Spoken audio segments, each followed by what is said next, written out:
Dear Mr. President, members of the HUN-REN Governing Board, Advisory Board, President Circle, Scientific Council, dear professors, research site leaders, esteemed guests, colleagues of the HUN-REN Secretariat, ladies and gentlemen, it is my great honor to welcome you to the second HUN-REN Strategic Workshop. The agenda has been placed on the seats, and there are colleagues from the HUN-REN Secretariat available to assist you with any questions and inquiries. Please feel free to contact them if you need any assistance. I am informing you that we are live streaming the presentations of the event on HUN-REN's YouTube channel and are taking pictures with the intention to post some on our website and social media sites. Hereby, I would also like to ask you to switch off your mobile phones. The agenda comprises presentations and Q&A sessions. We kindly ask you to raise questions during the Q&A sessions, which will revolve around specific themes and involve presenters with expertise in the topic. Coffee breaks and the lunch, as well as the dinner, also provide excellent opportunities for further interactions. And now, without further ado, I invite Professor Balázs GYÖRGY, President of HUN-REN, to deliver his opening remarks.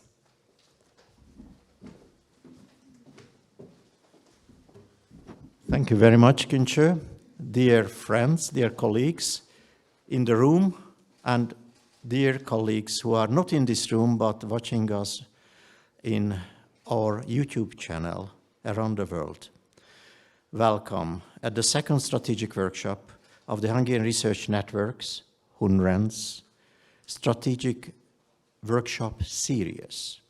As you may remember, on the 20th of September, we started a workshop series, the objective of which is to initiate a constant ongoing dialogue between the leadership of HUN-REN, the advisory board members, the President Circle's members, the Scientific Council members, the directors of the Institute, and all members of the HUN-REN community, including researchers and support staff, to discuss the presence and the future of HUN-REN. We would like to initiate a strategic discussion to discuss the values, the objectives, the concepts, and the vision of the future of the Hungarian Research Network. And this is a joint effort. This is a joint effort because we are a community, and for a community of scientists, a community of researchers, a common thinking, a common way of developing a strategy is critically important. As we discussed in September, we plan a roadmap. In the first instance, a one-year-long roadmap with stations, with set points, with a series of strategic workshops during which we go through the development process of strategy building. Strategy building should be based on evidence. And as a first task, we have to explore the value of our research network. So for this reason, we initiated a kind of review process, or more precisely, review processes. We would like to understand the scientific value, the scientific capacities of our research institutes, and because of this, we initiated a scientific review, and you will hear lectures about this review process, the concept, the logistics, and the main objectives of it today. As a next step, we discussed in September the analysis of outbreak points. We have to find our strengths, our capacities, where we can be world leaders in the best sense of the word. And in order to do so, we also have to invest in a process which is called outbreak point analysis. In order to initiate this process, we will have a lecture from Government Commissioner László GYÖRGY, who will give us an example from his experience regarding outbreak point analysis, and we will ask his help in the future also to help us to find our outbreak points together with you, together with our joint brainstorming activities in the future. And when we have this evidence base, what do we have in our hands? And where are the potentials which we can develop and which can flourish in the future? We can start the strategy building, which should have some, as I explained in September, stars above us. What are the stars which I try to formulate in my discussions in September? International best practices and international best examples. For this reason, today we will continue the lecture series by world-leading experts from 3 different continents today, who will share with us information about their research network, about the different countries which are very strong in research, innovation, and enterprise policies, about the best practices in these countries. So we will have some shining examples about the best examples, the best models, the best practices we would like to follow in the future. I also mentioned briefly in September, for me, there is another star on the sky which we have to respect and follow. The creativity of our researchers, the fantasy, the way we would like to discover things, the curiosity, all accompanied by academic freedom. Academic freedom should be a guiding star on the sky for us. We should always respect it, never limit it, and never touch it upon. Academic freedom is our next guiding principle. But there is a third star on the sky for me, for us to follow. And this is the expectations by our stakeholders. We have to serve those stakeholders who support us. We have to support back our supporters, the taxpayers, the Hungarian taxpayers, who give us the money for our research, whose activities, whose donations in a way, makes our work possible. I don't want to go into details, but I tried to explain in the past at several meetings that we have to be accountable to our stakeholders. Each researcher in our network receives on the average 10 million Hungarian forints research grant, research money per year. And this research money comes from 171 Hungarian taxpayers. We are accountable to them, and we have to give back to society. We have to give back to our stakeholders scientific, intellectual impact, which impacts their life, their health, their security, their economic welfare. So this is, for me, for us, an important conclusion, an important guiding line that we have to be accountable in the future as well. And this kind of a strategic roadmap is framed by something which is another guiding principle for us.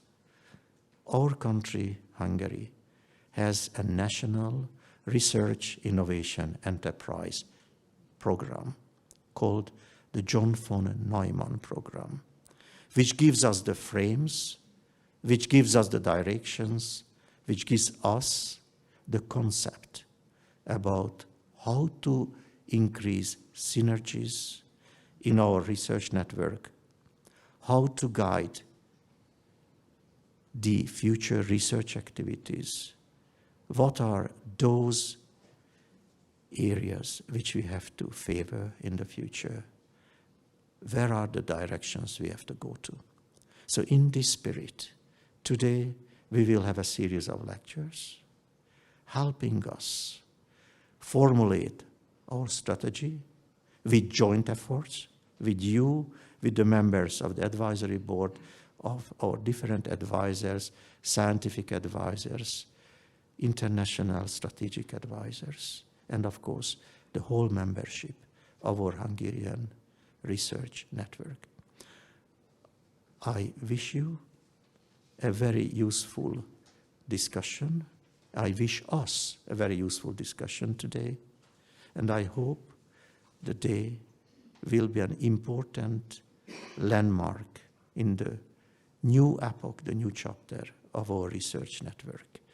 We will continue these strategic workshops in March, on the 20th, 21st, and 22nd of March. We will have our next strategic workshop. Please pencil it in your calendar. And in June, we will have our next strategic workshop. And the workshop series will continue in this spirit in the future as well. Thank you, and without further ado, let me give back the word. Thank you so much.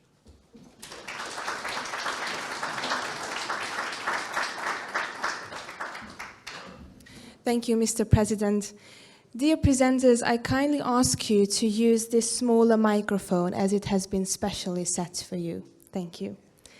I now invite Mr. László GYÖRGY, Government Commissioner responsible for professional cooperation and economic strategic tasks and coordination of the Let's Teach for Hungary program, on the podium to deliver his presentation about technology-based breakout points of the Hungarian economy. Thank you very much. Good morning, ladies and gentlemen. Good morning, those who are watching us on the streaming.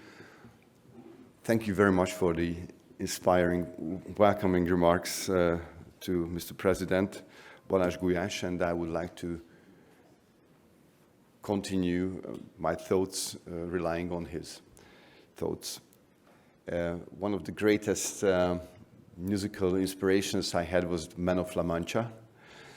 And the best song is there, Follow the Star, Follow Your Star, if you remember.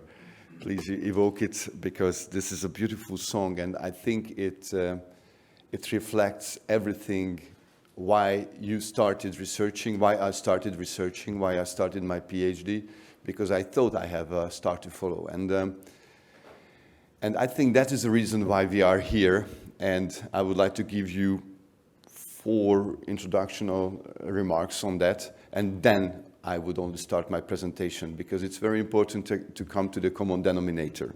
The first is that Brit researchers made a study that those husbands and wives who were asked by their wives and husbands at the end of the day that how was your day, have been performing 30% better. Actually, there must have been such a study, but there was no study what I'm telling you about now, but it is sure that who is asked about how was your day today, how are you doing, what are you doing, if there is some curiosity about what you are doing, then you are performing better, and you are getting feedbacks on whether you are still following your stars, or are you inspiring someone. The second is that Zoltán Gera, who is a famous Hungarian football player, he said his favorite manager was Roy Hodgson, who said, the professional football players doesn't have to be motivated, just has to be inspired. And politicians are here to inspire you. If I'm now in a shirt or jersey of a politician, I don't regard myself as a politician, but as I'm a politician, I'm here to inspire you. And when I will introduce you, I show you, my lecture will be about trying to inspire you. And the Hungarian Research Network is also about inspiring you, giving you some inspiration. We would like to know what you are doing, and we would like to measure it based on academic objectives and based on the objectives of the taxpayers. So, and that is why if you are following your stars, then I would like to give you those 3 values, because Mr. President said that we are also about values, about objectives, about measuring these objectives. The 3 values that Macronom Institute have in its vision and mission, actually it's in its mission and introduction, and what is, I believe, the values of the Hungarian government and Hungarian economic policies today. And this is, first of all, patriotism, whether what we are doing is good for our home, our region, our nation, and our bigger region, so to say. The second is pragmatism, whether it fits into a greater context, whether we can understand ourselves with the international research communities, whether what you are doing can be understood in international terms. Actually, the academic excellence shows that, and your cooperations with other research centers around the world shows that. And the third is meritocratism. And this is such an important value. When we created these technology-based breakout points for the Hungarian economy from innovation perspective, then we've been focusing on good examples. And one of the good examples is Singapore, where every economic policy is based on merit. What you are doing, how much you invest into your activities, how diligent you are, and how much you spend on gaining knowledge and giving this knowledge back. Your subsidy, your support is based on your merits, on your efforts, and actually, we are curious about what is going on in the Hungarian Research Network. We are curious about what are going on in the national laboratories. We are really curious about. When I was State Secretary, I was very curious, but I was very busy. Now I'm Government Commissioner, I'm even more curious, and I have a little more time, and that is why we would like to know it much better what you are doing there. And the reason is because these activities are financed from taxpayers' money, as Mr. President Balázs GULYÁS said, and we have to give back a report to the taxpayers that what you are doing here is something exciting.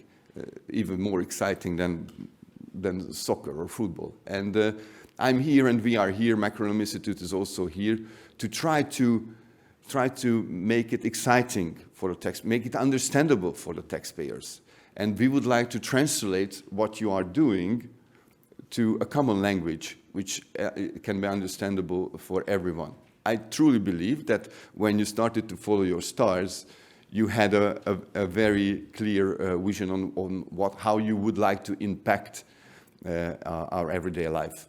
And that's what we would like to know, and we are curious about, and that's what we are focusing on. And the values on which we are basing our analysis is patriotism, pragmatism, and meritocratism. And now let's see the presentation. Let's see my presentation. Let's see the breakout points of the Hungarian economy, the technology-based breakout points of the Hungarian economy. Let me just give you first the challenges that we are facing. This is the pragmatic part of the study, how we started and why we started, and how we search for the breakout points. First, we see that we can talk about that the capitalist model is more efficient than the planned economy model, but actually every Central Eastern European economies, and actually every European economies, nation states, lost market share, economic weight in the recent almost 30 years. And if you would like to turn it around, then we have to learn from those who took over us. South Korea, Israel, and the Southeast Asian tigers. The second thing is that since the COVID, we can see that there are more and more supply chain disruptions. So for this reason, we have to figure out where are the bottlenecks of the supply chains and how we can quickly move into these bottlenecks of the supply chains. Because if we are moving into these points, then we are very important parts of the technology-based supply chains. So there will be in the future as well, according to McKinsey and company, bottlenecks in the supply chains in every 3, 5, 7 years. And we have to think ahead and figure out where the bottlenecks will be. And if we cannot be independent from certain supply chains, and we cannot even fill the bottlenecks, then we have to avoid these supply chains and create our own supply chains, which are independent from the disruptions. The third are the high energy prices. We have to create solutions which are not that much energy demanding, or we have to prepare ourselves for self-provision in energies. For example, the green energy is the future of the Hungarian economy, as we can see. Producing green energy is not a problem anymore, but transmitting it to households, to industrial factories, industrial parks, and to our cars, that's an issue. And preserving energy, the battery production is an issue. How to store energy, energy storage is an issue. So there is a huge potential for all of us. The fourth thing is the labor market is very tight, and we have to move the Hungarian value chains and value creation into higher and higher value-added workplaces. And when we are talking about the Hungarian Research Network, we would like to make your researches workable, realizable. Here inside of Hungary, we would like to base on your basic researches, innovations, prototypes, and mass production. And that's what we are looking for. And we truly appreciate your basic researches, but we would like to find those with whom we can work on the realization of these projects. In the next around 7 years, there will be a workforce demand of 500,000 here in Hungary, extra 500,000.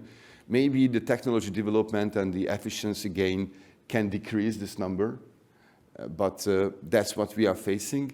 And we are facing around 50% more energy demand in the next 7 years. As you can see, there was almost no change in the last 25 years or 30 years in the energy demand, and now there will be around a huge, around 50%, even more than 50% energy demand increase. So let's see what historical successes we can learn from. The one is Republic of Korea, and then the other was Israel, but we will have lectures on that today in this afternoon. I have to leave you after my presentation, but I'm thriving to coming back as soon as possible, and I would like to be here for the lessons to learn from these good examples. That is why I'm not going into details here now. And what does the breakout opportunity mean for Hungary? Let's see, this is our third point. So when I talked to you about the three values, patriotism, pragmatism, and meritocracy, we are also focusing on three issues. What are the market conditions? This is actually a pragmatic view. How big is the market that your academic research is providing solutions, how fast it is growing, and whether it is utilizable or realizable by 2030. The second thing, what are our domestic capabilities? This is the patriotic and actually the meritocratic part of our research and how we evaluated the technology fields. Whether we do have competent and available human resources, whether we have strong and established domestic industry, corporate tradition and networks, and whether the research development and infrastructure is there or not. And the third are the domestic vulnerabilities. You know, I talked to you about the challenges. The first challenge was disruptions in the world economy. We are a relatively small country with 10 million, with a population of 10 million. We are, of course, part of a larger common market, the European common market. But this whole European common market is very much exposed to critical materials from China. In our digital transformation and in green transformation, the European Union is exposed to the extent of 98% to Chinese critical materials, rare earth materials, and basic materials. That was said by Ursula von der Leyen, the President of the European Commission, and not only me, but politicians also realize it. So we have to find those breakout points where we are not so exposed to outer factors. And you will see what I mean under this. So what Macron Institute did when it was looking for the breakout points, researched all the important consultancy companies, academic research papers, what are going on in the world, and they highlighted, they came to a conclusion that there are 43 global high potential breakthrough points, technology breakthrough points in the world. They identified 43 breakthrough points. They identified that there are 15 out of this with high potential domestic value added. It doesn't mean that the others are not important, and we can have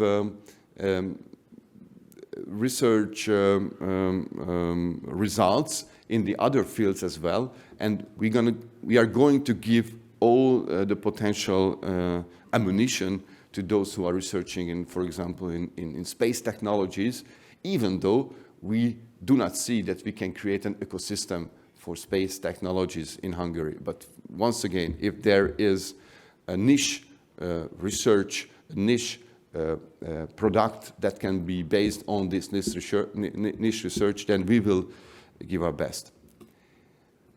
And even though here I stop in my presentation, why is it important? Why the Hungarian Research Network makes this conference and why they invited me, and I'm very grateful for that. Because the Hungarian government structure recently changed. This means that before the governmental meetings, there are two strategic platforms to discuss issues. One is the strategic cabinet of strategic issues, and the other is the cabinet of economic issues, which is led by Nagy Márton, the Minister for Economic Development. Every minister, if there is an economy-related or a taxpayer-related issue, government proposal, they are looking for funding for their issues.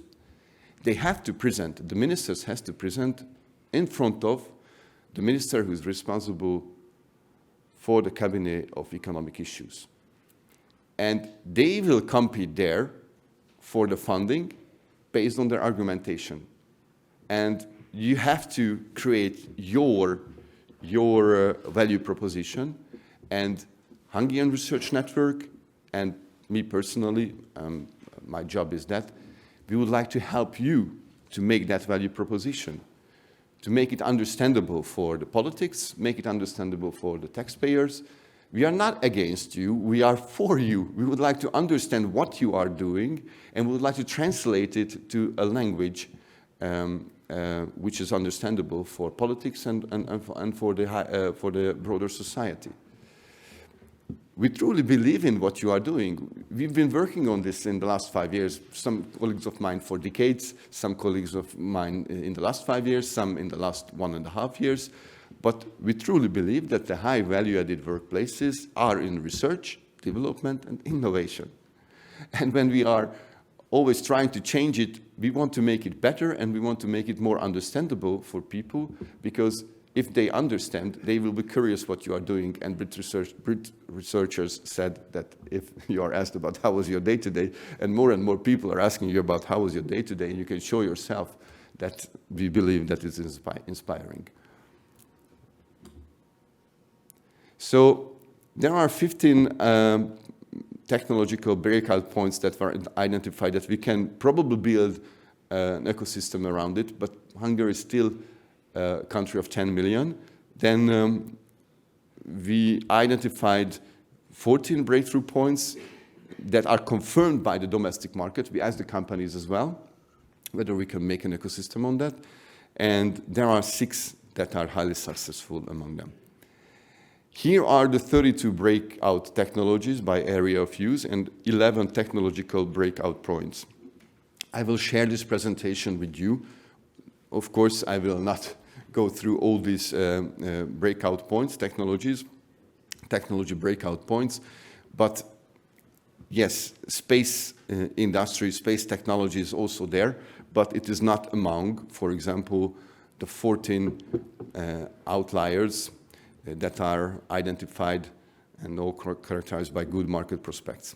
So here you can see all 3 conditions based on which the researchers of Macronom Institute identified the 14 breakout points.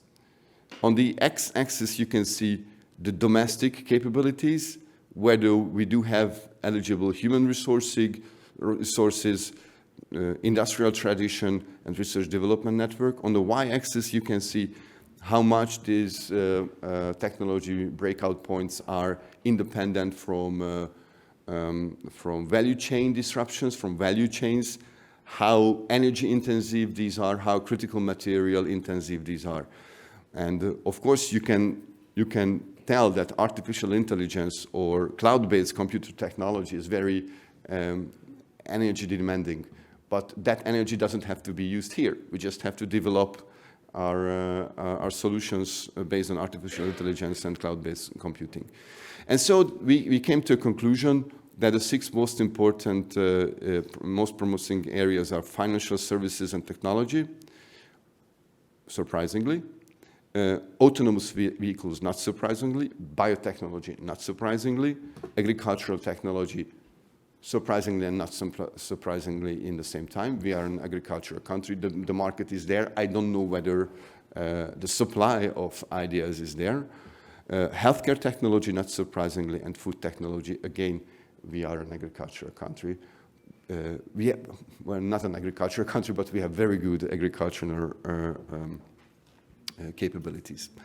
And the other 8 important fields are robotics, cloud-based computer technologies, artificial intelligence, cybersecurity, data science, work organization and automation, digital logistic, once again, it's very important, and mixed reality is also very important, and we have some very good solutions there.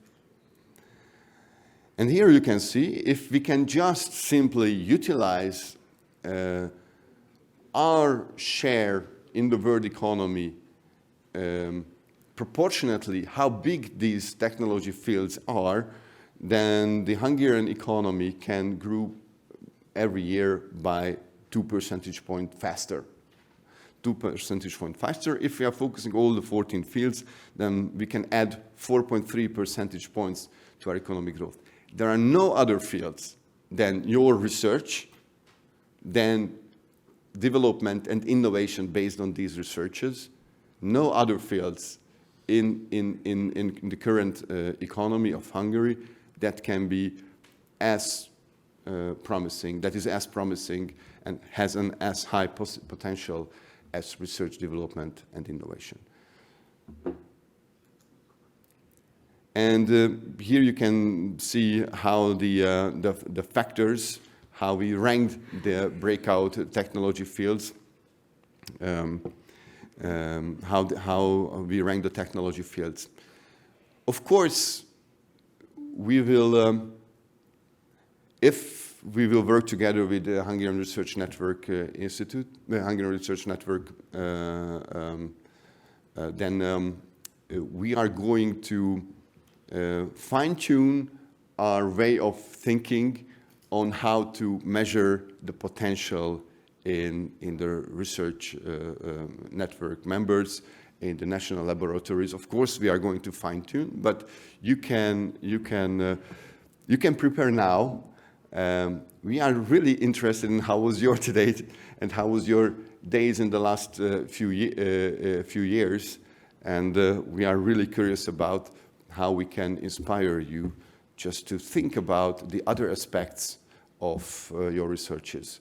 The academic aspects, so the pragmatic aspects, the patriotic aspects, how we can develop the economy here in Hungary, how we can explain it to the taxpayers, and the meritocratic aspects, how good you are in compared to other members of the Hungarian Research Network, and how good you are in comparison with your peers around the world. Just think about it. And I think you will come to a conclusion that you have something to tell us. And I truly believe that you will. And then we can help you to translate it to the language of government proposals to give you better funding for the future. That's what we are here, not resizing or reslicing, not reslicing the cake, but increase the size of your cake. And we also came to, it's important for the politics, maybe it's important for you as well to later on to look at it if you take a look at the technologies and the application fields, that what are really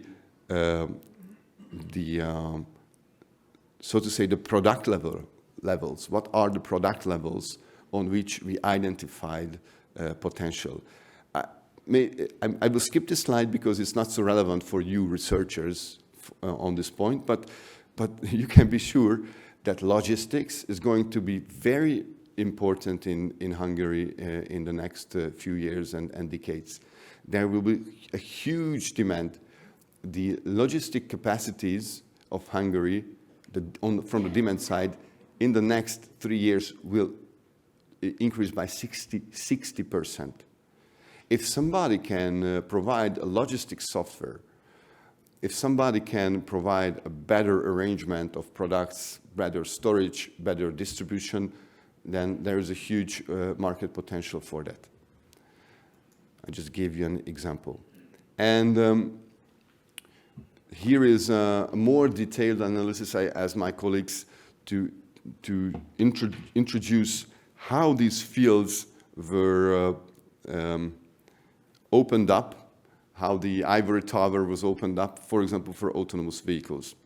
We come to the conclusion that cloud computing, big data, robotics, artificial intelligence, and machine learning has to do with something with autonomous vehicles. So who is providing solutions, who's doing researches in these fields, then can help the market. They will find a market for them, a domestic market for them, not only an international market, but a domestic market, definitely. Here you can see the numbers. How big is the global financial potential until 2030? It is 1,000 billion euros per year. It's huge. It is 6 times larger than the Hungarian GDP per year. There is a huge annual growth potential, 35%. So it's worth to take part in this field. That is why we created ZALA-Zone, an autonomous driving test field, which is the largest and the most comprehensive in the European Union. The benefits are available and realizable in the foreseeable future until 2030. And there is a huge Hungarian financial potential. I truly believe there is, I believe, a miscalculation that must be foreigns. Domestic capabilities, availability of domestic human resources, that is below average.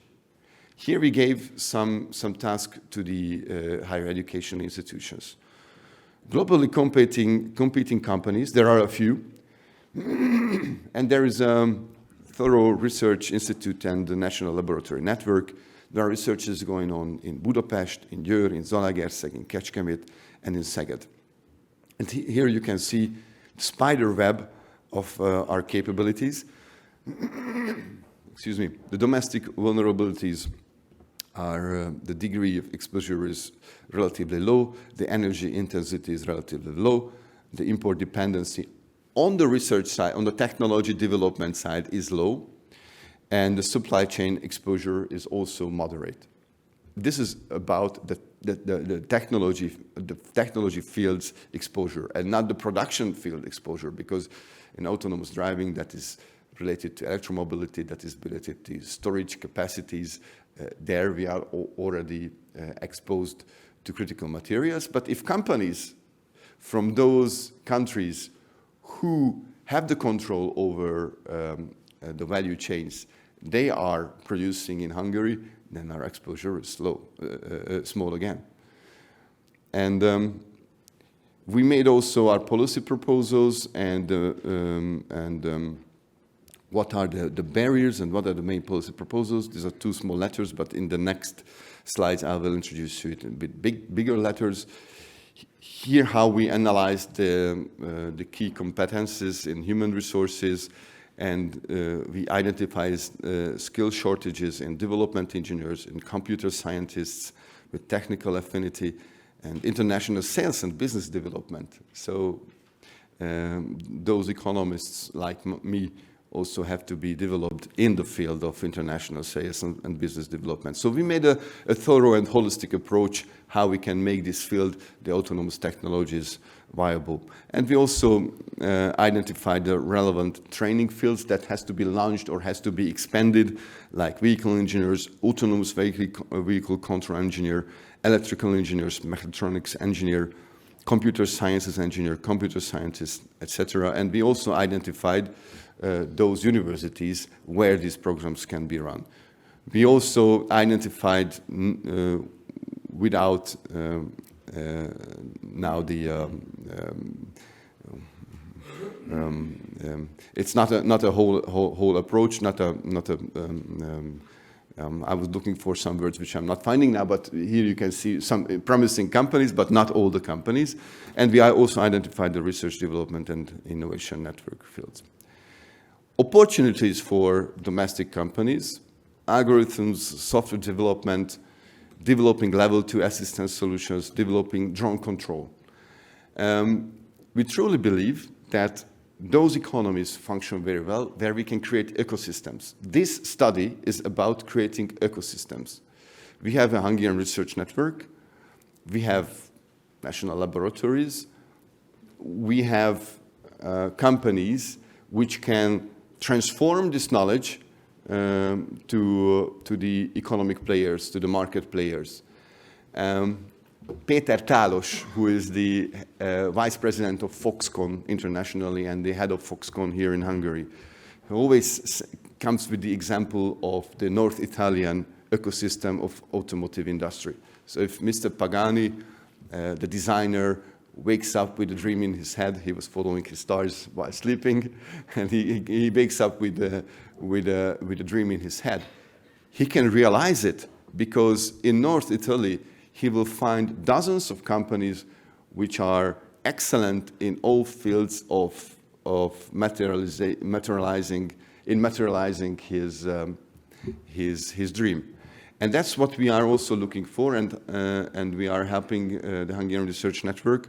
And this is their job and our job to connect the dots within the economy to know what actually the demand is for your researches. These are not the sole and and exclusive demands. There are other demands as well, but we can show you what are the Hungarian demands and what are the main factors preventing the breakthrough. Low number of highly qualified engineers engaged in research.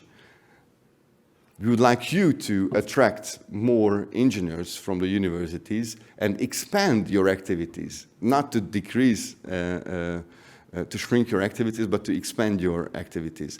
Declining quantity and quality of students in STEM fields. We have to be very honest among us, and we have to be very honest to the policymakers and to the government to show what the companies think about it. These are the answers that we receive from the companies. Unfavorable regulatory framework for intellectual property created at university. Limited access to capital for startups. What do companies expect from government policies? The outcome of the research was the identification of the 14 technology breakout points and recommendations on each 14 points to the decision makers, the political decision makers. And there were 6 issues that were mentioned from everyone that we asked about what has to be done differently and what has to be done better. And the first was the improving STEM-focused basic skills. The second was further strengthening links between higher education and businesses. Actually, what the government policies are focusing on, but we have to increase the pace with which we are making this job, and we have to be better. At least we can be sure that we are doing the right things, but we are not doing it still on a way that it is visible for the companies. Promoting knowledge transfer agency model, creating ecosystems, what we are talking about. 4th, strengthening cooperation platforms, creating an ecosystem. 5, focusing funding programs. We are a small country with limited financial resources, but if we link your researches to the world economy and you link to your peers around the world, then we can increase our funding programs. And 6th is to support the foreign market entry. So in brief, that's what I would like to tell to you. I wish you a nice conversation, nice dialogue on today's conference, and don't forget to follow your stars. Thank you very much for your attention.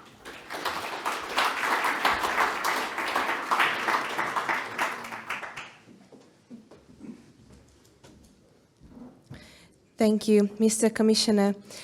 Dear colleagues, for the sake of keeping the time, I kindly ask you that if you can see me gently standing up at the corner, that means that you have reached the allocated time of the presentation. Thank you.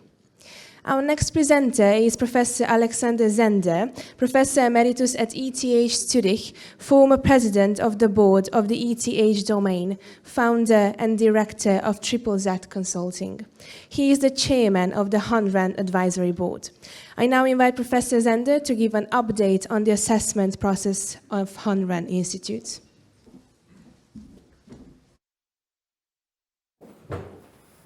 Good morning, everybody. I would like to thank the Commissioner actually for the good introduction.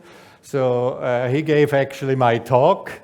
What I'm going to try is now to distill it down to some concrete actions so that the researchers and the directors of the Institute know what's actually coming around the corner. And to start with, I would like to go to my slide I showed the last time. Somehow that slide had stirred up a huge discussion. Afterwards at the coffee and when we were eating, everybody was coming around and said, we institutes, we have to do all the curiosity-driven research. And so kind of they didn't like that. And I understood also why they didn't like it. And I heard it this morning as well, is we are all in academia. And we think in academia we are totally free, sure, but we need the money. And we have heard where the money is flowing just before, and actually so free we are not. We can, but then we don't get PhD students, no money for research whatsoever. This is what you can do in universities, and universities are very good in that, to have kind of this total freedom, academic freedom to do whatever you want to. But if you are an institute of material science, and you are looking whether some whales are actually feeding on krill on the North Pole instead of on the South Pole, it doesn't fit. And I think this is the difference. You know, at the university you can, as a professor. As a member of the institute, you are actually not forced, but you go to the institute because you want to solve or contribute to get a better view into the problem. And what the commissioner also said, and what Balázs said before, think about these 171 Hungarian citizens coming into your lab and say, what are you doing with my taxes I'm paying for your research? So it has to have, and the institute, specifically the research institutes, should have this kind of societal task to actually help to push the economy, but also the society, the cultural aspect. And so I don't want to just stay on the science and technology alone. It's also the cultural aspect to actually fuse the country more together. And we heard that it's Hungary. He didn't say Hungary first, but almost. So it's very clear. That's normal. That's what it is. And I think we have to stand for it. So my radar here was just to make sure that we all understand what the role is of the higher education and the research in a society. And the university is clear. It's the education is getting to what all we have heard before, the right people in a good education. And because we are here now in a more, say, Western type of university environment, so we have kind of the Humboldt idea of research and education that has to be combined together, which is now probably about 200 years old, and which has actually had a lot of successes if you look around the world. We are following that. So the research and the higher education is very clearly, and the curiosity-driven research, doing whatever you want to, academic freedom, total. It's clear this is what the universities do mainly. But they do also some other things. But the research institutes, they are very clearly focused on research supporting the public sector and the government, and also the research as a service to the society. We have heard everything by the commissioner before. I think we as HUN-REN have a very important role for the development of Hungary. This is important. Somewhere somebody has to do it. And if you go and work in such an institute, you are dedicated to actually do that. So this is important. And then we have the universities of applied science, which are more in the professional education. So that was the idea of this radar, is actually we are not competing with somebody for a space. We are occupying a space, but we collaborate very much here in the center with everybody. So we are rooted basically in the scientific and technological world of Hungary and also Europe and the world, but we have, each of us have a specific task in the society. And that was the basic idea. And so what this institute can do, they're good in long-term research, and specifically research which is actually knowledge and solution oriented. Universities are good, wild ideas, educating of the people, making sure that the quality is right. Universities are very good in their field, but they are a little bit, they lack really when it comes down to longer term societal and technological issues. Why do all or most countries actually have energy research and material research somewhere outside in a research institute? Why do they have specifically also environmental aspects out in a research institute? Why do we have agricultural institutes? Why don't we just do it at the universities? Because these are long-term topics. And in the university, if the professor changes, the topic changes. And you know all who have been leading universities, the first thing you say, we don't do the same thing as the old professor did, so new professor, new area. So you write new nice titles, so it's still the same, but it doesn't matter, it sounds better and it's different. That's okay, that has to be. That's the task of the universities. But the environment is not changing so fast, and we have to make sure that actually topics are followed. So that very clear, it has to be long-term relevance for the well-being of society, it has to be innovative for all societal stakeholders, or at least for a part of it. And very often the questions are highly complex, and they are naturally inter- and transdisciplinary in nature. Take agriculture. You know, this is something which is, you know, it's our nutrition, it's our health. It is actually how you manage the environment. It's good that we have fields, that when you go with the car on Sunday or on weekends over the fields, you drive out in the field, it's green, so it's not all concrete, so it's nice. So it has an aesthetical aspect. It has a nutritional aspect. It has an aspect of developing economically the rural areas, and so on. And it has a political aspect, as we all know. Farmers tend to have a very strong political lobby. So whatever you want to criticize in it, but that can be better done by specialized institutions who are actually dealing with that. Holland has chosen to do that with Wageningen University, but they have all the institutes around us, and everything is one block. So you have your agriculture institute, you have the universities because you have to educate the people, but I hope you understand. And I gave you the last time a few examples. The Green Revolution could never ever have happened in a university. It's not that long-term aspect was actually missing. But also NASA, you know, man to the moon. Which university can do it? You know, you have been in faculty meetings. We all know how faculty meetings, man to the moon, it's too much money, too big, too long, don't forget it. You need specific institutes.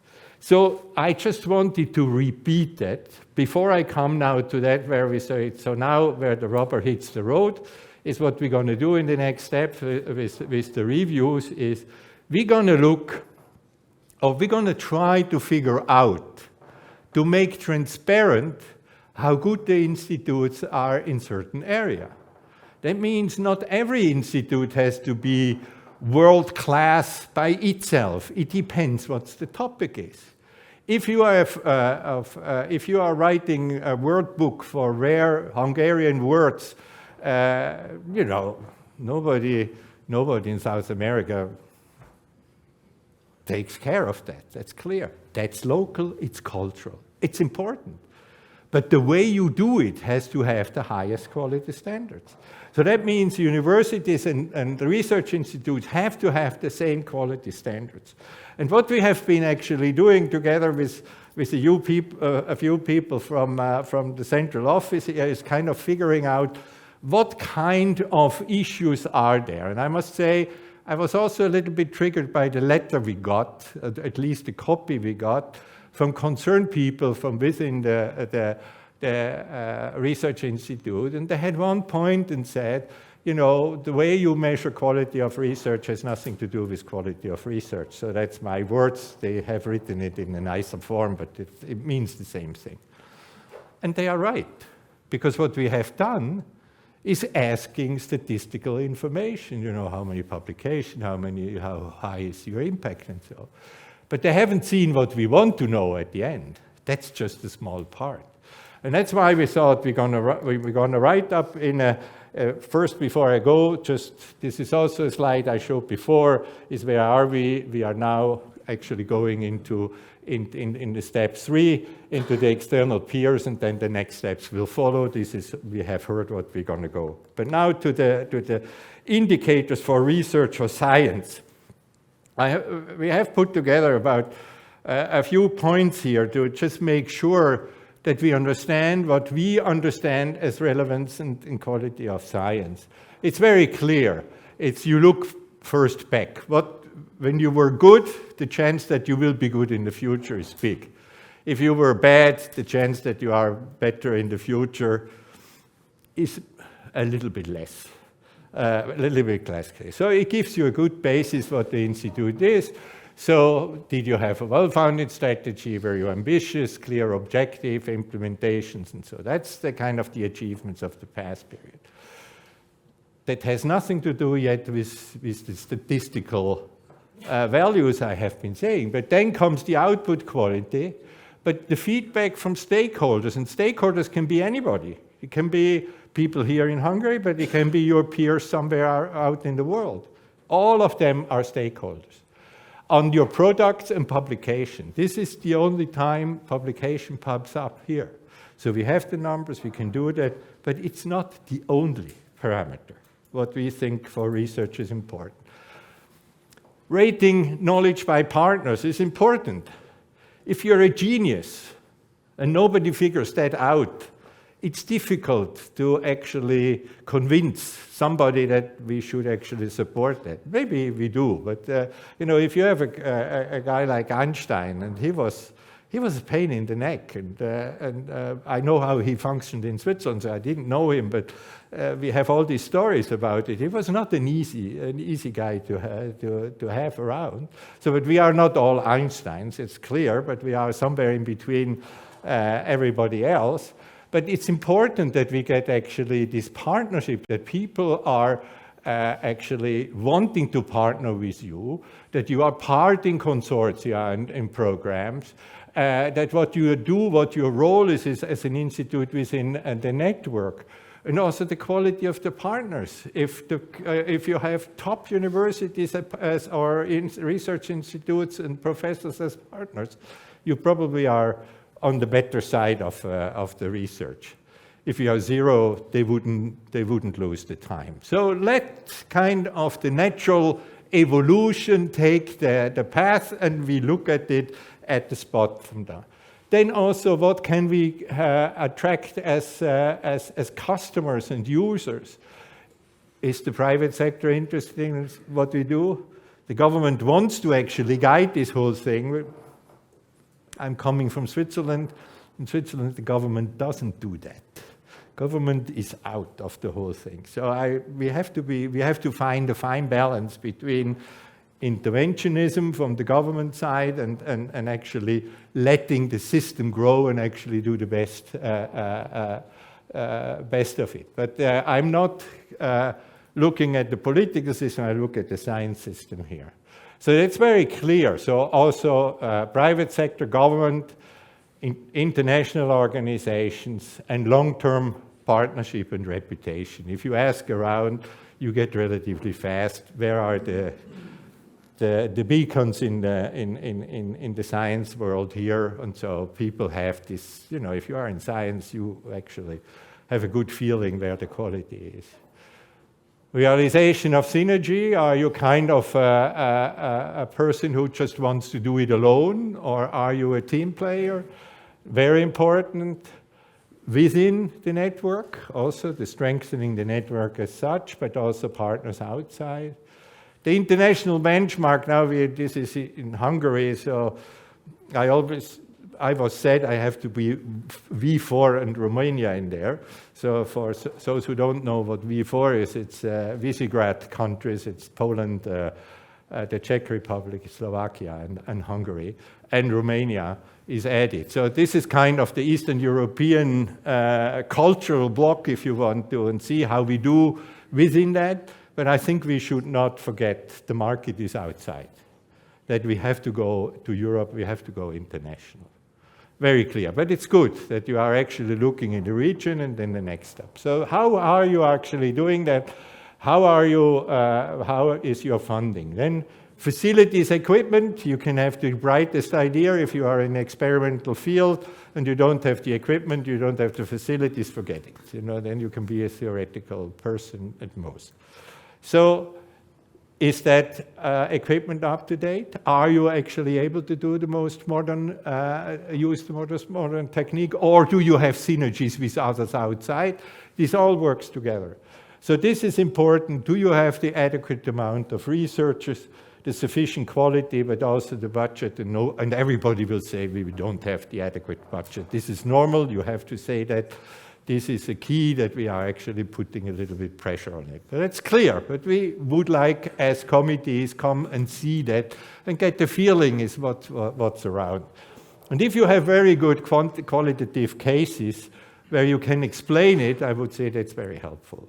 We are not staying on the theoretical side. So this is this is worked out in tables which the reviewers actually get. The institutes also get them. They see exactly what's written there, what the questions are, and there can be questions added, there can be factors added if important. So this is not cast in stone and made as concrete, but it is actually something which is helpful to get the feeling behind what research means.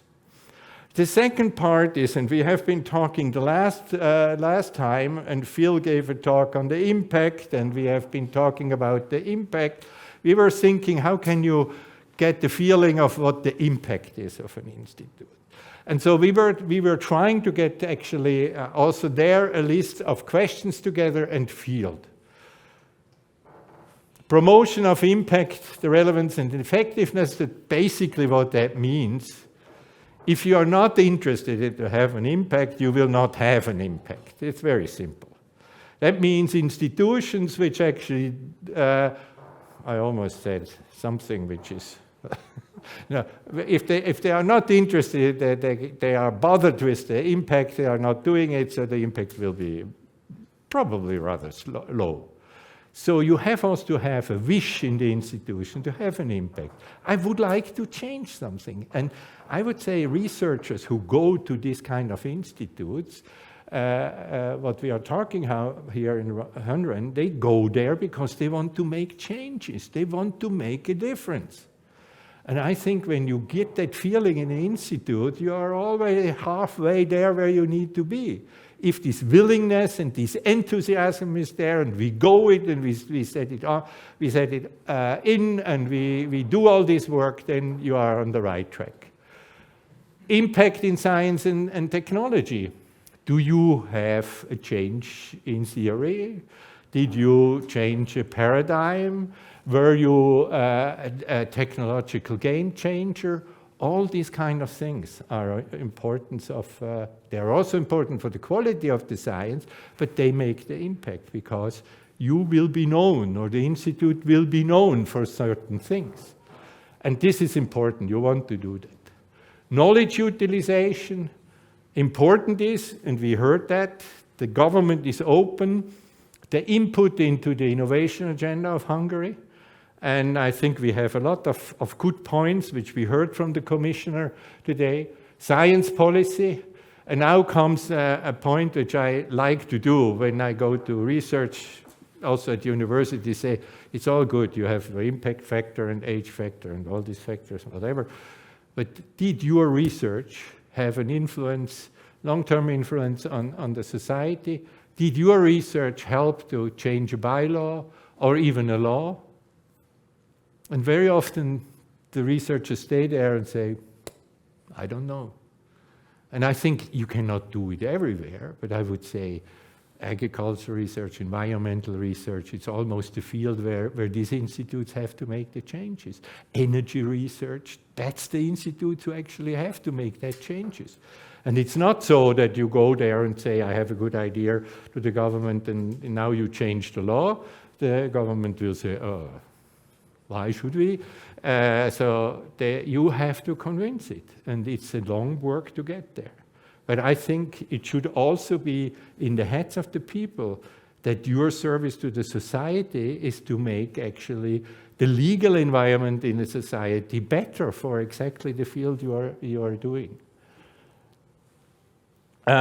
Impact on Hungary, we have heard that, very important, we think it's internal competitive, it's employment, it's economic growth. Every every forint which is actually invested into research will actually create at least one more, but also depending in the field, maybe 2 or 3 more. So countries, and I showed you the last time, actually you can show that it's not really a linear, but almost a linear relationship between investment of the countries into research and education and increase of the individual GDP. It's very clear. So connection to the private and public sector, you make only impact if somebody else finds out that you are doing good work, very clear, being it private sector or the public sector. And then visibility and relevance in the media.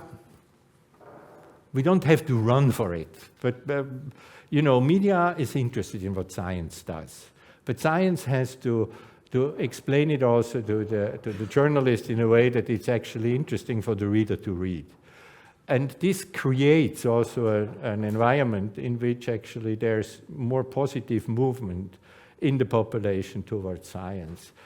Media, we can say everything what we want to, and find journalists are anyhow not saying always the story we want to tell, but they have to sell it as well. But so it's important that somehow the research is also coming out in the public, and that's through media.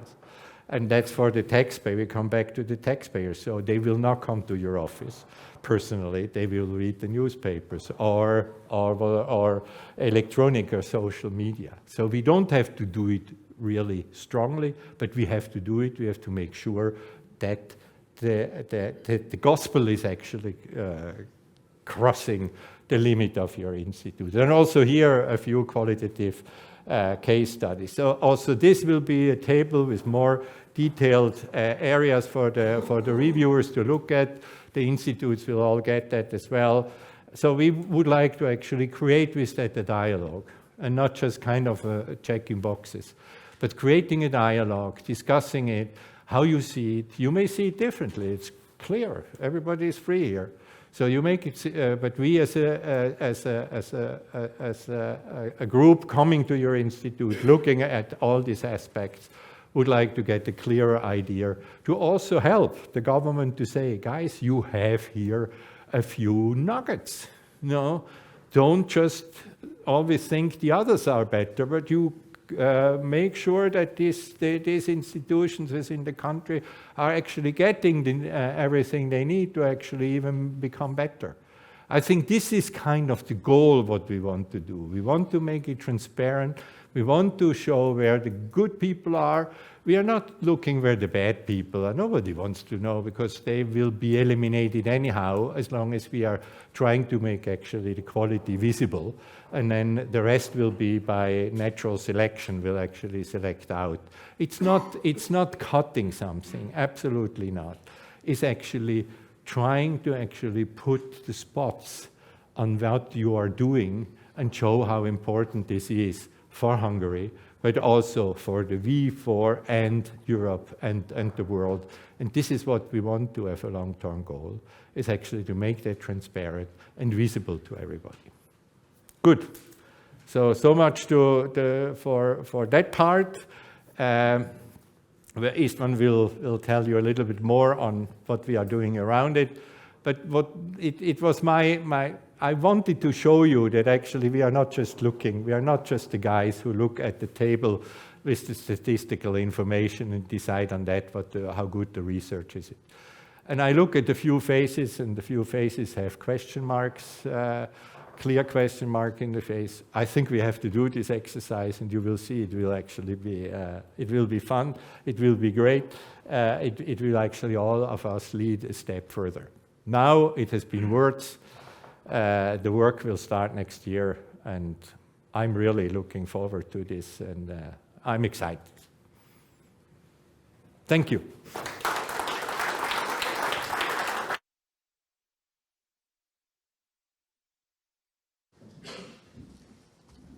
Thank you, Professor ZEHNDER. Next on the agenda is a presentation by Dr. István SZABÓ, Strategic Advisor to the President on further details of the self-assessment of the Institutes on Research Centers. Dr. SZABÓ, the floor is yours.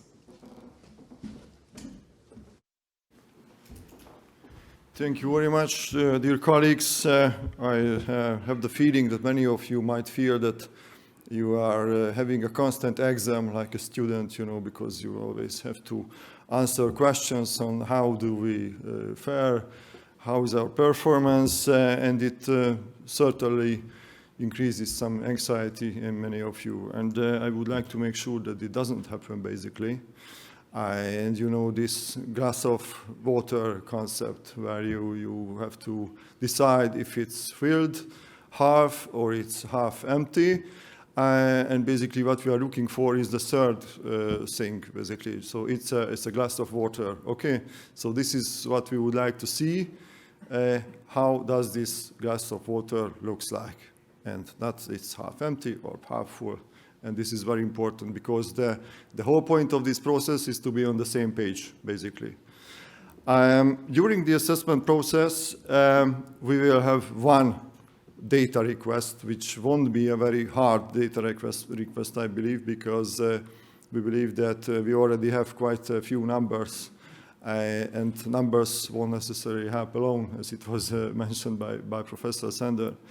But what we would like to see is to see our research group's performance per institute. And it's important to note that for each of these categories, we would like to get just a number. So not the exact research groups, which fall to certain categories, but to have a landscape of your research groups. It's quite obvious, I don't want to over-explain it. The y-axis is research, the other is impact. And to category one, obviously, those research groups are which are excellent and have high impact. So those research groups which we consider as excellent ones. In the category two, and we believe that quite a few research groups in Hungary are in this category, where actually science is great, and the articles are great. There are D1 and Q1 articles and everything, but the impact is somewhat limited because of certain factors. And again, these factors will be asked potentially during the hearings by the committee, but we won't ask any further information on this. To the third category, there are those research groups who are, because of certain reasons, underperforming in research, but their impact might be quite high. I know some research groups who are actually quite important because of the support of these highly performing research groups, and these are also very important. So again, not just excellent science is the key concept, but we also have to have those researchers who also are capable to support excellent science. We have those scientists even at world-class research infrastructures. And of course, there is the fourth category where we can't really explain, I would say, if someone is there, because that means that certain research group doesn't perform really well, neither in terms of research and neither in terms of excellence. You will get these slides actually as institutional leaders. And there are the explanations for each category. Basically, you will read it. I don't want to go through them. The logic is, again, either science is excellent, and what is the impact. And under impact, it's quite a broad thing. So it's the social and economic impact. If you can attract new talents, if you have talent nurturing programs, you can motivate high school kids towards science. So it's a very, very broad thing. And don't just think, and I would like to stress it, don't just think in economic impacts. So it's not about selling your products. It's rather about having, again, an impact on society. And we want you to understand the meaning, so to be on the same page, again, with this concept of impact. This is the description of the second category, the third, and the fourth. But again, as I mentioned, you will receive this presentation actually as of tomorrow, so you can read through this. This is the only data we will request from you. And institutions level, at research group, we would like to see the number of research groups in each category. And here we would like you to be really self-reflective. We don't want to ask from you the method how you decided on these numbers, but we rather want to see how do you see your institute's performance. And we won't challenge you if you say that, well, I have 3 research groups, say at a larger institutes with 4 to category 4. We won't challenge you, okay, show me those 3 and we will kick those guys out or something like this. No, this is not the goal. But rather we would like to understand why these persons are underperforming and how could we help them to move to the category 2 or category 3 and later to the category 1. Obviously, we want everybody or the most research groups to be in category 1, but not everybody can be in category 1 because then, yeah, there wouldn't be a category 1. There would be, that would be a different distribution then. Okay, so this is the only data we request, and we would like you to have a real, honest self-reflection on this. For the benchmark institution organizations, and this is again, I would say, not a harsh data, but an information we would like to request for you. The international benchmark organizations which you see can serve as role models for your institute. So those who if you had all the money, all the researchers, all the everything, then you would like to be in the place of XY institute. And this is what we would like to see in a worldwide level. And also, we would like to see those competitive organizations in the V4 and Romania countries, because again, this is the narrower region we are living in, and it's important again to understand what are your benchmark organizations here, given the opportunities. You will also receive your SWOT analysis you have put together in the past data request. Here I would like to ask each of you to review it a bit, because the SWOT analysis is a thing everybody believes knows about a lot, but frankly it's not that easy to put together actually. And here on this slide, I would just like to highlight that the strengths and weaknesses are always the internal factors. Okay, so those are the ones where the institutes have direct impact, so you can directly influence that basically. But the opportunities and the threats are external factors. So these can be, governmental regulations, taxation system, etc., etc. But the internal factors are, my number of researchers, infrastructures, etc. Okay, so please review also SWOT analysis for that. And the questions will be also sent, which Professor ZEHNDER mentioned. Those will be discussing points. So to that questions, you don't need to make answers. You should just prepare yourself in mind to answer the potential questions which will be raised according to those topics. Okay, so I think that the data demand won't be that hard in this topic. We will begin the hearings in January, in the mid-January basically, and take this as an opportunity for discussion. And it's also important to be on the same page again, and we would like to have a common vision. I made this picture with AI by prompting this research, innovation, and impact. And this is something what our goal is basically, to have a common vision. AI obviously I would say, makes an average of human knowledge. So if you would ask many people, then they would come out with something like this in mind.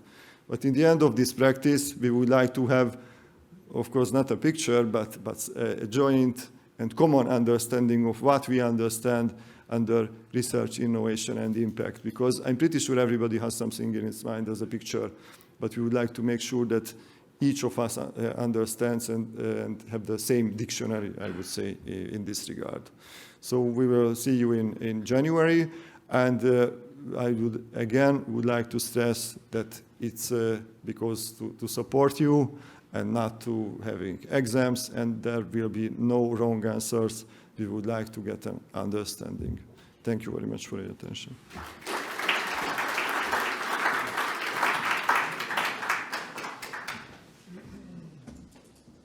Thank you, Dr. SZABÓ.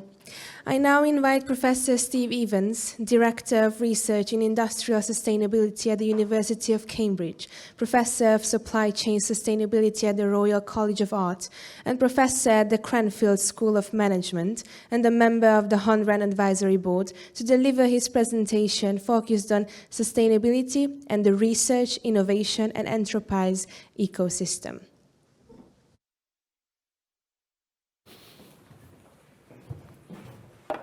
Thank you. I do like showing off being professor of an art school and engineering and business school. That's just showing off, isn't it? I'm British, so I'm going to start by apologizing.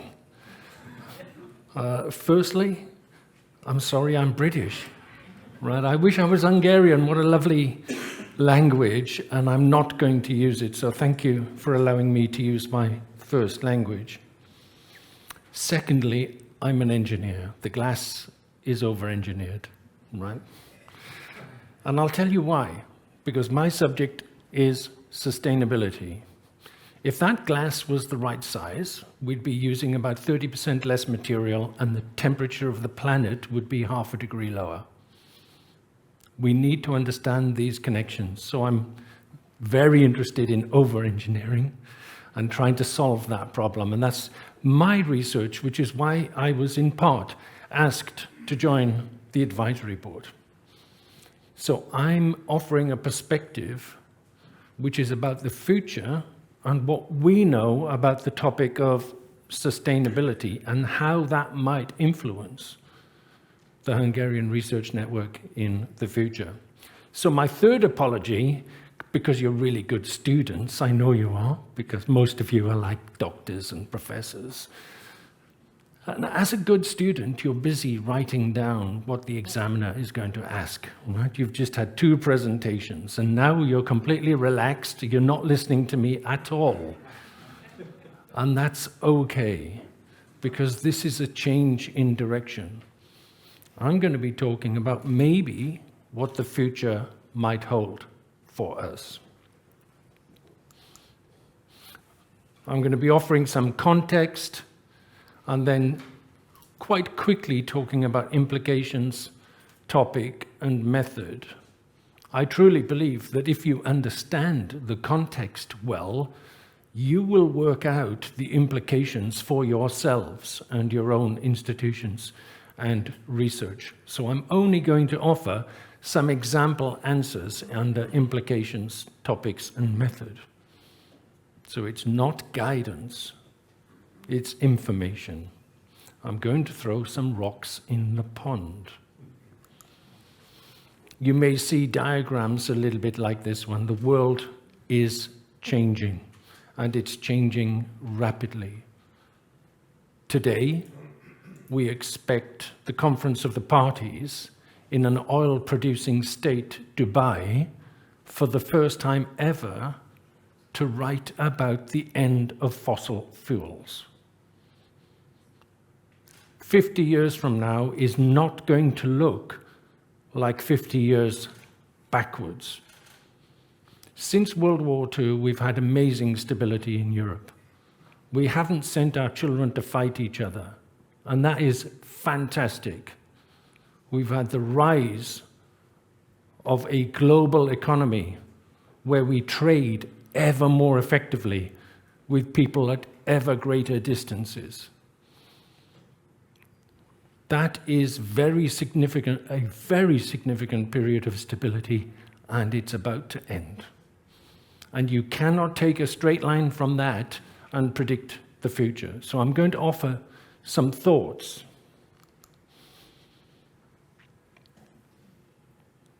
Not many of us in the room were born in 2020, maybe even 1980. I was born in 1958. So my childhood was these summers. My children are not living the same summers. Your children and grandchildren will not live the same summers, and we have a choice. Do we want this path, which is apparently politically hard to get onto, but is still a very horrible path. And that's the best we can aim for. Or do we want this one where temperatures continue to rise? And at the moment, we're going for this one. That's our behavior, not our promise and our targets and rhetoric, which varies between here and here. Our behavior at the moment is taking us to there. And what we see in Dubai is things are about to change. So that's part of our context.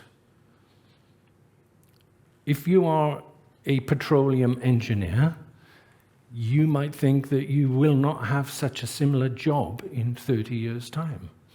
So what are the changes that might happen? And it's not just climate. Of course, climate has the biggest marketing budget. I'm more worried about soil. Personally, soil worries me more than climate, and they are both terrible. One of our cleverer ministers, or self-appointed clever ministers in the UK, oh my gosh, this is recorded.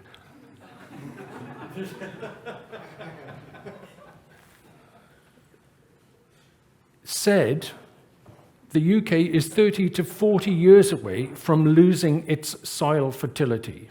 He was misquoting his own researchers' science. What he was actually told was the UK is 40 to 50 years away from losing 50% of its soil fertility, which sounds a lot better than that, but is still fairly terrible. And the average globally is 30 years. So the global average, if we carry on industrializing food the way we're currently industrializing it, in 30 years' time, half of the soil will not grow anything. Those two problems are going to come and hurt us. And there are other problems. So things are changing. And how fast can change happen? I'm going to be nice to our lovely UK ministers now and offer a UK picture. In 2013, we were mainly using coal and oil and gas to drive the energy system and produce electricity in the UK. 7 years later, it's largely renewable energy. Now, of course, that change didn't actually take 7 years of planning. It wasn't instant. Lots of things happened before this change. But we significantly underestimate how fast major change happens. Those things are going to happen within the remit, within the time period that we are currently planning for with the research network.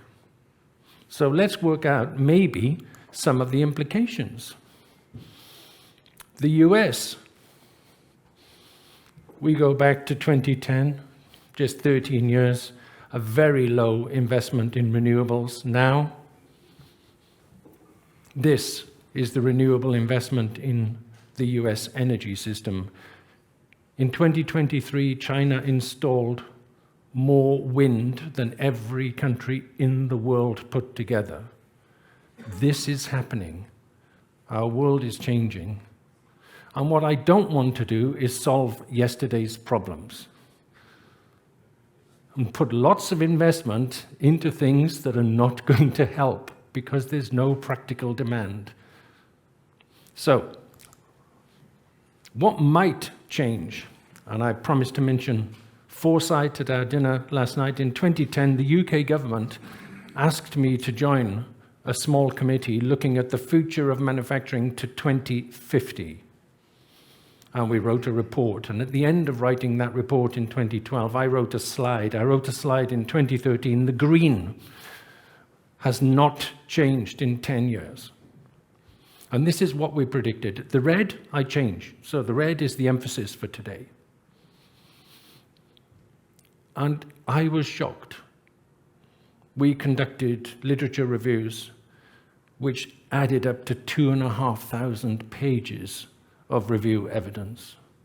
And when you look at that, you come to this type of conclusion. And what we saw was a future that was going to happen in 3 waves. For about the next 7 years to 2020, we saw that the business world was hoping for business as usual and hoping for growth, with some focus on efficiency. And then we predicted that from 2020 to about 2035, 2040, it's not clear, we will enter a period of disruption that we haven't seen for 70 years. What do we mean by disruption? In our analysis, we describe to the politicians that we believe there will be between 3 and 5 global financial crises of the scale of 2008-9. So no sooner are you out of one crisis than you're heading into the next one. There is no stability after COVID.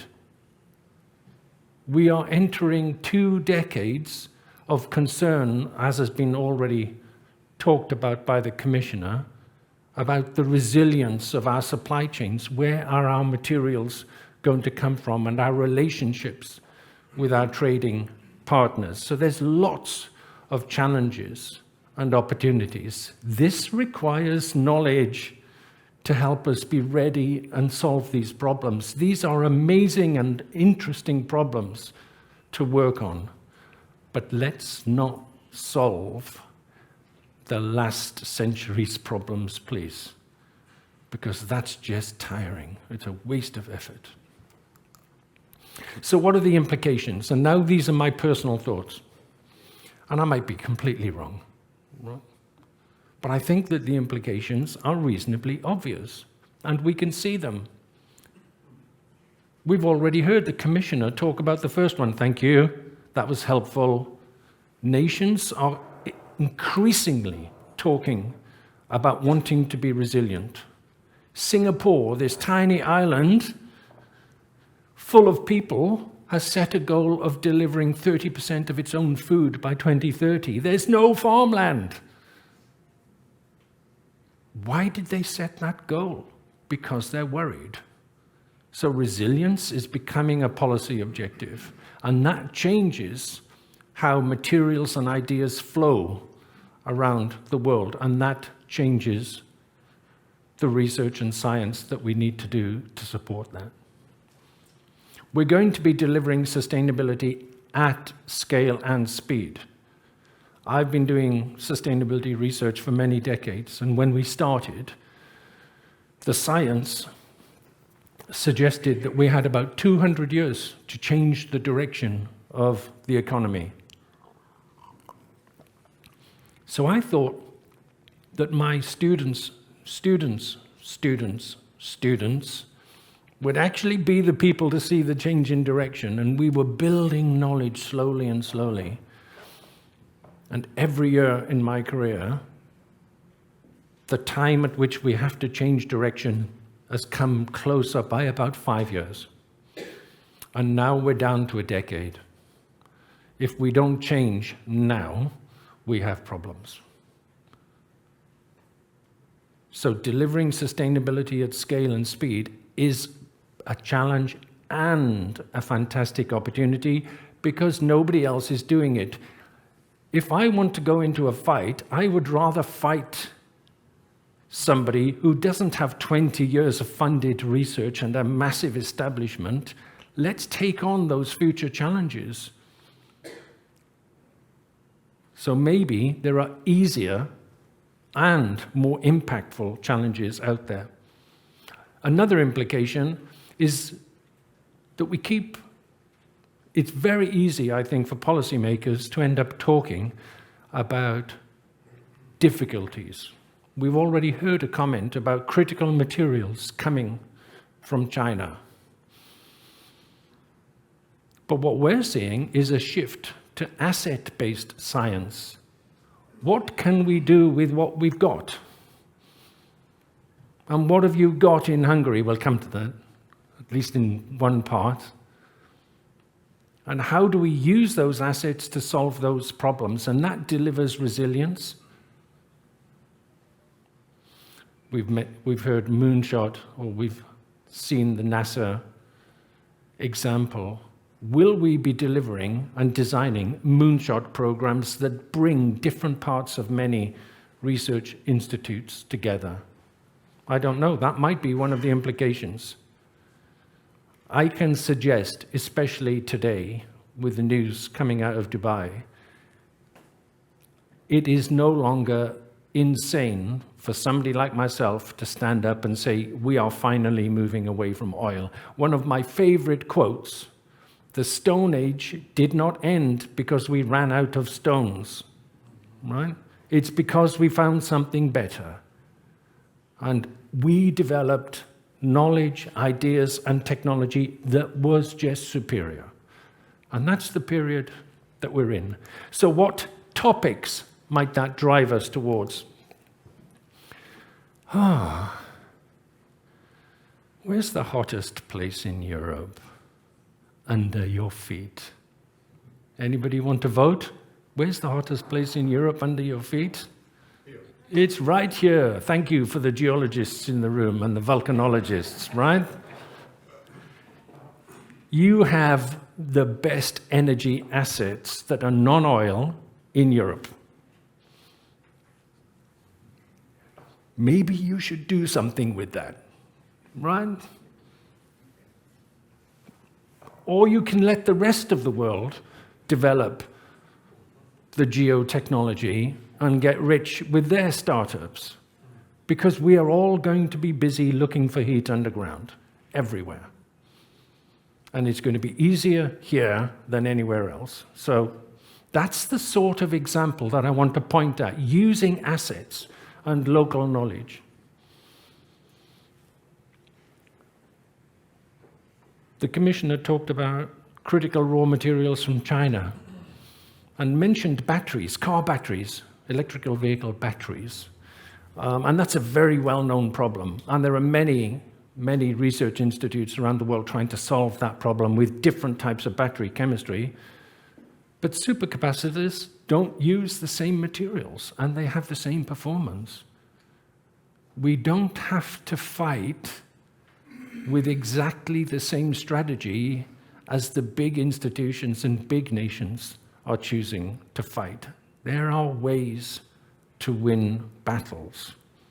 And I mentioned supercapacitors just as an example of a very, very narrow specific niche which doesn't have the problems that other people are trying to solve with solid batteries, for example. Biomaterials, we're moving from the age of chemistry, especially hydrocarbon-based chemistry, to the age of biology. I'm terrible at biology. I think in the room there might be 2 or 3 people who know something about biology. Anybody? Right? Right? Now is your time, right? And the people that you've taught and the people that they teach, this is going to be their century. That's the prediction, not of me, but of many people. And we've got to learn how to use biology to build the materials of the future. Everything that I'm currently touching comes from oil. In 50 years' time, that will not be true. So where will it come from? And it'll come from biology. So let's make them, right? Let's be the people who invent those future materials. We've seen the challenge on food systems and in soil health. Those are connected problems that can be solved in connected ways with exciting research agendas. So this is my worst slide. I could have written 100 topics or I could have written 1. They're all mad guesses. It is not for me to suggest topics. It's for the network to understand the context and the scale of change and to identify the opportunities. Don't fight yesterday's fight. But I am going to predict that if we do decide to go forward, we're going to have to do things maybe a little differently. We've already heard the language of transdisciplinary. In my world, we talk a lot about action research, problem-solving research, where every research project has to have 2 research questions. One that's about what knowledge do we need, and the other one is how do we solve this practical real-life problem? And you have to answer both simultaneously. That's action research. We do quite a lot of it back in our place. It's actually fun. The majority of my research questions are, what works? I'm an engineer. I don't actually understand how the world works. I don't understand the basic science. That's great, because there are people like you who do and have brought all of that knowledge to me to mix in different ways to solve problems. We were just trying to solve the microphone problem at the back. I didn't go to basic physics. What did we do? Turn it on and off, change the battery. If that doesn't work, change the equipment. Yeah? It worked. I really don't need to understand the physics. And how do we bring those types of research questions into basic science, I think is one of the fun opportunities of our time. I do think we're going to be met with these challenges. How do we find, select, and grow these new fields? Because we will need them. How do we train, fund, measure? We've just been talking about that. How do we train, fund, measure, and reward people who take risks in moving into these new areas and new challenges? And that's the reason why I'm excited to be invited to be part of the advisory board. And I'm going to wish everyone luck. And I'm going to give you one last story. I'm going to give you a picture of the future. So this is based on a project that we were invited to assess, to measure whether or not this was working. So this is from a Dutch company, Ecova, who make cleaning products out of plant-based materials. And they were trying to explore this very particular idea. And I loved this idea, so I'm going to explain this idea to you. And I call it the Friday night fridge problem. A scientist might call it the machine learning combinatorial biochemistry problem, because we like long words and technical phrases.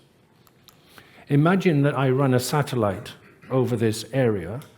Combining satellite and weather data, I can predict that your farm and your farm are going to harvest next week.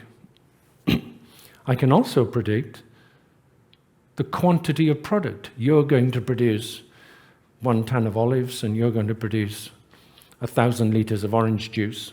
But because of that, I can also predict the waste. This is where it gets really interesting.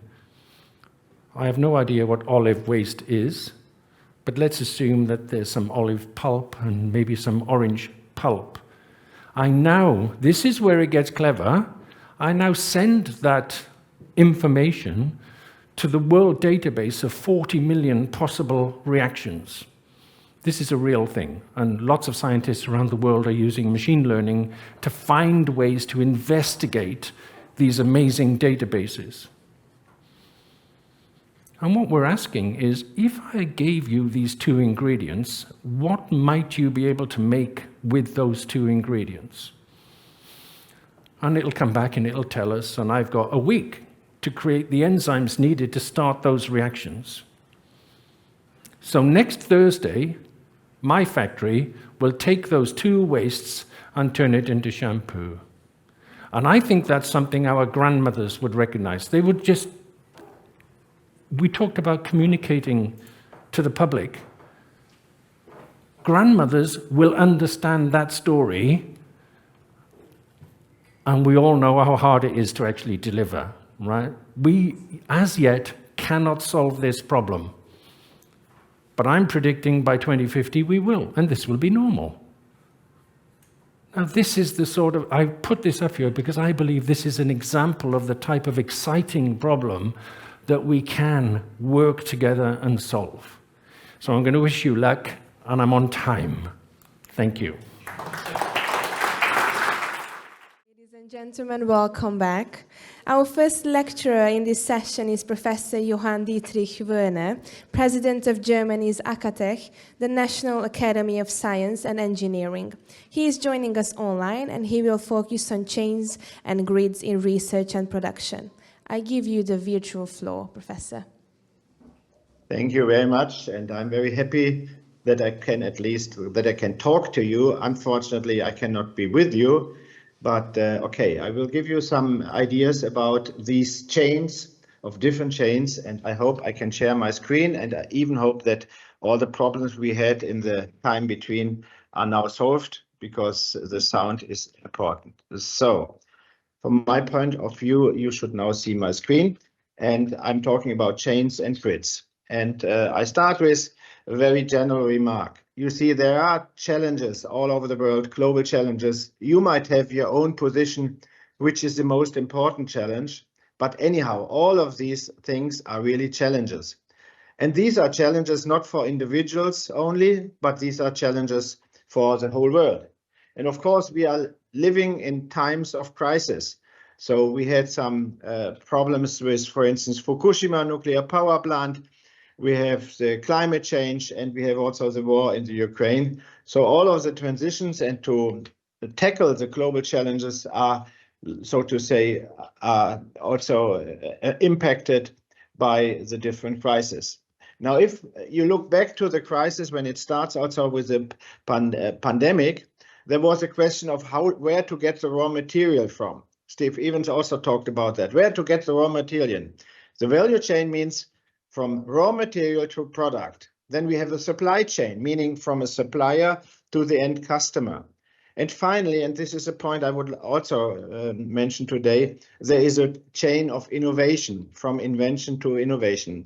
And as you see, a chain is a marvelous thing. It can really link forces, but the disadvantage of a chain is whenever you have one element failing, the whole chain is failing. Now, what we need, especially for innovation, is that we have to have a seamless chain of innovation from the very fundamental basic research, which is done by science, to really a product which goes to industry, to society, to the environment. And of course, this is governed by industry. That means through this chain of innovation, from fundamental research to a product, we have different actors. And therefore, it's very important to have a seamless chain of innovation. Otherwise, you will not come to good results. And what you need all the time is new innovation. You need disruptive innovation, which are far beyond what you thought before. You all know Elon Musk. Elon Musk had the idea to bring back the launchers, the rockets, after the launch. So he developed a reusable launcher, and he tried to bring it back. And I hope you can see now this short clip. This is his third attempt to land on a small boat to recover the first stage of the rocket. It's his third attempt. Number one was a failure. Number two was a failure. Number three was a failure. So normally one would say, okay, 3 failures in a row, that's the end of the story. But not so with Elon Musk. And interesting how what his comment was after this failure. You see in the German newspaper, it says, SpaceX failed again with landing trial, launcher absolves crash landing. This is how we Germans think if we see something like that. An American newspaper wrote, Falcon 9 almost landing. The same event. It's a difference between crash and almost landing. And Elon Musk himself wrote a tweet. He said, full RUD, rapid unscheduled disassembly event. Ship is fine, minor repairs, exciting day. If I would say something like this as a Director General of ESA after a crash on another planet, saying, full RUD, rapid unscheduled disassembly event, Mars is fine, minor, no repairs, exciting days, I would have been fired. So therefore, we have to understand that this is important, to have failures not at the end of a story, but to go on. And another aspect, you know that there are some people, and so is Stephen Hawking, saying we have to find a planet B to leave the Earth because we have climate change, we have pandemic, we have nuclear war maybe, etc. I don't agree with him. I totally disagree. But anyhow, I can say if you want to follow him, then the right place to go is this place. It's Aquarius, close to Aquarius. There is a solar system which is called TRAPPIST-1. It's just 39 light years away, which is not far compared to the size of the universe.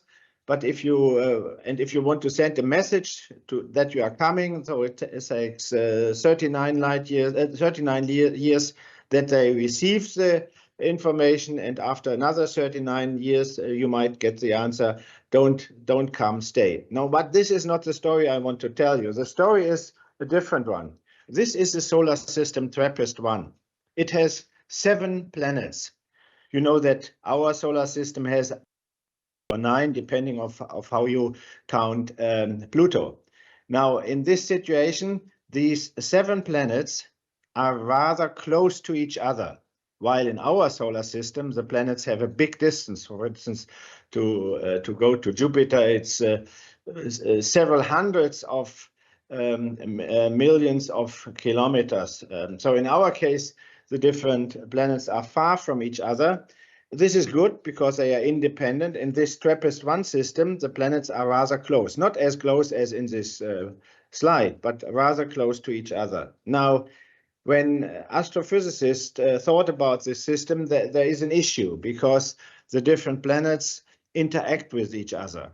But there was a musician who made a very nice approach. He took the frequencies of the different orbiting planets, meaning, for instance, for our planet Earth, the frequency would be 1 divided by 365 days per year, divided by 24 hours per day, divided by 60 minutes per hour, divided by 60 seconds per minute. So it would be a very, very, very, very small number. So this musician said, okay, I want to listen to the sound of this TRAPPIST-1 system.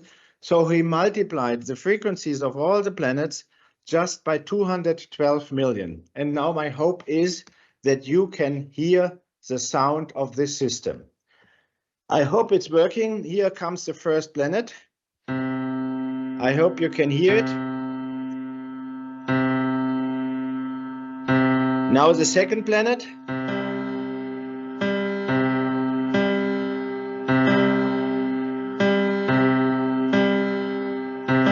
And the third planet.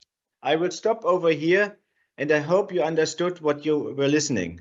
It's harmonic distances of the different planets, of the frequencies of the different planets, and this leads to the stabilization of this system. So why I'm telling you this story?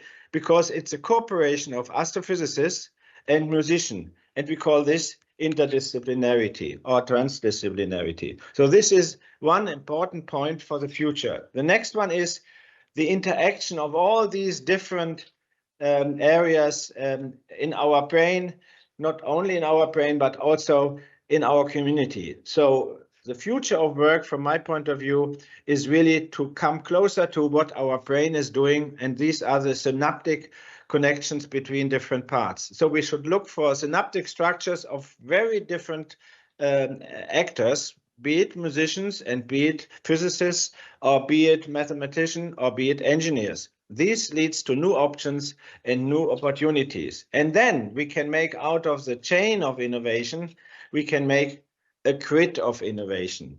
That means we have parallel lines which are interconnected, still going from invention, from the very fundamental research to products, which I call innovation. So if we are doing this way, then we can take care of this chain, and that means also the chain is enriched by interdisciplinarity, but it's also by having parallel lines, the failure of a single element does not lead to a failure of the whole chain. So therefore, this is really one of the solutions to come to better ideas. Now, I was talking about the seamless grid of innovation, but I was talking also at the beginning of the chains, the value chains and the supply chain. And of course, it is exactly the same for value chain, for supply chain. You can come to a value grid and a supply grid. Resilience is therefore through diversification and interdisciplinarity. Of course, there is a disadvantage. It costs a little bit more money, but this is a good investment because you're getting a more resilient innovation and supply and value system. Now, these are the main three chains or grids, but there is one further one, a fourth, which I would like to promote, and this is the chain of motivation. I will explain it using the example of the black hole in our Milky Way. This is a picture of the black hole in our Milky Way, and what happened over there was somebody had an idea. He was called Albert Einstein. Then some researchers were looking for money. They did some research. They were developing a global observatory using all the different observatories around our globe. And finally, they got a product. The product was this slide. This picture is a product of this research. Now, taking this product, I am fascinated. I hope you are fascinated as well. Fascination is a positive move in our brain. So coming with the fascination, we can go a step further to inspiration. That means we are reflecting what we learned. And from inspiration, we do the next step to motivation. That means also doing something new for our society, for the world. And then it comes, you need an idea, you need some money, you need some research, some development, some product. And sometimes you come out of this line and you come really to some product which is also getting money. Now, you have a good example in Hungary for this chain of motivation. And you know, of course, this very famous slide, Betterland Hackers. And this is exactly what it was. It was fascinating, it was inspiring, and it is motivating. And so I believe that also the new candidates to become astronauts can have the same impact to the Hungarian people as the former astronaut. Because one thing is important on an individual thing is you have all different types of knowledge. So let's believe you have a certain subject in engineering, in physics, or in medicine, biology, or whatever, and all the knowledge which is existing could be drawn on a slide. Then this green area should be the overall knowledge in a special topic. Within this knowledge, there are parts of it which are written in rules. So for instance, for construction, I'm a civil engineer, there is something is written in rules. And then in the practical work, you are using the rules, you are using some more knowledge, and this is then to construct buildings. But for me, the important thing is for the future that we need to motivate young people to go even beyond all of this, so that the people try to go beyond this area and to develop new knowledge, which is then also securing the future. And of course, we will do this also in cooperation with new technologies like artificial intelligence. So what I would like to say is there are some basic rules, but what is also important is that we should not foresee the future, not predict the future, but to make it possible. And this is what Antoine de Saint-Exupéry said, and I believe it's very important also for research. But don't forget that the chain or the grid of innovation, supply and value is the basis of all of this. Thank you very much for your attention. Next, I invite Professor Michael Kaschke, Chairman of the Supervisory Board of the Karlsruhe Institute of Technology and President of the Association for the Promotion of Science and Humanities in Germany, a member of the HUN-REN Advisory Board, to deliver his presentation titled The German Research and Innovation Ecosystem, Strengths and Weaknesses. Professor Kaschke, the floor is yours. Thank you and good morning. I learned from my distinguished British colleague that you should start a presentation with an apology. That's not so very much German nature, so I probably will do this at the end of the but I want to start right away with explaining you that I'm actually giving my presentation with having three different hats. One, as mentioned, as the chairman of Karlsruhe Institute of Technology, which is probably a unique combination of a university and a national research lab. With all its difficulties, so lots of my statement will be born or carried by the learnings I've had over the last five years with this institution. My second hat, I ran a large German company, probably one of the most scientifically driven companies in Germany, very successful and was in the semiconductor industry, still am involved there. So I always look at also from an industrial side at the research and innovation system of Germany. And last but not least, the Association for the Promotion of Science is the German collective assembly, so to speak, of the German industry, with quite interesting history. Was formed in 1990 after World War I, when all the research system was down in Germany. The industry said, we need to do something, set it up in a new way. It was done then. It was done again after World War II with the creation of the Max Planck Society, probably well known to you.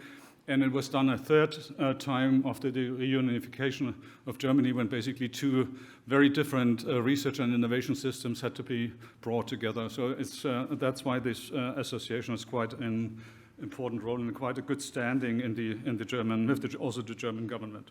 So after the introduction, I was asked to give an overview of the German research and innovation system, and I will warn you up front, I will even if it's recorded, I will not only say good words about the system. I will make some critical remarks, which we are also discussing with the German government, so they're pretty much aware of that. And jump to the first, to give a little bit of an explanation. Players and strategies is my first part, because I think it was mentioned in the other presentation, which I liked very much, context. I want to give you a bit of a context here. First, Germany spends about 3.2% of its GDP on research and innovation. So it's pretty good. The goal of the government is 3.5. But if you look a little bit deeper, 2/3 of this comes from the industry. So the public hand is only given a third, and that third is again divided in pretty much 50-50. To the federal hand and the federal states' hands, so that is basically the breakup. Why am I showing this picture? That is actually a healthy situation, in my opinion, in my personal opinion. If you drive an innovation system in a country and you do not get the good balance between the governmental and industrial contributions, you sooner or later run into problems. That's basically my firm belief. So I think that's a good part of Germany. We have basically, this is an oversimplification, but I think it's still worthwhile going into this. If you look at how the 20 billion of the federal government are being spent, and I could actually say add the other 20 million of the state's money as well to this chart. You basically have this breakdown into the standard instruments. There's institutional funding and there's project funding.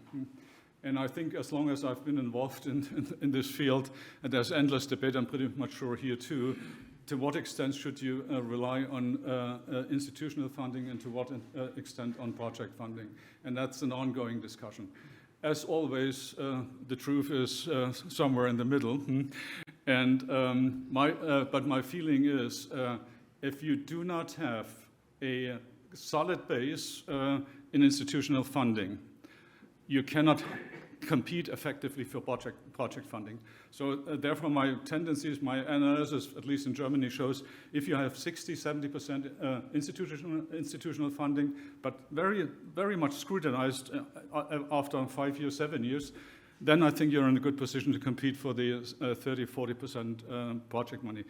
The tendency was in the last couple of years in Germany, and that's the criticism, moving more and more money towards project funding. There's an enormous overhead associated with this, and you get more and more similar projects because everybody sort of is equilibrating their project approach.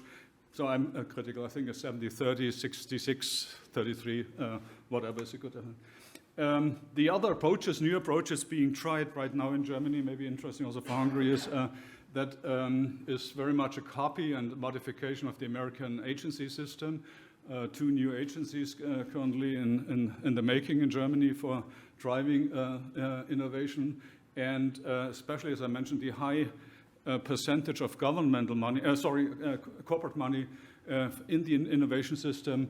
There was a strong demand from the industry then to give up, to make it more attractive for companies to invest in research and development. So now finally the government has agreed to a 25% tax break for small and medium enterprises. That said, it's a good first step, but the majority of the 66% that I showed before comes from larger corporations, and they don't benefit from this, contrary to, for instance, what is being done in the Netherlands, as an example here from Europe. So this just gives you an idea what kind of new approaches are currently being tried in Germany. An overview, want to give you an overview that could be, so I have actually the document with me. Who is interested? It's a very good document on the structure of the German research and innovation system. I think it's also available in English. But I just wanted to focus on this one chart and only on the lower mission element of the research strategy. The current government, and I think that's generally is a good thing, has moved away from identifying independent core technologies as the main direction for the country's research. They moved to a mission-driven definition of what is the research and innovation objective for Germany. I argued a lot, and here's my second criticism to the government, whether these are the right ones. I think it's the right thing. It follows very much in line. If you call it mission or context, we're pretty much thinking the same direction. It gives research a context if you define these missions.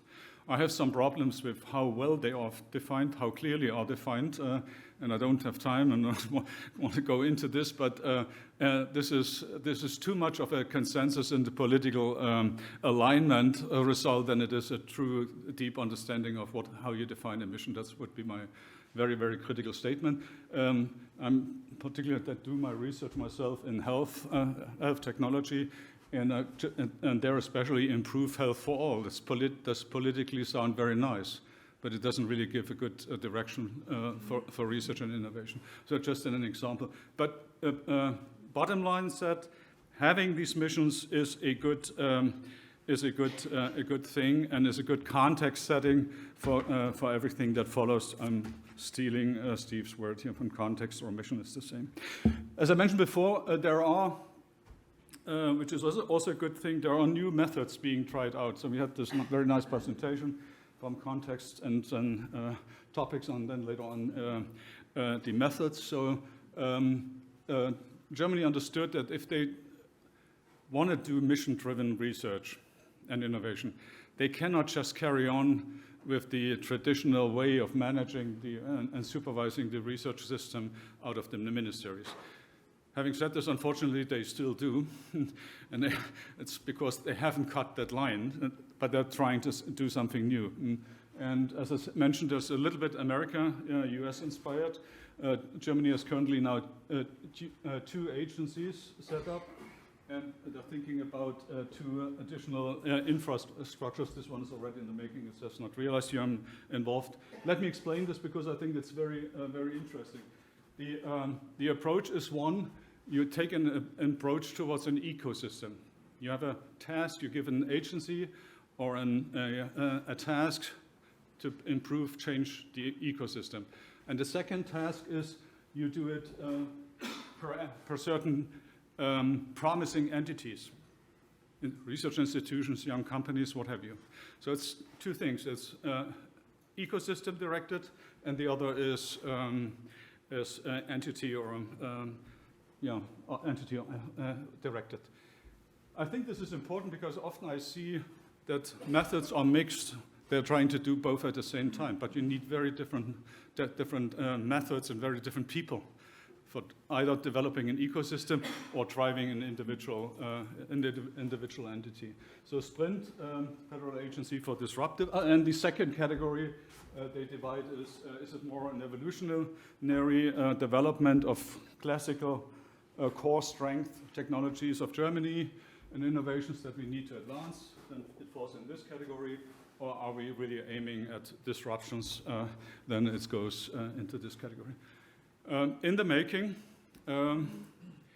results, I would say too early to tell whether we are successful, but I think it's worth trying. It's an interesting approach. That's why I wanted to present it to you.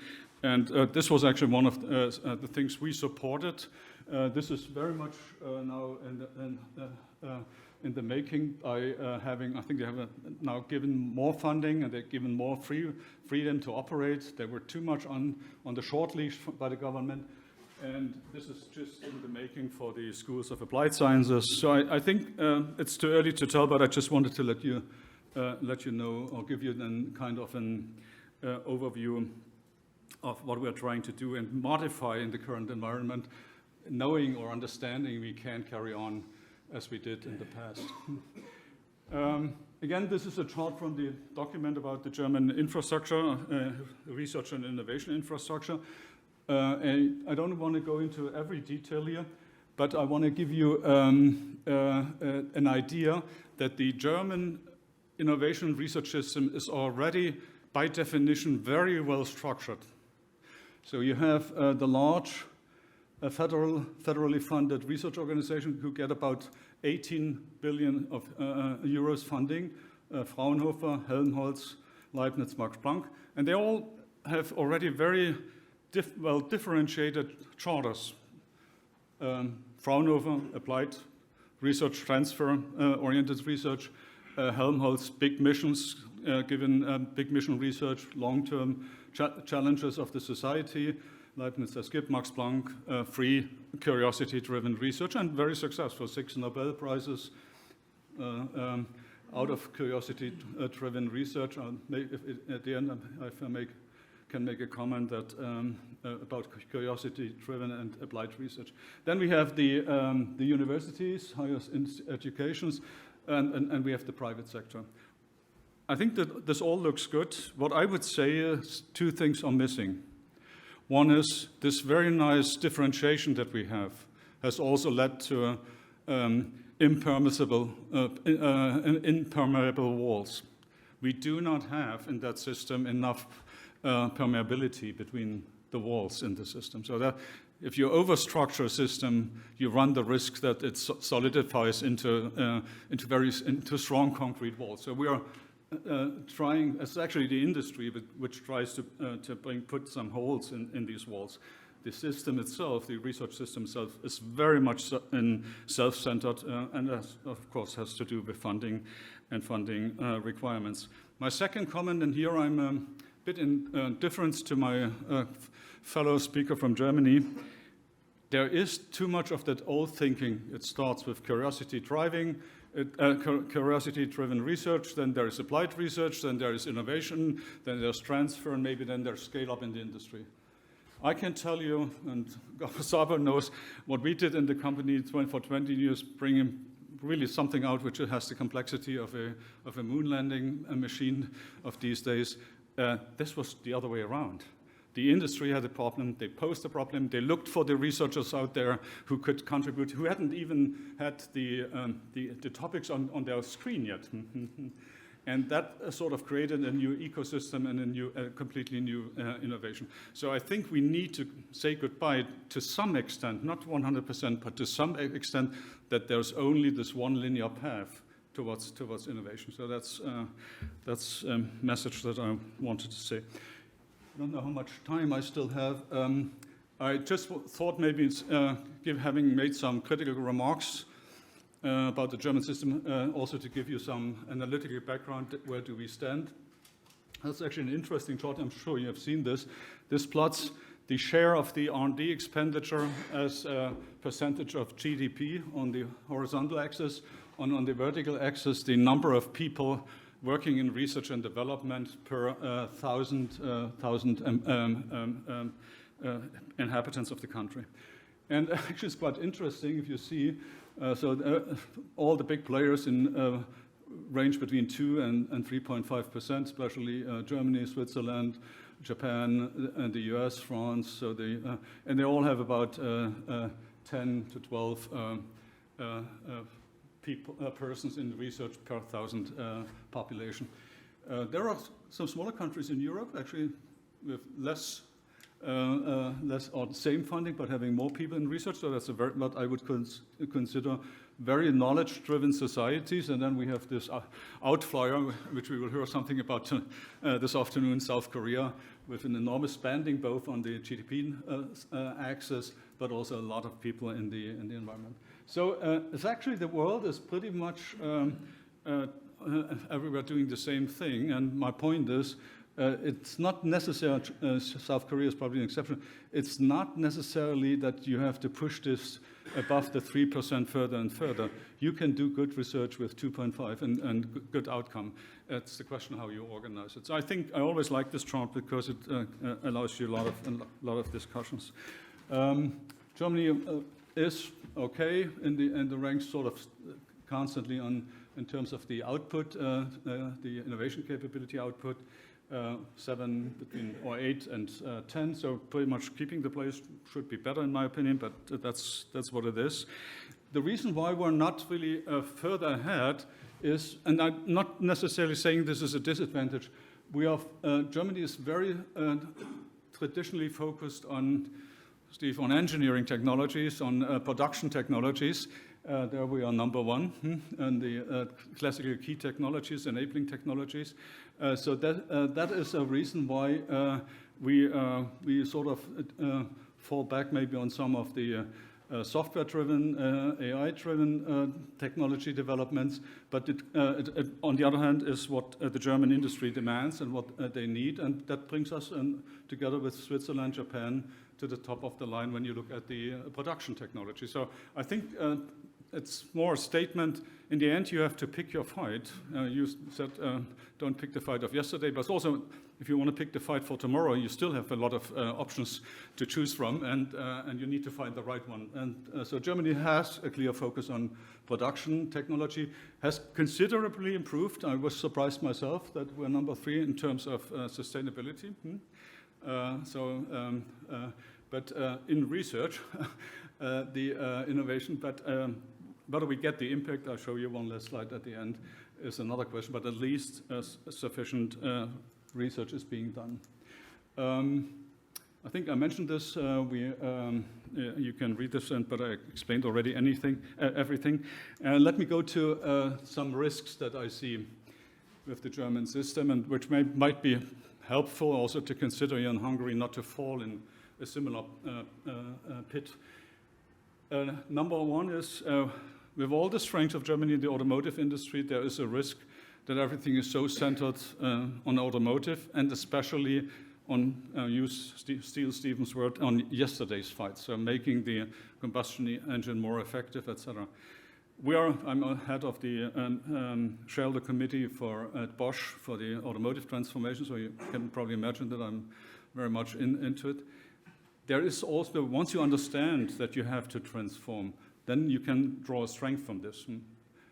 What most people don't know is that 64% of all the electric axles in Chinese e-cars come from Bosch.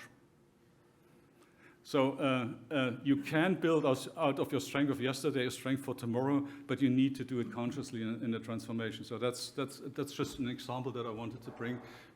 So this can be a disadvantage. This can be a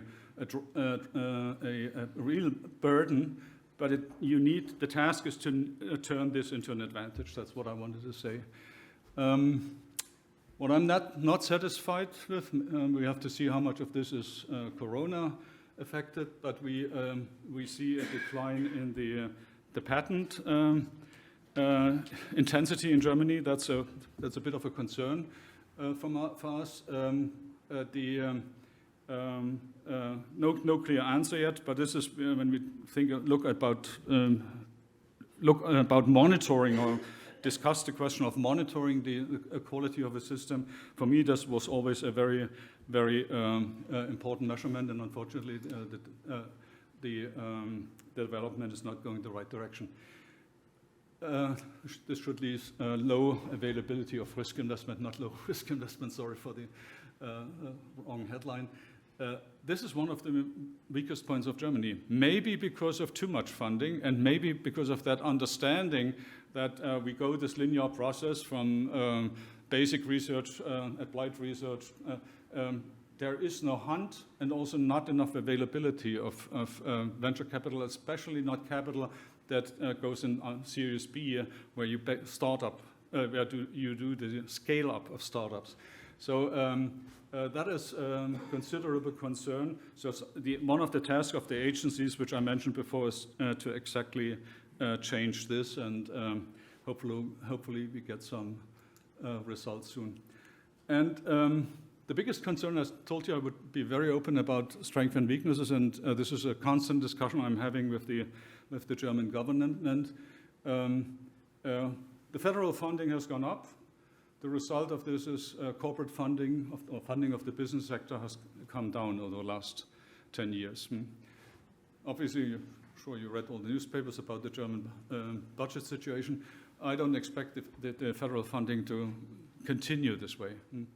But there are no means that to get the corporate sector back into the game with turning their curve up to funding. And that has a lot to do with these impermeable walls between the systems. So we need to think about a different system. And here's one key message, which I'm in really strong disagreement with the government. We need to move to a much more autonomous system, less in the research and innovation, less government controlled, at least not miniature controlled, micromanaged, give the system clear incentives, give them autonomy with boards. The Netherlands are a good example, Switzerland, the ETH, I heard that before, is a good example with the ETH Verwaltungsrat. Give these institutions the freedom, force them to transparency, which has to do with measurement, but don't micro-control everything. And that is a risk that I see, and that is something that what I wanted to bring up, because this is leads to an inefficiency and to a slow speed in the system, and that's something probably Hungary should definitely avoid. I want to close with some remarks why I'm so, one last comment, why I'm so strong on this autonomy and the new way of leading or managing, if you like, I prefer the word leading, the innovation approach in the system. Here, I took from the missions of the government 3 examples. So the missions have very clearly defined goals, so they are measurable actually. So the missions sound a bit obscure, but they have, so this is the first mission, remember, was resource efficient industry. And they have in there, and they say we need electrolyzing capabilities of 10 gigawatts by 2030, yes, 2030. In 2022, we're 24 times away. The same is for CO2 reduction in transport, which I skip, but this is my favorite because I'm involved in this. To really have a payable healthcare system of the quality we have today, we need to go digital in all aspects. And just one element, very tiny element of this is the e-card, the health e-card for the population. We have 0.3 million of the 85 million population of Germany having an e-card, and the need is to have 20 million by in 2 years from now. So what this tells you is there's a big gap between mission and goals and the speed achieving this mission. And that's something that the German innovation system, it's not only innovation, but to a large extent innovation, has not really come up with right methodologies and methods. And my principle, which I used and suggested to the government, was actually also yesterday in the newspaper in Germany, is a very simple one, because this is what I lived throughout 20 years in the semiconductor industry. You have a roadmap.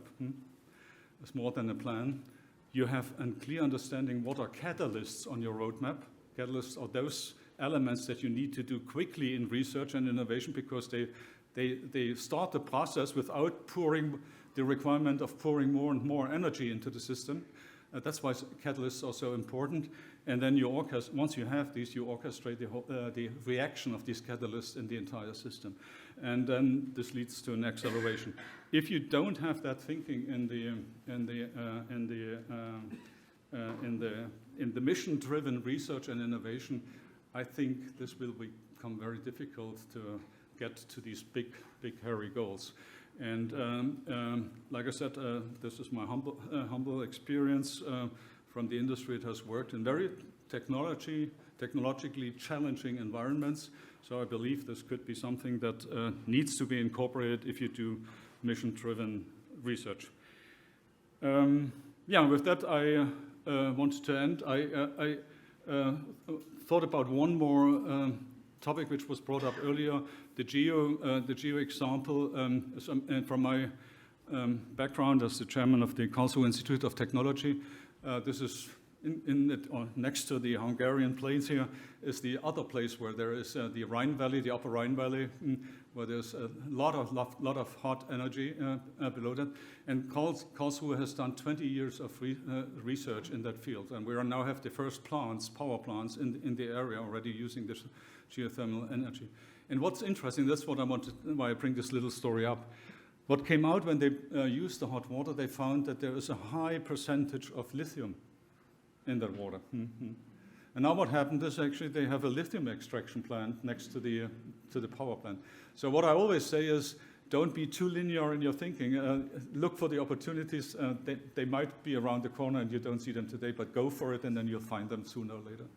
With that said, I apologize, which I promised that I will apologize at the end. I apologize for having maybe disillusioned you a little bit about the German research and innovation system. Thank you very much.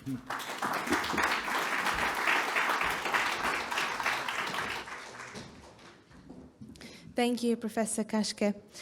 Dear presenters, just a kind reminder that please make sure that you speak in the microphone so that those who listen to you online can hear you well. Our next presenter is Professor István Módi, the Tony Coelho Distinguished Professor of Neurology and Distinguished Professor of Physiology at the David Geffen School of Medicine at UCLA, part-time professor at the Department of Epileptology at the Bonn University Medical Center, a member of the HUN-REN Advisory Board. I now invite Professor Módi to deliver his presentation titled The American Research and Innovation Ecosystem in Academia.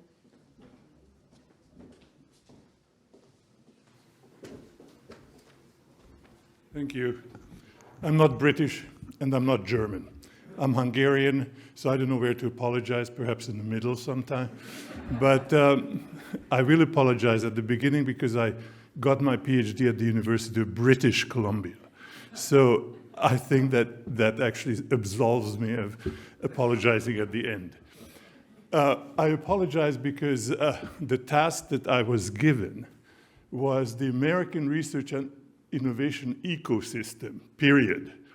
Now, I don't have three hats like Professor Kaschke has to put on from industry and from all kinds of various areas. I have spent all my life in academia, and I started at Stanford and a very short period at UT Southwestern, and then at UCLA for the past 28 years. I'm ashamed of that, but nonetheless, I can then tell you at least of how at this one institution, which is, as you will see, is pretty big enough, there was a development that I consider quite positive, that I think could be adopted to the HUN-REN as well, and perhaps also to the Hungarian academic institutions. So if I move the slides, so here's the University of California, Los Angeles, is the #1 public university in the US in terms of size, in terms of fame, and is the #1 also in public donor fundraising. This is the part where it is located, is pretty much a very large area, as you will see. It's surrounded by the city of Beverly Hills, Bel Air, Brentwood, and West Los Angeles, where the average home price, or the median, home price is over $2 million. So there is very little in terms of an ecosystem of developing little spin-off companies in the neighborhood like I've seen at Stanford when I was there, or there's opportunities even at UC Irvine or UC San Diego that these little companies develop right in the neighborhood. That is not possible here. One thing. So here's the overview. It occupies about 170 hectares. It's constantly ranked, I would say in the world, probably be the 13th or 15th university. Its yearly budget is 9.2 billion. Compare that to the Hungary's yearly research and development spending of 2.45 billion, which is still, unfortunately, less than 1.8% of the GDP, that I think has to be changed. I think that it needs to go up towards the 3 percentile, as Professor Kashke said, but at 1.8, stuck at 1.8 for the past, I don't know how many years, probably 10, it's really not sufficient. We have close to 8,000 faculty, and with more than $1 billion received each year in competitively awarded research funding, and there's about 6,000 research projects. IP has 1,000 active use patents in its portfolio, and since the beginning of 2012, almost 200 startup companies have been formed as a spin-off from UCLA faculty. Now, I told you that I will spend some time talking about this, but one of the strengths of UCLA is actually the diversity of the faculty and the various schools, professional schools that it represents. There are 12 professional schools at UCLA. 4 of them are in the healthcare. So there's the School of Nursing, the School of Dentistry, one of the best schools of dentistry in the US, School of Medicine also up there, and the School of Public Health. In addition to all of this, there's the School of Law, obviously School of Engineering, there's business school, there's the college itself, there's the School of Arts and Architecture, and what did I leave out? Possibly I left out one. Yeah, when I was on the, what was it, about 15 years ago, I spent 4 years sitting on the Senate's Committee on Committees. Now this is, it's a funny name, but it really chooses other members of other committees from the faculty and vets them so that everybody knows everybody. They are really a variety of people who are from various schools. So where else would I meet somebody from the ethnomusicology department who was sitting next to me every second Thursday for 3 hours for 4 years?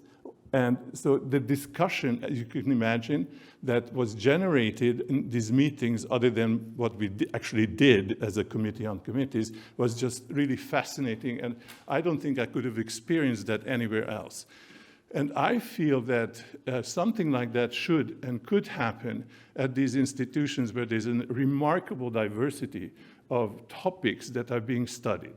That set aside, so I arrived to my point. The UCLA Technology Development Group, as they call themselves the TDG. And I have to mention that I'm really grateful to Mark Wisniewski, who have given me a lot of slides from the UCLA. He's the deputy director of the UCLA TDG.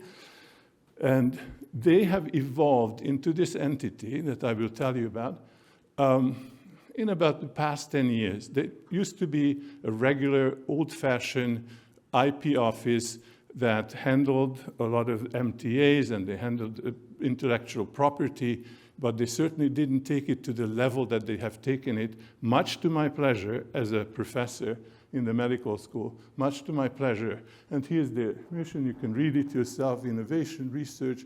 And they create now an environment at the university that is truly, truly conducive to innovation. They organize courses, as you will see, the ecosystem based on their activity, a whole bunch. I mentioned to you how difficult it might be to actually form companies around UCLA because of the property prices.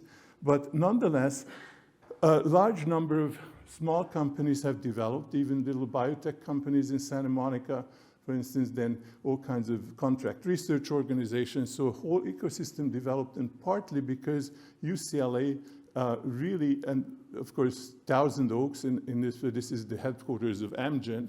But on the other hand, all of this have developed in the past 10 years to supply the needs of UCLA's much, much needed development in this area. So this is, as you can see right here, I can point out, this hospital was newly built by the Pay Group, who built the pyramid in Paris. You can see here, there's the, oh yes, here. So these are three buildings. This is my buildings. I'm there on the 5th floor. My office is there, a parking structure, and this is the School of Engineering there. So the proximity between the actual physical proximity between all the life sciences and the engineering is really great. So at the end of my talk, I mentioned where that led us many, many years ago. But this is what this really spews out of the physical proximity of the various teaching activities that we do. And so the TGG started organizing about 4 years ago. These the LA Best, which they called it, and this is the Bioscience Ecosystem Summit, and this was in 23. And what they do, they organize meetings with venture capitalists, with even students are very much encouraged to come to these meetings. And really, there's a lot of networking that can be done. This is for the 2022 event. This is Mark here, the deputy director, who gave me many of these slides, as I mentioned.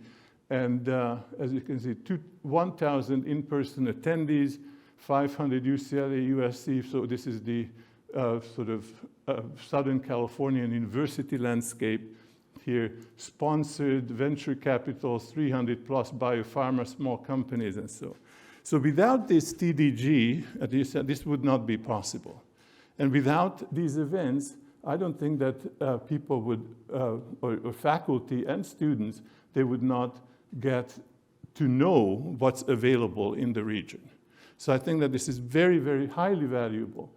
The metrics, they are gene therapy drugs that have been developed. These are these have been a gold mine for UCLA, actually the UC system. The two of the top 5 prostate cancer drugs, these are the Standy and Erlida. Then these are the people who did some of the spin-off, some of the, really this was 4% royalty sold by UCLA for $1.2 billion on these 2 drugs. This was Kite Pharma, done by Owen Witte, who is a professor of gastroenterology at the School of Medicine, and Gilead bought it for $12 billion a few years ago. The young people also, they are encouraged by this, and they really go into research that will lead to spin-offs, and this is all through the sponsorship and help of this UCLA Technology Development Group. So the startups are about 20 a year, or as you can see from fiscal year 2018 to 23, at least 20 companies are being spin-off from this. And this is, as you well know, and I think I've seen this slide from the previous meeting, the really role of the Bayh-Dole Act, the 1980 Bayh-Dole Act in the US research landscape, which affords the universities the rights of intellectual property, and that it just really skyrocketed. So this is from the Vice Chancellor of Research in 2012, and I say this because these were 2 very significant dates, 10, 13 years ago, when UCLA started moving and realizing that entrepreneurship and innovation is very important. And with the formation of this, institution, if you like, of the TDG was here. So in 2011, Bill Ucci from the Anderson School of Business came out with a report that I very much recommend for everybody to read. It's even though it's 12 years old, but I will show you some quotes from this. It's just unbelievable how he hit the nail on the head. So this is the Region signed this technology management agreement with the technology development corporations, and in 2016 this entity was launched, and as I said, it was just an old-fashioned Office of Intellectual Property, and in what they develop now is really something very, very good. So here's one little paragraph from the report, and I will read it just because I really captured my thoughts. So entrepreneurship is not and cannot be synonymous with commercialization. Reality suggests a more nuanced definition that entrepreneurship is the passionate determination to translate a vision into reality for the greater good of society, the creation of new knowledge for practical benefit. This kind of scholarly work is demanding, risky, and often requires unusual courage and determination on the part of the scholar entrepreneur. We cannot undercut those efforts by throwing bureaucratic roadblocks thoughtlessly in their way. While we must safeguard the public interest, we must not obsessively hold up the stop sign of conflict of interest without suggesting alternate solutions so that an innovative project can continue to move forward. This is, again, the triad of how this entity engages with industry. This is the industry sponsored research, so they manage all of our sponsored research. When we had agreements with various companies, they come and manage those, the subcontracts, the MTAs. I will come into this SBI, STTRs, which are grants that are funded by the government that go through corporations. As I said, business development, licensing, innovations, and new ventures with an innovation fund. They have competitions for various PIs who can win as much as $200,000 for a project each year. And they're presenting that, and the venture is already being brought in for that.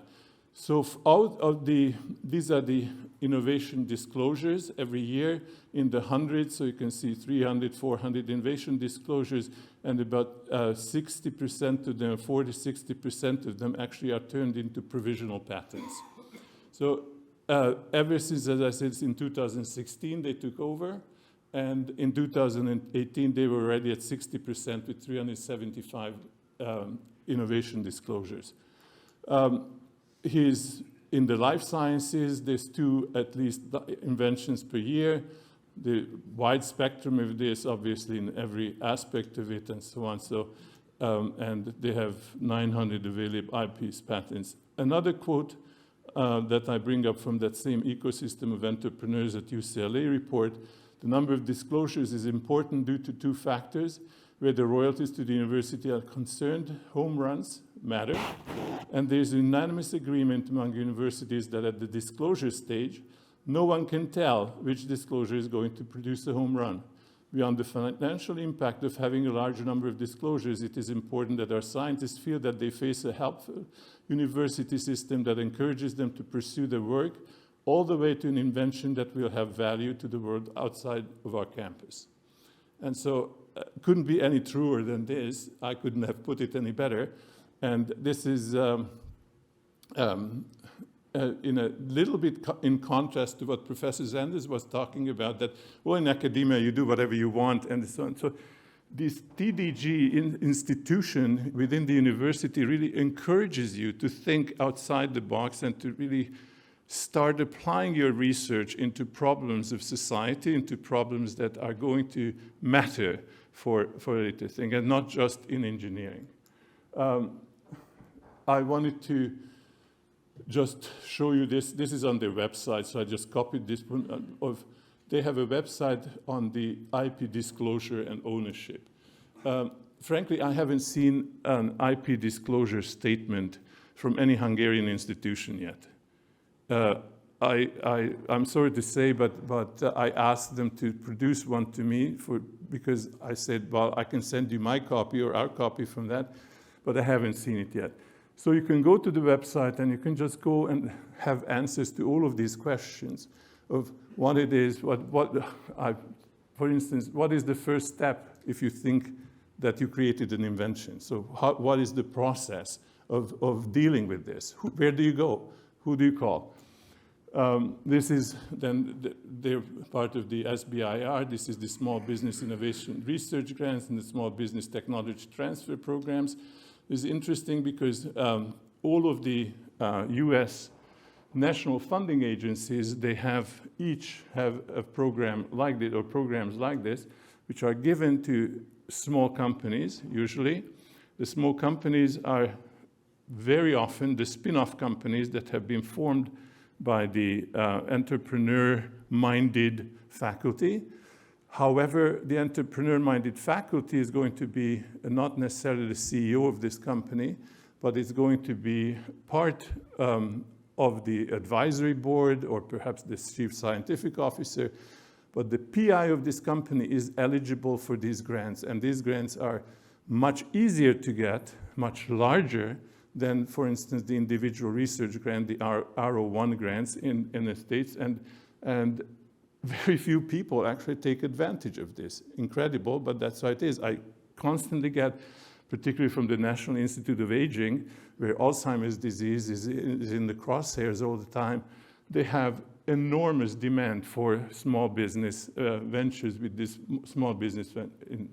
I think I just skip this because I know not I'm the only one standing between you and the lunch. So I will just go to my last slide. And this slide is 20 years old, and over 20 years old. When I came to UCLA, then we started talking to the engineers. As I said, the buildings were very close, and we came up with this, I think for the first time, the notion of neuroengineering. We created a program that I was co-chairing with a very, very clever electrical engineer, and who is since at DARPA. And we then applied for a grant after we realized that we cannot really talk to each other. I was a little more able to talk to Jack Judy, that was his name, because I had some background in physics, but we just realized how difficult it is to talk with these people. And, but we improved on the vocabulary, and we improved on the translation. And so we created a program that was actually funded by the National Science Foundation, where we trained PhD students either from the side of the engineering part or the neuroscience, where they met in the middle, and they had to be proficient in both, and the project had to involve either. And what was interesting is that through the students, we actually met as a committee, the engineers and the neuroscientists. And I don't have time to go into the various projects that were created, but one of them was taken by the JPL to the Mars to sense glutamate on Mars, because this was a very clever glutamate sense. Glutamate is a small amino acid, and it was a very clever glutamate sensor that was supposed to be working in the brain, but it ended up on the Mars. And this is what it was called, the Iger Award. So I encourage, based on this and based on my experience as a co-chair of this program for about 8 years, that it really is possible to bridge over various disciplines, and it is possible, particularly through students and education and innovation, to bridge this over. And in a system, in a research setting like this, I think that is definitely room for improvement for getting to that stage. So we didn't create this in the neuroengineering program, but it might be possible. It reads, smaller and more powerful chips allow me to have a smaller head. So, thank you. Ladies and gentlemen, welcome back. First, I would kindly ask Professor Avi Domb, Chief Scientist at Israel's Ministry of Science and Technology, to deliver his presentation titled Israel's Research and Innovation Ecosystem. Thank you very much. Okay, so I'll discuss the innovation, or I should say the movement from university to the industry. And I belong to this ministry. And I will start with a comment. So far we talked about academia, that there are two types of research, applied research and fundamental research. But unfortunately, there is another research that is useless research, or research that is not applied and not fundamental. And we are targeting those people that are doing this kind of research and move them into the applied research. So next slides. Okay, so I will start with the Weizmann statement that Professor Weizmann, like all of you or many of you, he was born in Russia, did his PhD in Germany, was a professor in the UK, and then he ended up in Israel, establishing the Weizmann Institute. Later on it was called after him, and become the first president of Israel. So he realized that Israel doesn't have natural resources, and the only thing that will make the country, the economic of the country, is to have good science. And indeed, he established the Weizmann Institute. And if we look at the history of Israel, how the innovation started, it started from the need. Okay? We are a dry country. We have very little water, so we need a good irrigation system. And Netafim is still one of the largest companies in the world to provide a proper irrigation or conserving irrigation. Later on, we see the tomatoes. Here, this is a professor from the Hebrew University. He invented the small or the nano tomatoes. And the invention here is not only the nano tomatoes, but the seeds that you can take from these tomatoes are not fertile. So you cannot duplicate it otherwise. Right? So this is the main invention of this patent. And later on, of course, this is relevant even for today. Israel is an island within many enemies and needs to develop its own weapons. So we have tanks, we have an airline. Unfortunately, it was stopped because the United States wanted to sell it something else. And all of this industry actually generated the AI, the quantum, and the engineering development of the country. And still, most of the people that are coming with the unicorn companies are coming from the army and not from the academia. Okay, so for over the years, we have developed the Discon key and many other technologies that are related to engineering and to computer science. In the medical field, we were very successful over the years, and I think that we were third in the world in developing engineering stuff for the medical field. And the reason is that to introduce a medical device in the market in the United States, it is much shorter than to introduce a drug, which takes many years. However, we were able also to develop several mega drugs, like the Copaxone and Exelon and the Selagelin, and these products still are in the market, but it's not enough. And the reason is that we are not investing on drug development because we cannot develop, as a country, we cannot develop a drug. It costs too much. And but this, I believe that this is not the correct way to develop a technology, because it's not necessary that we will develop the drug to the end. Okay, we'll give one of the major companies, international companies, to develop a drug. Along the years, we have successes, but also we have failures. And one of the famous failures is a Better Place. It's a company that started in 2012, 2013, okay, raised about $1 billion, and they were about to be in the market, but then the concept of having an electric car, the concept here was mistaken, because they decided, since the batteries, it took too long to recharge, so it takes about 24 hours, their batteries. So they said, okay, a person will come to the station and the battery will be replaced, okay? And this, as a business model, didn't work, so they failed, but 2 years later, Elon Musk came in with the same car, but with a different battery, and is now making a lot of money, and there is no electric car in Israel, or industry in Israel, unfortunately. So if we look at the, at the Israeli economy, we see that 50% of the export of Israel is coming from the high-tech. And high-tech, I mean computers, everything that is related to computation, to cyber, and this kind of industry, which contributes a lot to the Israeli GDP, and about 11% of the employment is in this industry.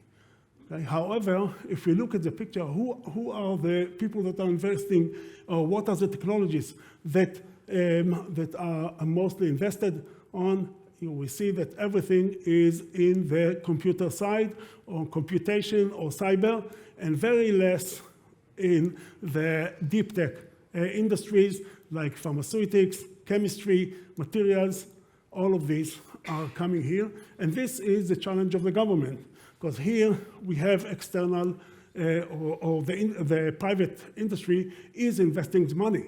And here there is no private industry, private investors, and here we have to put more and more rather than in this part. However, the government is also putting here because they're afraid that they will lose both this side and also this side. But this is the argument, internal argument. So if we look at the situation of Israel, Israel is in a good place right now. We don't know what will be in the next few months during this war that we are facing now.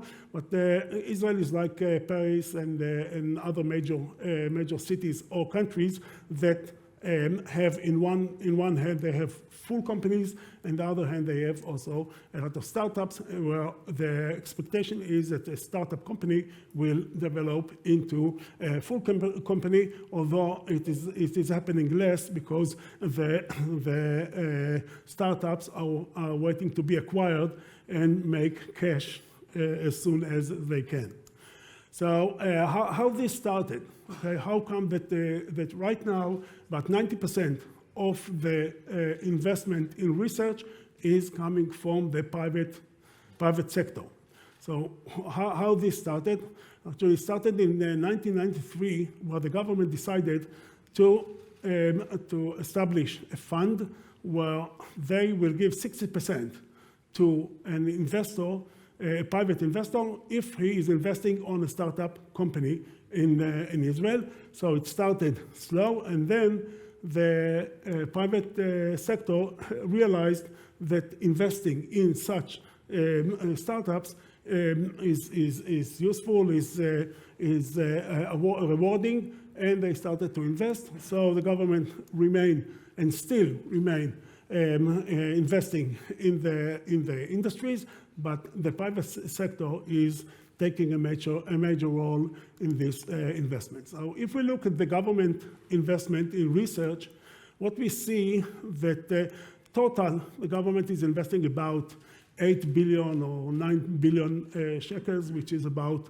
$2.5 billion, mostly in the basic research in the universities. And this is very important, that if you have a strong basic research, you may expect to have also applied research. So this is, or this composition is probably the right composition, that you have a high investment in basic research and industrial research. Okay, this is not exactly applied research. This is industrial research. This is done by the Innovation Authority, where they invest on startups and technologies to major companies. The really investment in applied research in academia is actually our ministry, and we are in a very small part here. But this is the situation that we are facing, or we are facing now. In order to have a good ecosystem, to have all of these developments or startups, you need a range of organizations. It's not enough that you have a strong academia and you have excellent hospitals, okay, and probably some investors, but you need the entire infrastructure that fill up the startups, and startups to medium-sized companies, and then to main companies, or to be acquired by an international company. So if we look at the government R&D, there are actually three bodies that are investing in Israel. The one is the Council for Higher Education. They invest about 2.1 million shekel. It is about $600 billion, and they invest on only in the academia, only in the universities and in some colleges. Then we have MAFAT, which is the body that makes all the investments and the research for the army, for the IDF. And here the budget is unknown, probably much higher than the other components. And then we have the ministries. Okay, the ministries, our ministry and the other ministries, each ministry has its own budget for developing technologies that are relevant for their ministry, for energy, for health, for agriculture. We invest in all type of technologies. And then we have the Innovation Authority, where they invest in startup companies and promoting. They're not giving 100%. They're giving only up to 50-55%. And the company has to find a partner to have the further investment. Okay, so another component to the ecosystem is the chief scientist in the ministries. It was established in 1962, also by a president of Israel, another president, that Ephraim Katzir. He was a biologist, biologist, and he also. So we have in these ministries we have a chief scientist that investing most of the money in the academia. And so if we look at the education system, we have 10 universities, and the universities are relatively equal. Okay? There are no differences, significant differences among them. The Weizmann Institute is not a university because they don't have an undergraduate program, but they are probably the most successful with introducing technologies and new ideas. Then we have colleges. Among these colleges, we have 5 colleges that are engineering colleges, and we try to promote these colleges to do more research. And recently, or in the past 15 years, we have the hospitals contributing significantly to the startups and medical technologies. What is important is that this body is contributing to the workforce of Israel. We have 1,600 PhDs every year. About 1,000 of them are in engineering, chemistry, and STEM system, and then we have the undergraduates, graduates, and in addition, we have all of these students. And if you cut the research, of course, you will get less and less PhDs and masters because we provide them a stipend, and without a stipend, they will not be able to.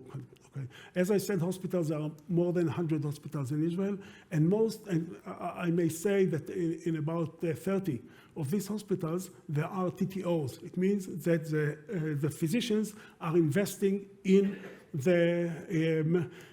or using their knowledge near the bed to translate it into a technology. Which is significant, and about 30% of the patents are coming now from hospitals. I should mention that today there are programs for MD PhD, and most of the physicians today, they go to this kind of program. Okay, so it's not 1 or 2; it is about 50 or 60% of the physicians that they have also PhDs, and they want to be researchers. Okay, so the TTOs are playing a major role in Israel. There are many TTOs that actually supported by the income that they are getting from selling patents and services to the industry. A major component of the ecosystem is the Israel Innovation Authority. They invest from early on. Actually, if you have an idea, you are not an academic, you have an idea, a great idea, you can present this idea, and this authority may provide you a 200,000 shekels to start your idea and see if it is working or not working, and then at the end you can start a company. And they support even large companies. If a large company wants to switch to or to start a new product line, then the government will support this initiative. So companies will renew themselves all the time, and they will not stuck as a traditional company. So another component is incubators. The incubators are playing a major role. If you want to start a company, you cannot start from scratch. You go to one of the incubators. The incubators are private companies, but the government is providing them the support. About 85% of a startup company, or the money that is required for a startup company, is coming from the government, and the private sector is providing 15%. And for each company, a startup company, they may start with a $1 million for 2 years, and then they have to continue. Accelerators are another body that are in the universities or colleges, where to encourage the student to understand what is a startup and what is an entrepreneurship, etc. And there are some other hubs that are targeting the undergraduate students. So early on, when they start the studies, they have the ability to understand what is required in order to be an entrepreneur.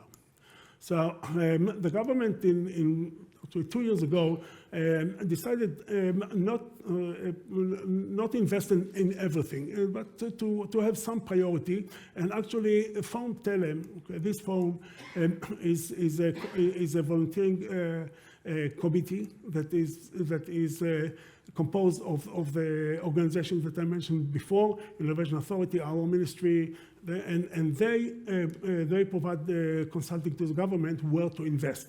So their last investments were on quantum research, AI, and in bioconvergence. We discussed it before, the combination of medicine and engineering. And the reasoning for selecting this is we have a relative advantage on these technologies, and in some cases like quantum, okay, even there is a risk that nothing will come out of it, but we cannot not be in it. Okay, so we have to invest also on this. Okay, so in the quantum, our ministry is more controlling the regulation and ethics, because as a government we can control this, but the other components are done by the industry and by the academia. Okay, also in the quantum research, we are working on all 3 fields, because all 3 fields have meaning also, and security meaning, especially the sensing. Okay, so in the sensing we made a significant investment and advancement, and also in the computing, which is the most difficult part. So we are in this game, and probably the quantum research will end up with something that is tangible.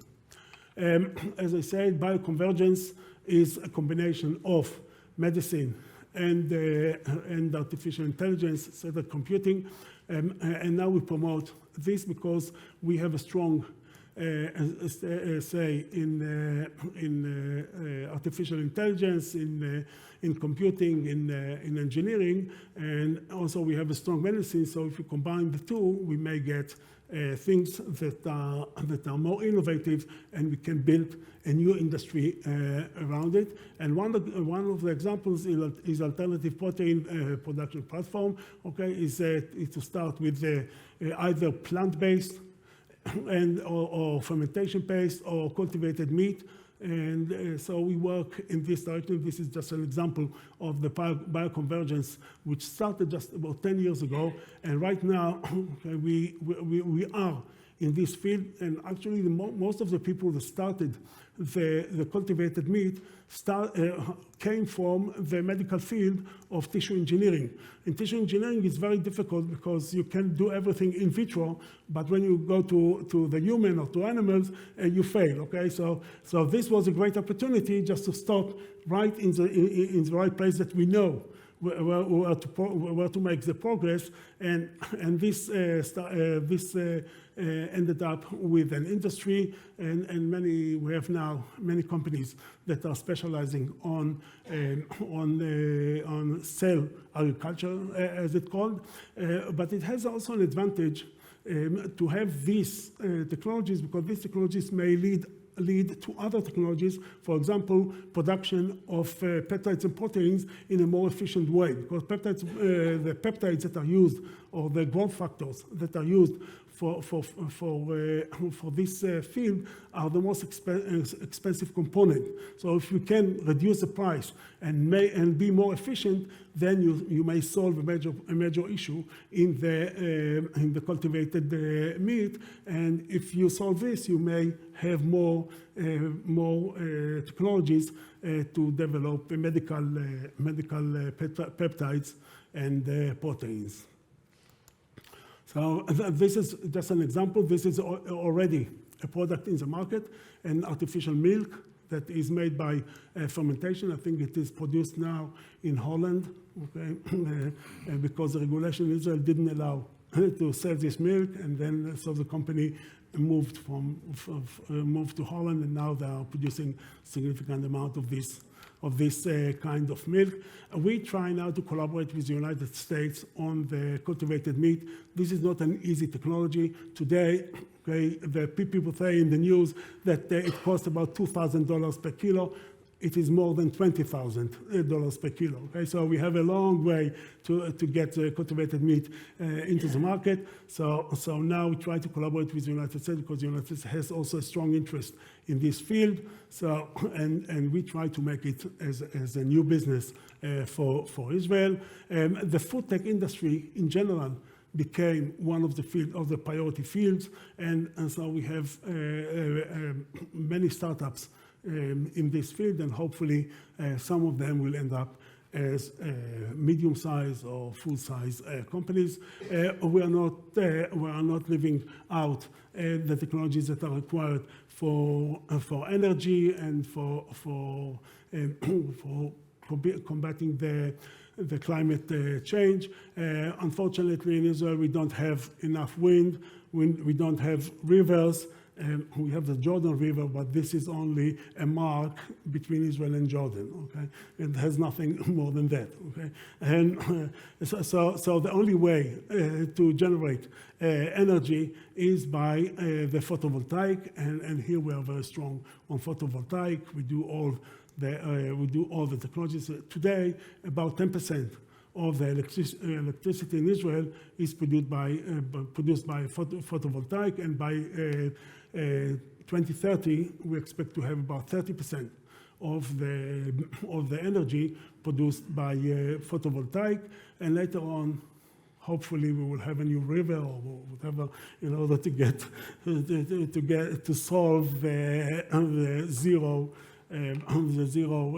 release of CO2, but we are working also on SAF and other components that are related to climate change. In the clean tech ecosystem, so this, we were not aware about 10 years ago about this, but today we have the universities in it, and we have startups that are trying to get an industry out of this of the ecosystem of the climate change issue.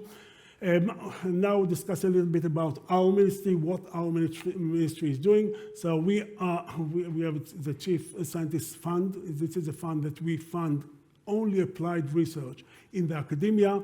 International scientific relations. Okay, there are relations between universities. We are not involved in this. We are involved on the international scientific relations with governments. Okay, so government to government, and the science and community. This is another department in our ministry. And then we have a few bodies, like the Space Agency is within our ministry, and then the Innovation Authority is also within our ministry. But in Israel, the innovation any authority is not the government can do nothing, just giving the money. Okay, so they are physically located in the same building that we are, but even the minister can say nothing. But this is very important these days because the government is making cuts for cuts of the budget, but they cannot touch the science because the science is an authority. So we focus on the TRL between 2 and 4 applied research, and we have several programs that are related to this. One is a fund for applied research, where the researcher has to sign that this is an applied research.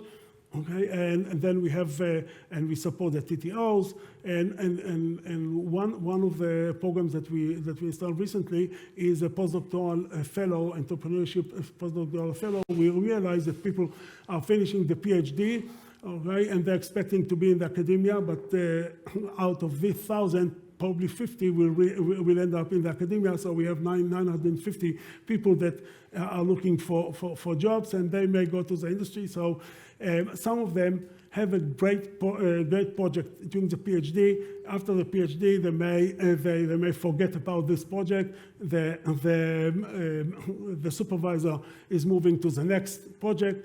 So what we suggest is to give this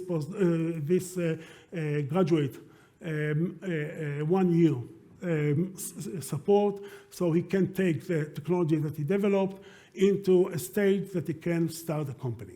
So this is the idea of this, and we hear that the United States is doing actually the same program. The international collaborations, we are collaborating with about 40 countries, and in different ways of collaboration, not all of them at once. Usually we collaborate with each country, about 10 countries per year.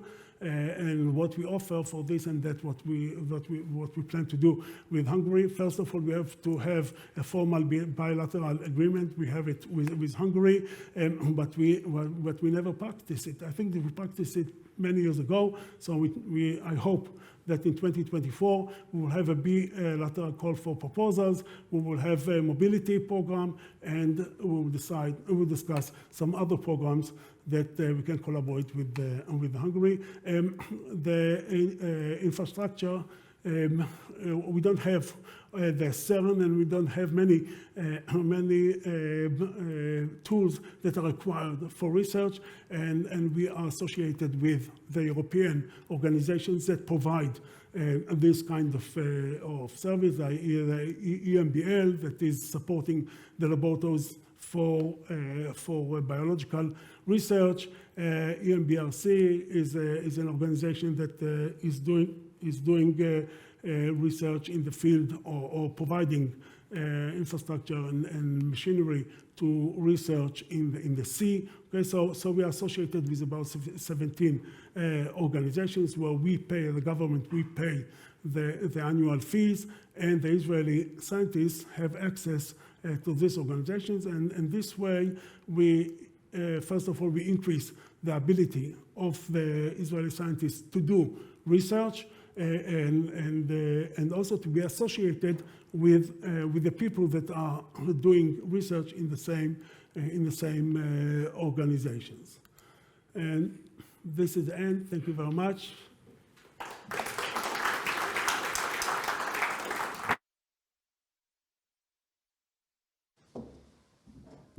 Thank you very much, Professor Domb.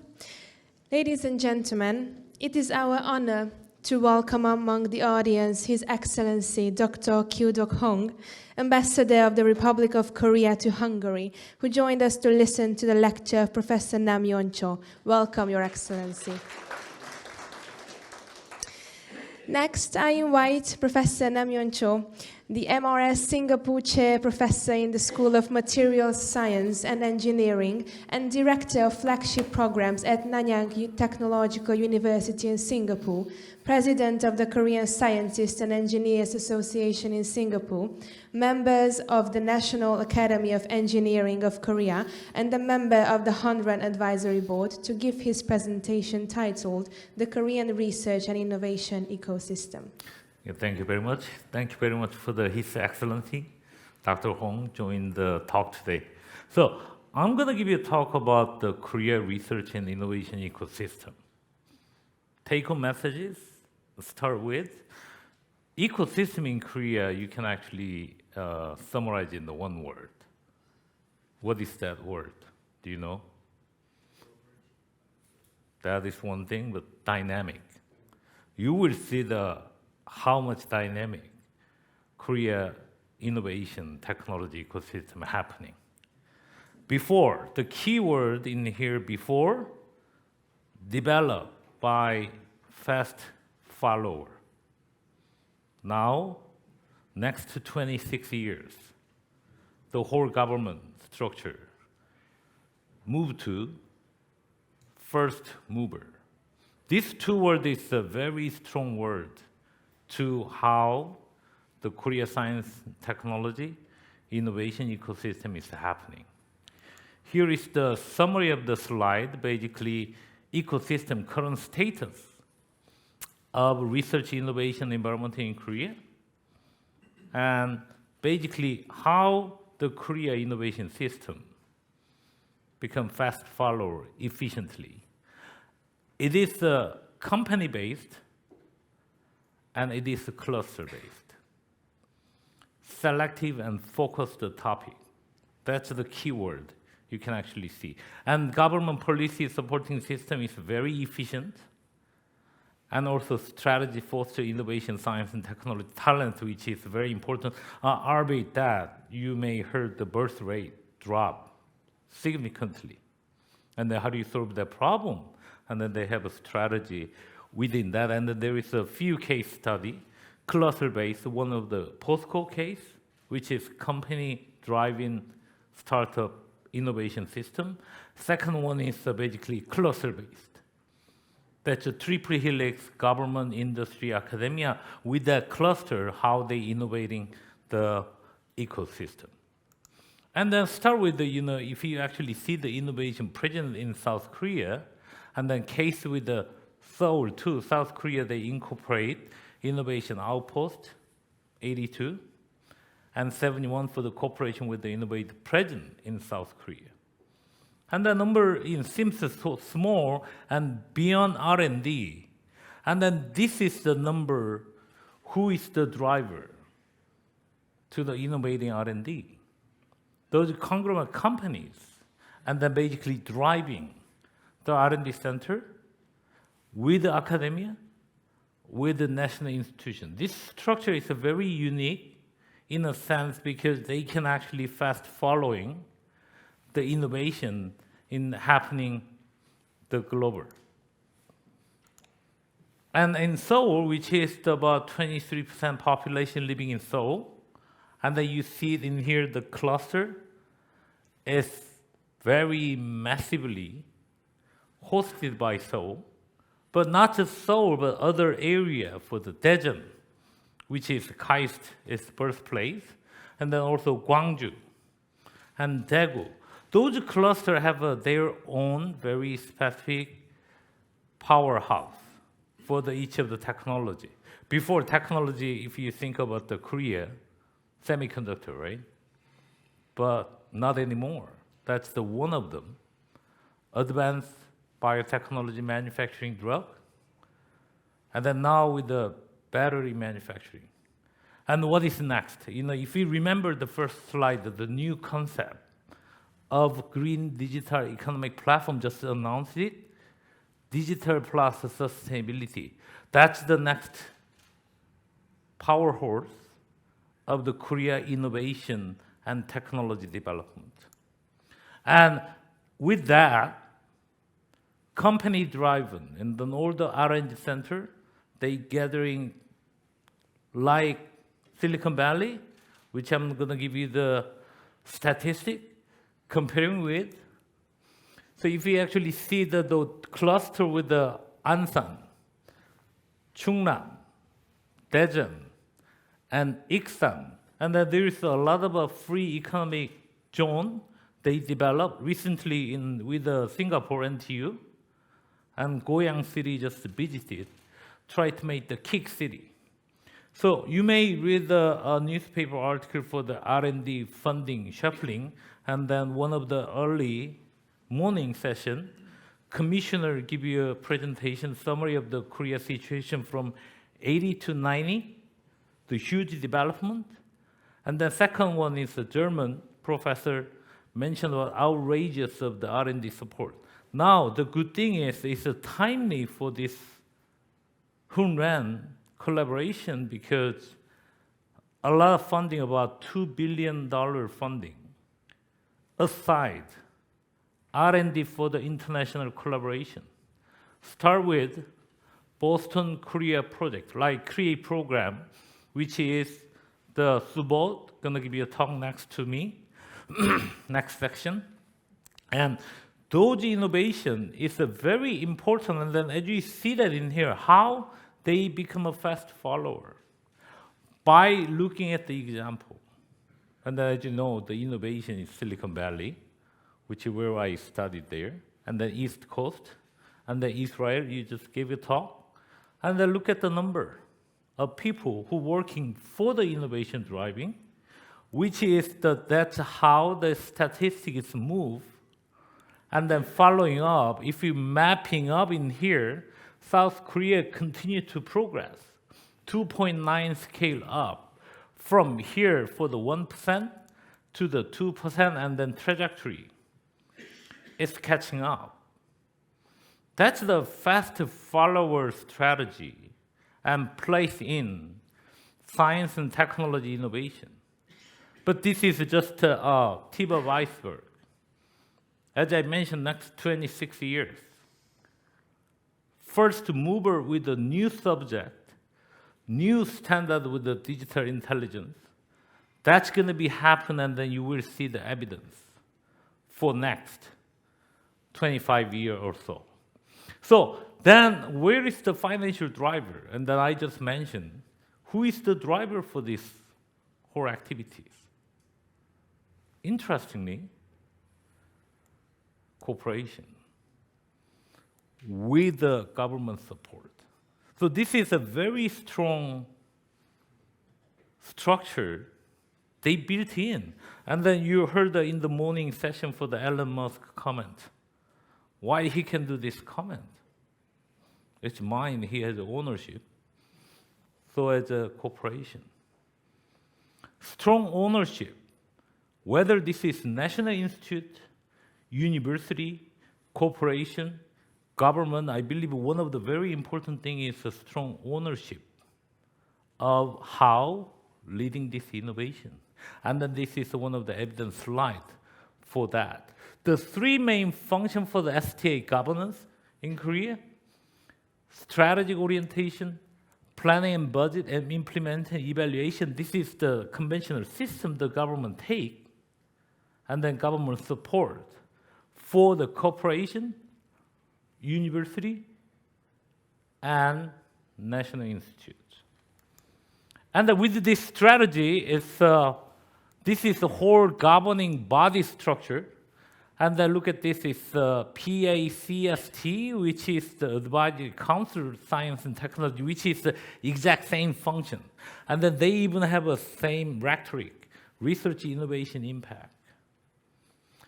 Under the president, and then with the Prime Minister office, there is many different ministers. They support the funding together. For example, Boston Korea program or project they start with, main funding is not only from the MOE, but funding from the Minister of Science and Technology and other agency, put the money together, but they have their own strategy or their own KPI associated with it.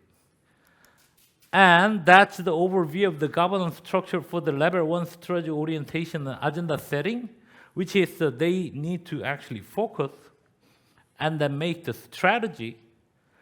President is basically a powerful actor, single and non-renewable 5-year term, which means even though they change it because we have a corporate structure and then government strategy orientation, so the rule they make is continue up for next 10, 20 years, and then co-coordinate programming and policy implementation, which is the governing structure, very efficiently organize it.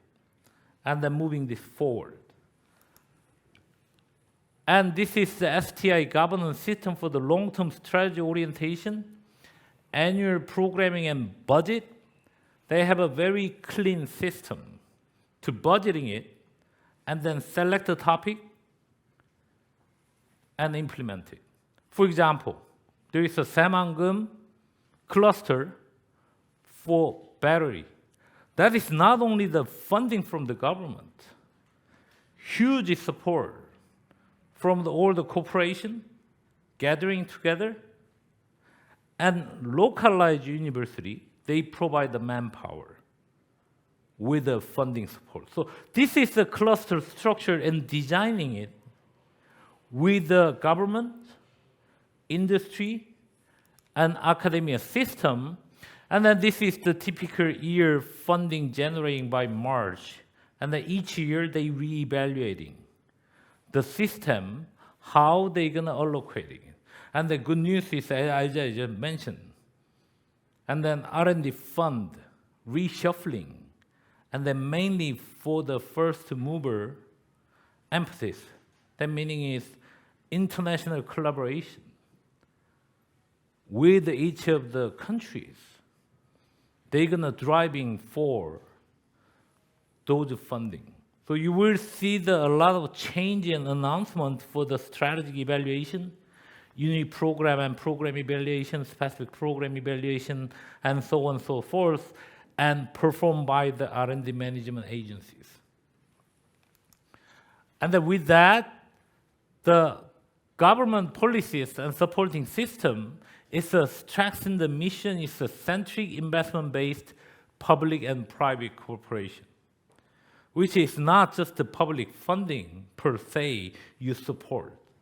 Always there is a corporation and private funding source put it together. That's what I believe is very unique. And cultivating strategy technology, for example, the battery, and then now next version is the digital sustainability, achieving carbon neutrality, and then not only the science and technology development, the putting up the standard for the global, that's the another direction the government take it for the digital innovation, digital transformation based on the innovative technology, and then AI and communication is one of the things, and digital intelligence standard is another one. They put it forth to make it, enhance the corporate capability, supply chain resilience. With that, focus and innovation capability enhancement is very important because you cannot do everything. So, public health improvement system, manufacturing innovation you heard for the Samsung Biologics, Celltrion, SK Bioscience. So those conglomerates, they put really focusing on designing the fast following manufacturing, but further, that's gonna be the enhancing the first mover strategy from those fundamentals.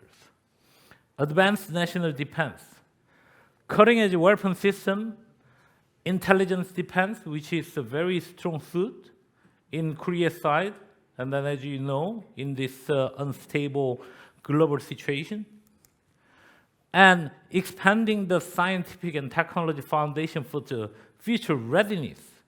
It's including basic research, talent development, and then especially the international cooperation is gonna be the one for next 10 years. They will emphasize international cooperation from the bottom of the fundamental developed by the corporation manufacturing, advanced manufacturing, and then this is the expanding the scale and scope and strength sustainable development goal with the digital. The third strategy is expanding the scientific technology foundation readiness, and then the fourth one is enhancing the efficiency through the investment system innovation.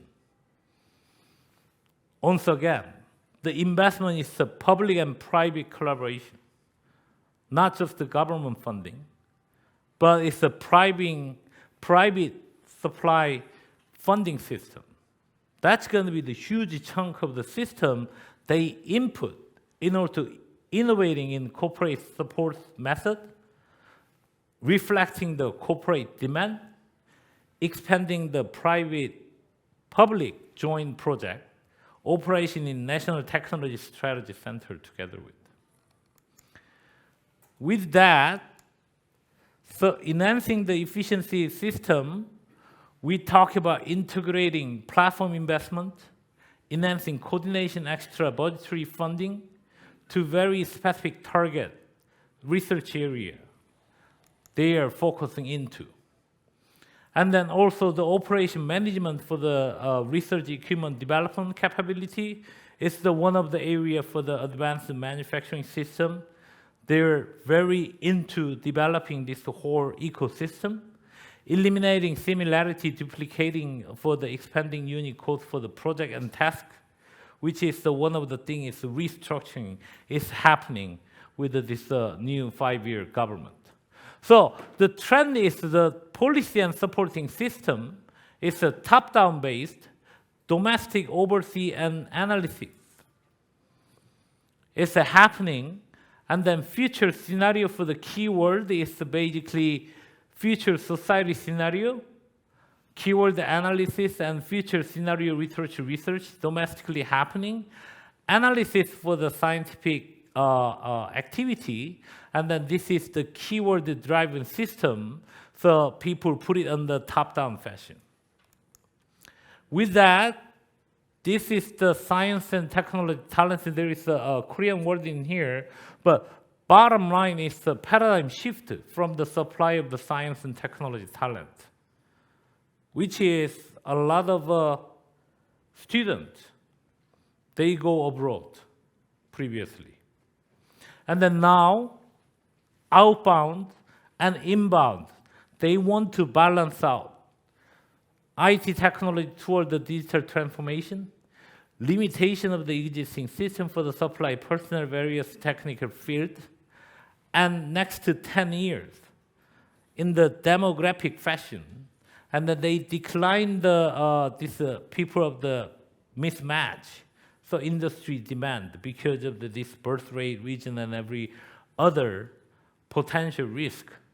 In order to do that, they will also support international cooperation for the inbound and outbound case. They need to basically make the balance between. With that, I will give you the 2 case studies, and then I close my talk in here. POSCO is one of the advanced manufacturing for the steel material company. Not only steel, but they are go into the new area of the other material source, rare material and biomaterial and so on and so forth. And then how they actually create the ecosystem. They make the POSCO GEM First Fund program, $2 billion R&D infrastructure donation to the post-tech, which is they made the university next to. And they designed the playground for the young startup, pulling together with the capabilities, industry, academia, and research and government. So this can be done by the government and then Pohang City together with the POSCO, single company, to basically support the model of the triple helix case. And this Gwangju AI cluster is the government-driven structured system for the specific target of AI and digitalization ecosystem. And in here, a lot of company actually joined this effort with the government support for the market trend, industry trend, and technology trend. This AI industry is a dynamic, evolving area with the existing industry. So they define 3 different areas. One is automobile. Second one is basically factory-to-factory linkage automation. And then third one is energy. So this cluster, basically automobile, energy, and healthcare system, basically done by clusters of companies as a leading effort. Not only the technology provider, but funding provider together with the government. And those localized institutes and university basically support manpower. And the Gwangju is basically the very south of Korea Peninsula. So this is the ecosystem they develop by fast following the example of each different cases. MIT, Stanford, Cambridge, Tsinghua University even, they basically put effort getting all those information, the education, research, entrepreneurship, and industry university collaboration program strategy, putting together, clustering in one area for best efficiencies. So as is, basically infrastructure R&D startup, but to be the infrastructure, basically pioneering opportunity for the AI infrastructure provision. The R&D is bridging the technology gap between industry and science, and startup is global tier AI innovation. From the fast follower to the first move, this is the platform, the cluster. There is a 7-10 different cluster with a different area. It's ongoing development throughout the whole peninsula. So with that, this Gwangju AI cluster, R&D and data center, and startup building and demo building, so organized together to give the feedback for the program organization diagram is implemented. And thank you very much for the listening my talk. So thus far, I'm gonna give you I just give you the ecosystem of the Korea innovation, and then the take-home message for this ecosystem. Triple helix, many countries done by the leading from the government, but in this particular case, industry driven. And then those industry are ready to move first here globally. So I'm looking forward to the whole innovation happening in Korea next 26 years. Thank you very much.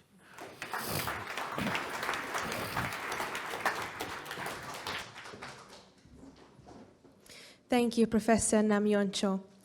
Our next presenter is Professor Subodh Maisarkar, who is joining us online. He is a professor at Nanyang Technological University in Singapore, and he will speak about global partnerships in research and innovation, the Singapore perspective. Thank you so much. It's really a pleasure to share our views on global partnerships in terms of the Singapore perspective. The image that you see here is the National Research Foundation and the CREATE building, and I'm going to speak a little bit more about the CREATE, so I thought I'll just kick it off with this screen.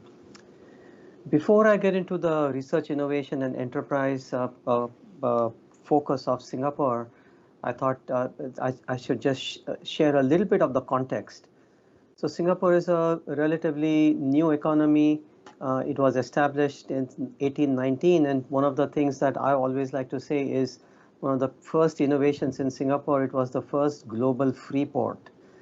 And this is at the time where all other locations around Southeast Asia or globally, you would have to pay to dock, and Singapore was the first free port. And this concept of engaging global economies has continued to the day today, where Singapore has the most number of FTAs globally and is really sees itself as a global partnership being essential for innovation. The second thing I just want to highlight is 1942, and this is when the Singapore fell to the in the Second World War. And one of the key aspects that got highlighted here is we do need to take care of Singapore in every aspect, not just defense, but also innovation. And this was one of the key aspects. There was also highlighted in Singapore in 1965 when Singapore split from Malaysia. And the image you see here is the Prime Minister, the founding father of Singapore, Lee Kuan Yew, in terms of the challenges Singapore lay ahead.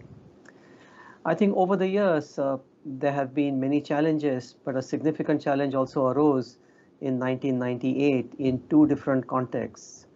We are in an area which is completely surrounded by neighbors in the north, Malaysia, and to the south, Indonesia. And this was in an election rally in Malaysia that the crowd hinted that the water can be turned off.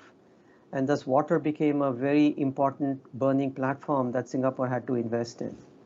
At the same time, the president of Indonesia pointed to the map and said, you don't see Singapore on the map, and which is correct. And I mean, that's where the little red dot, a connotation came pointing to Singapore. So all of these really has been important background or context in terms of Singapore's investment.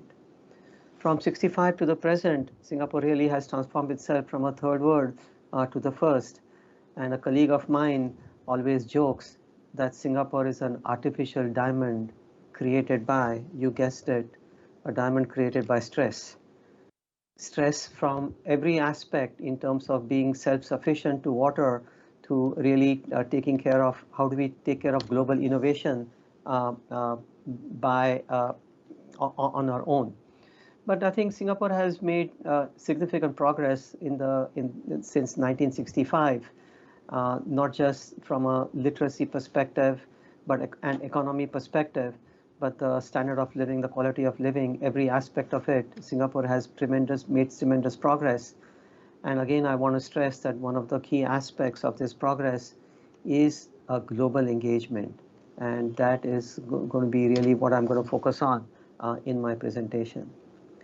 Singapore is, from a GDP perspective, in 2022, the Singapore GDP is 467 billion, and the per capita is one of the highest in the world.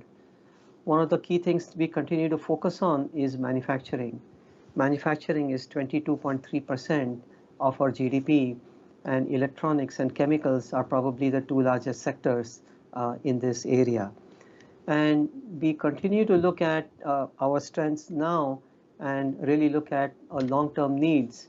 And that has been the focus of how Singapore's economy has developed since 1965, where it started with labor-intensive industries.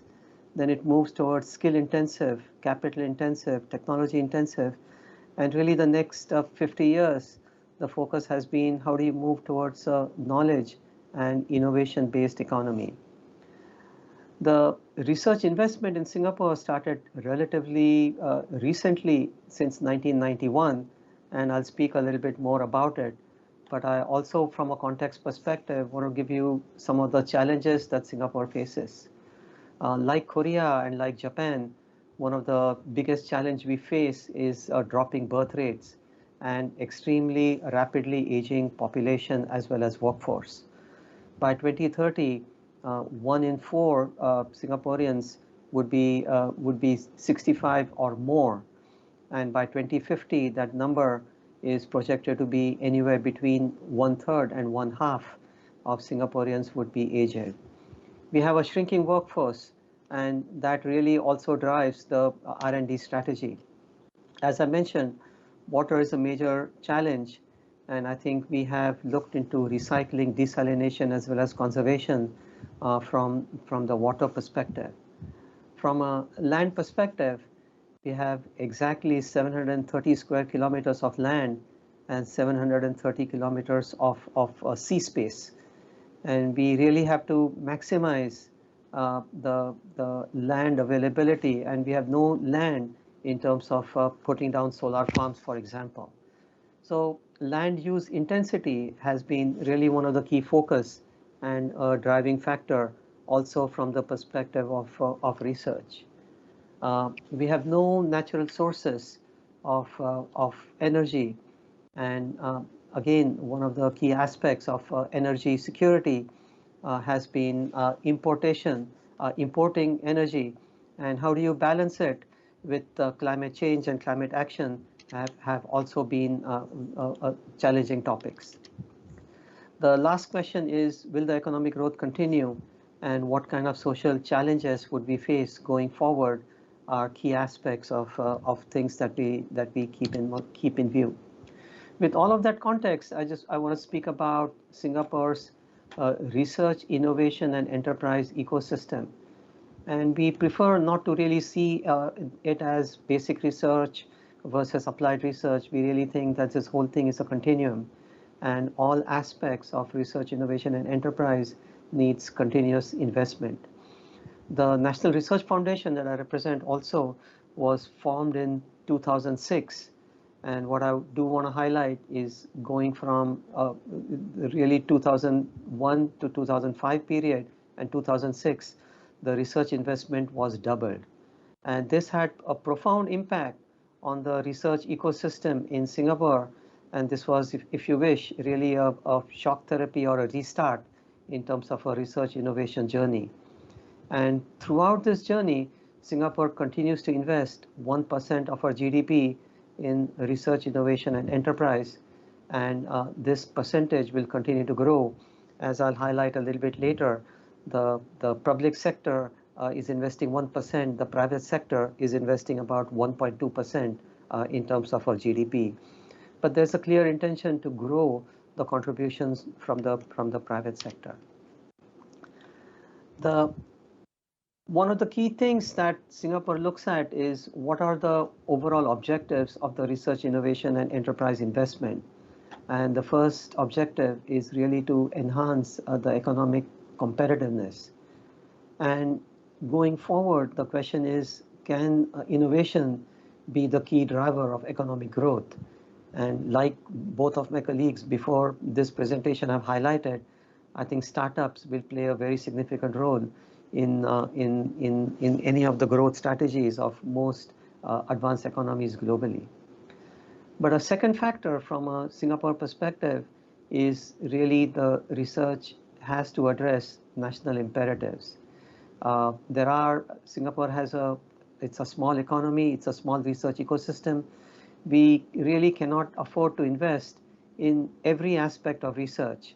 So there are the investments have to be targeted into areas that address national imperatives. And these are some of the things that are guiding principles in terms of our investment strategy. So with that background, I just want to give you a little bit more information of how we are organized. So the National Research Foundation sits within the Prime Minister's office, and we report into the Deputy Prime Minister, and eventually the entire research organization reports to the Prime Minister as part of a Research, Innovation, and Enterprise Council. So NRF is in one way a funder of funds. All research funding flows through the National Research Foundation, and in the first instance, we channel funding into 4 verticals. The first vertical is manufacturing, trade, and connectivity. And manufacturing, I highlighted, is more than 22% of our GDP, but trade and connectivity are also important. I think our seaports and our airport is integral for our economic growth and will continue to be a focus of our investments. The second aspect is human health and potential. And as I indicated, aging society is now also a burning platform. And as of last year, one of the highest investments from our budget is in health. Coupled to that, we also look at human potential, primarily because we have a limited workforce. And the question does ask, how do we maximize the potential from a science of learning perspective, as well as from a retraining of senior workers perspective? How do we maximize the contribution of our population towards economic growth? The third area is really an existential question in terms of urban solutions and sustainability, and topics such as energy and water are natural, but coastal protection comes under this area now, and so does indoor farming and food. And this is similar to the focus that Israel shared, that I think indoor farming and alternative foods is a priority area. The last aspect, the digital economy, in a way is both a vertical but also an enabler for the other three domains. Then we have three horizontals. The first one is innovation and enterprise, which really looks at supporting the startup ecosystem across Singapore. The talent attraction is handled by the Manpower Group, and academic research, which I'll go into a little bit more detail, really looks at foresighting in terms of areas of research which are important for Singapore, and how Singapore's research investment can remain relevant to the economy. So one of the challenge always in any research investment is to measuring impact of our research output, and I'll speak a little bit more about it. But one of the things that we look at is how the field-weighted citation impact has changed over the last 2 or 3 decades. And very typically, we will compare ourselves with small advanced economies, which would typically include the Scandinavian countries, Switzerland, Israel, and so on. We also look at how are we engaging companies, and one of the ways this is done, and Namjoon earlier mentioned Triple Helix. We do look at how companies, governments, and academia can work together, but we also do look at global innovation and other aspects to track our innovation progress.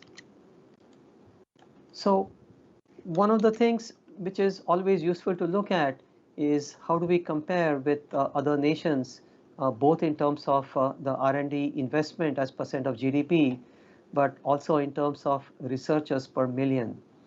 I think from an academic research perspective, the greatest output that academia has is people, and how do we help train the researchers that will play a role both in academia but in industry is one of the key metrics that we track.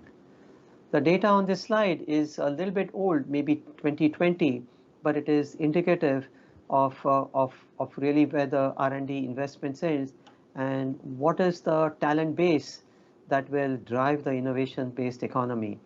And on this chart, you can see that Korea and Israel are investing very significantly, and some of these numbers are slightly old.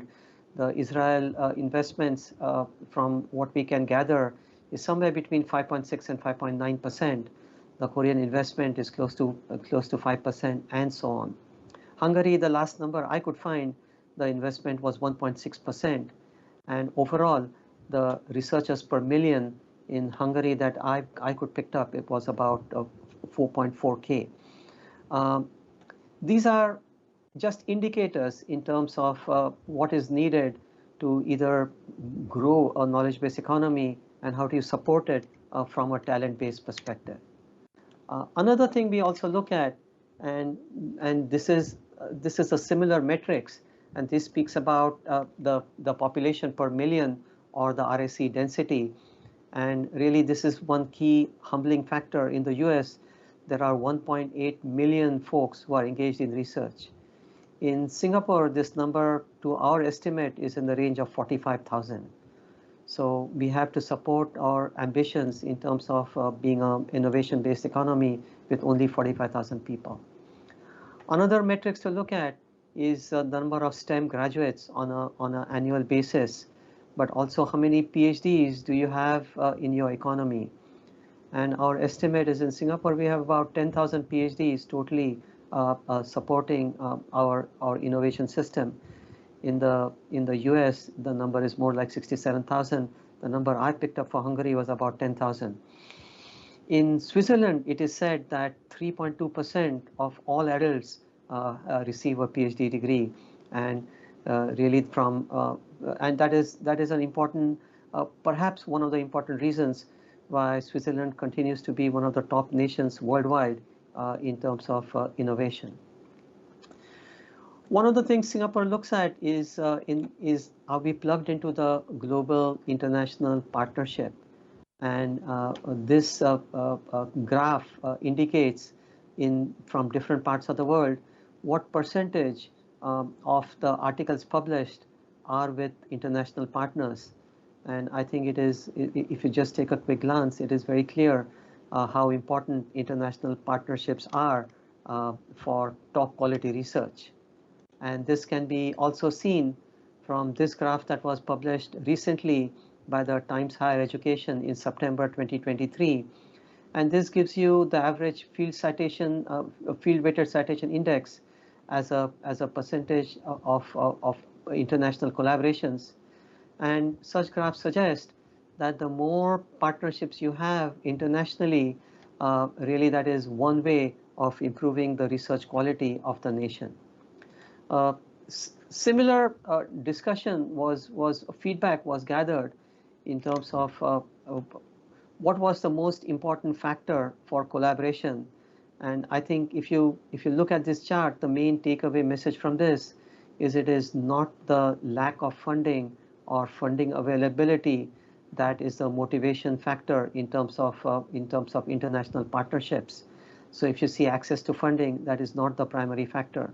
The primary factor is alignment of research expertise as well as a willingness to collaborate. And I think these are some of the things that we keep in mind in structuring our global partnerships across Singapore. We also track, and this is the numbers only for Singapore, what is tracking on the left-hand side is the proportions of publications with international collaboration. And I think we have very strong partnerships with Hong Kong, with Switzerland, and so on. And this is something that we also track in terms of how many publications are coming out in partnerships with industry. And one of the reasons Singapore industry partnerships have been increasing is because of a triple helix model where corporate labs have been established, and I'll touch upon that a little bit going forward.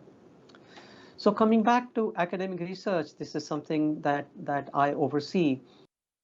Singapore's academic research is first supported through our institutes of higher learning, and really the two research-intensive universities in Singapore are NTU and NUS. There are 4 other universities, but not at scale from a research perspective as these two, NTU and NUS. The medical research is led through 3 medical centers, and these are all 3 of them have an academic anchor. In Sing Health, the academic anchor is Duke NUS. In NUHS, it's the National University Hospital. In the National Health Group, the anchor is LKC School, which is in NTU. A-STAR is our national laboratories, similar to national labs in the US, for example, and there are national labs in other parts of the world as well. But one of the things that we thought was an important aspect are corporate laboratories, which are housed either in the universities or in the Agency of Research, Science, Technology and Research. And examples of these corporate labs include partnerships with companies like Rolls-Royce, Applied Materials, Wilmar, and so on. Lastly, when it comes to international partnerships, as our colleague from Israel mentioned, we do have bilateral partnerships. But one of the key aspects that NRF has invested in over the last 15 years is the CREATE model. And I'll cover that in the next slide. CREATE is an acronym, and it stands for Campus for Research Excellence and Technological Enterprise. And this was established in 2006, and this is one of the many initiatives that foster global academic partnerships. The motivation for setting up this CREATE campus, and this comprises of 4 buildings.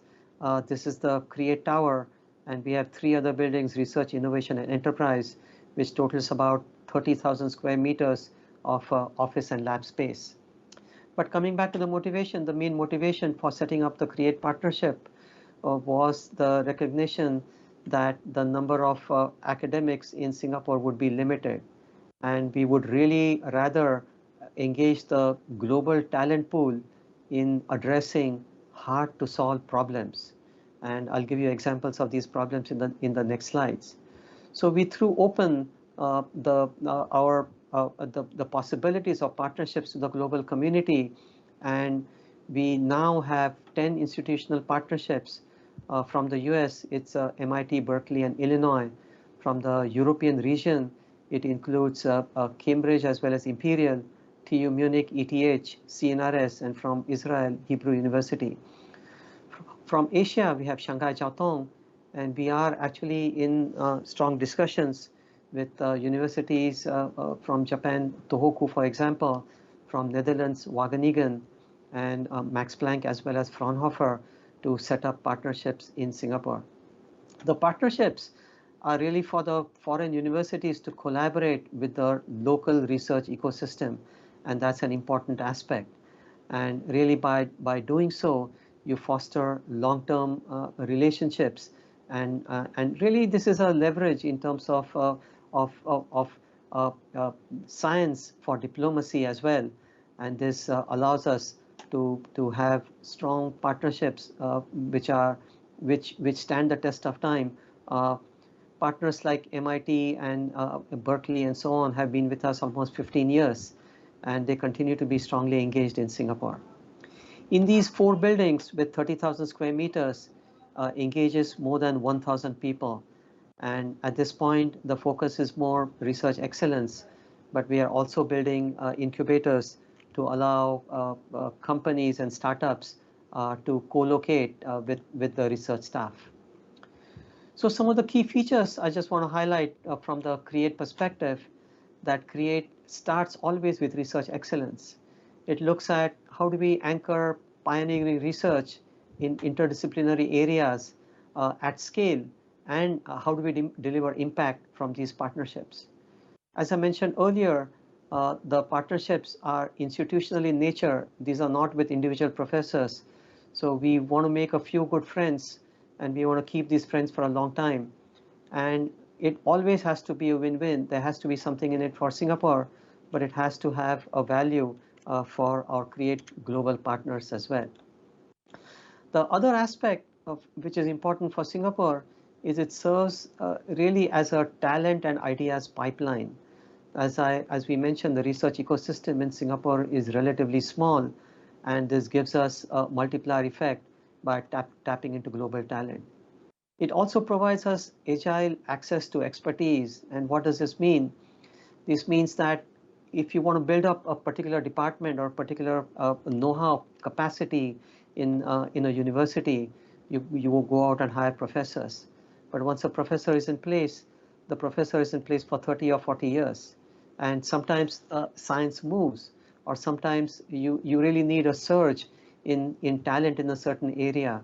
And this is really what we look at for CREATE, to provide a surge in expertise over short periods, for example, AI, and I'll touch upon this a little bit more.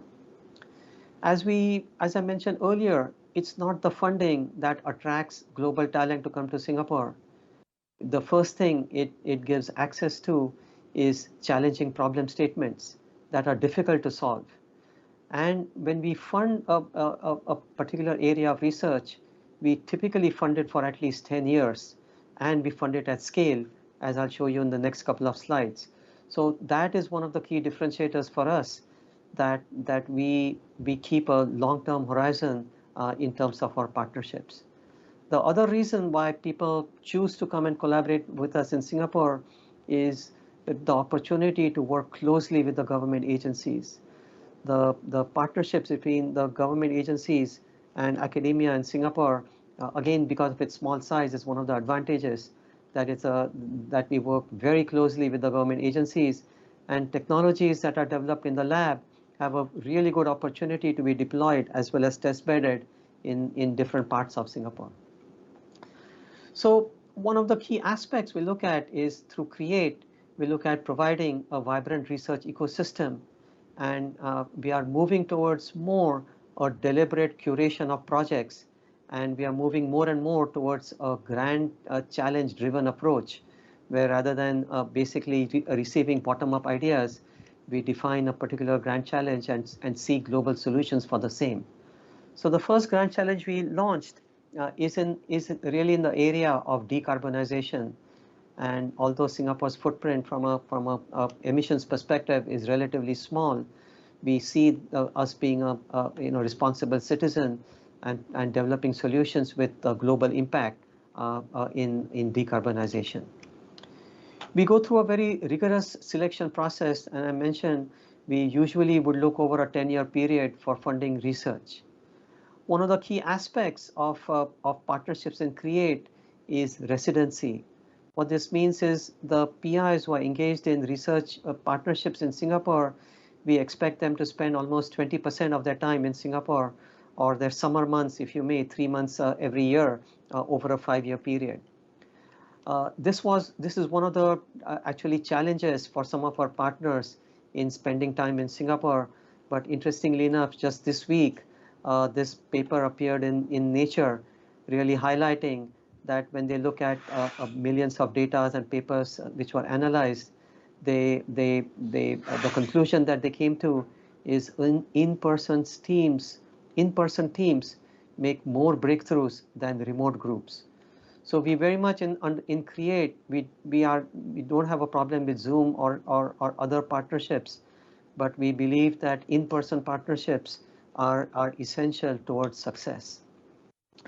So we have multiple partnership models, but the most of the programs that we are focusing on are what we call CREATE programs that provide funding from between typically 15 to 25 million Singapore dollars over a 5-year period. And usually this program gets extended for 10 years. And this is the mainstay of our research. But there are other mechanisms in which we engage the research community as well. So this is the landscape in terms of what programs we have ongoing. And I'm just sensitive of time, so I'm going a little bit faster here. The programs that we engage are extremely broad. They range from city planning to, for example, cybersecurity, to environmental solutions, smart grippers for robotics. We look at social sciences as well, and this particular thing is on science of learning.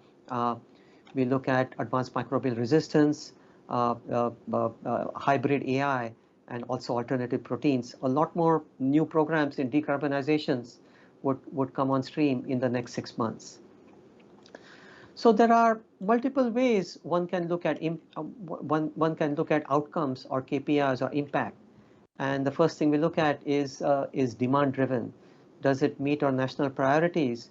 But also important is foresighting, that we look not just for solutions for the next 3 to 5 years, but we look at solutions for the next 10 or 20 years. And I'll give you one example. With TU Munich, we started a program on electromobility in 2011, 2012, before EVs became important for Singapore or globally. So foresighting is an important aspect. The talent I already mentioned, but thought leadership is also an important aspect.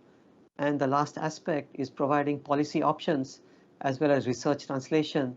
And this could come through either industry partnerships, but it also could come through startups. And there are examples of many startups that have come out of CREATE partnerships. The biggest success we had was Autonomy, that was sold for $250 million, and eventually Hyundai spin-off. Hyundai acquired this spin-off for further integration. The last thing I just want to spend maybe 3 minutes is some reflections on how we are strategizing using research excellence in terms of building everything from enterprise to impact, as well as excellence in education. One of the key things that we believe, and this is an advantage for a small country like Singapore, is if you have the right team, you can create a much larger impact than a giant team of B and C players. And most of you probably know who said this. This was, of course, Steve Jobs, who spoke about the importance of forming the right teams. And this is something that we look at. Education would really need to be looked at across the board, but we still see research excellence in terms of driving new concepts in education. Of course, from a university perspective, rankings are important, but I also want to highlight one of the quotations given by our Prime Minister is it's not just the academics should not just chase rankings. We also have a national and social mission that goes beyond academic excellence. And these are the kind of things that we do need to look at in terms of the contributions we make to the nations. An important aspect of academic research has to be a close partnership with government, but also with industry. And that can be done through corporate laboratories, joint laboratories. Living labs is an important, or test beds is an important aspect for Singapore. Singapore is a very small market. So everything we do is for global applications. So using Singapore as a living lab is a key focus of a research ecosystem. Other mechanisms also include consortia, national labs, and overseas labs. And these are really things that for us would drive future growth for Singapore. And as I've said many times now, it all starts with assembling the right talent and the right teams, and setting up cross-institutional international partnerships, which also with public-private partnerships, and partnerships that break down silos and have a seamless integration across talents both in Singapore but also globally. And we believe that all of these are essential elements that would drive the innovation value chain. I think with that, I will end my presentation. Ladies and gentlemen, welcome back. Our first presenter is László GYÖRGY, Deputy State Secretary responsible for innovation. He will speak about Hungary's John von Neumann's program. Mr. GYÖRGY, the floor is yours.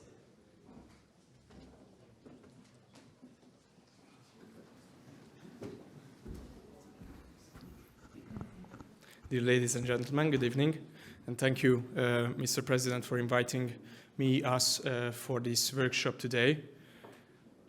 I've seen the list of speakers, it's amazing, and congratulations for that. Today I will talk about, in 20-25 minutes, about the John von Neumann program, which is the innovation strategy of the Hungarian government.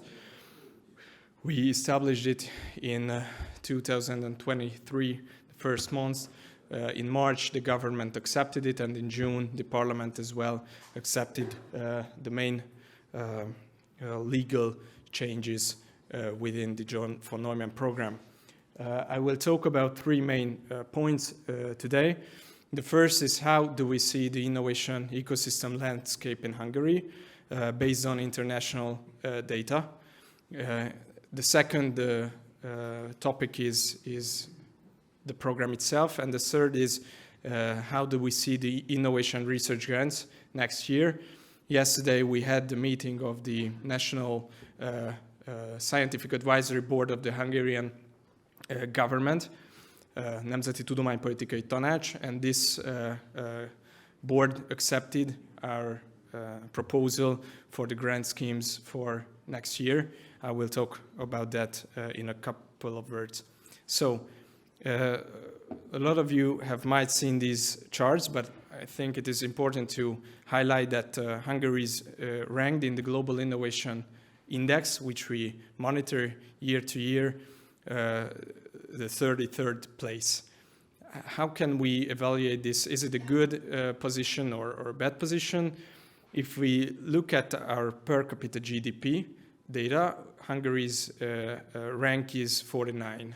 If we look at our population globally, our rank is 96. So our innovation outputs, which is 33 rank, can be measured as a good position. But if we look to the other side and we look at the numbers from the 1980s, 1990s, the per capita scientific output of Hungary was among the top 15 countries globally. So if we compare it to this 33rd place, to this data, then we can say that we have a huge job to do, a huge job to get back to where we were 30, 40 years ago in scientific output terms. The other scoreboard, innovation scoreboard, which we monitor is the European scoreboard. In 2023, the Hungarian innovation outputs reached and exceeded the 70% of the European average. You can see that 70.4% of the European average. It is the best performance we've seen since this European Innovation Scoreboard is established and since we monitor it. But you can see as well that we are on the 21st place, so we have still a lot to do to reach our vision, our goal, which I will talk about within the next topic. If we look at the data within the European Innovation Scoreboard, we can see that there are three main parameters or three main areas, domains that we have to, or where there is a huge or huger room for improvement, which means that in these three areas, the Hungarian performance is below 50% of the European countries' average.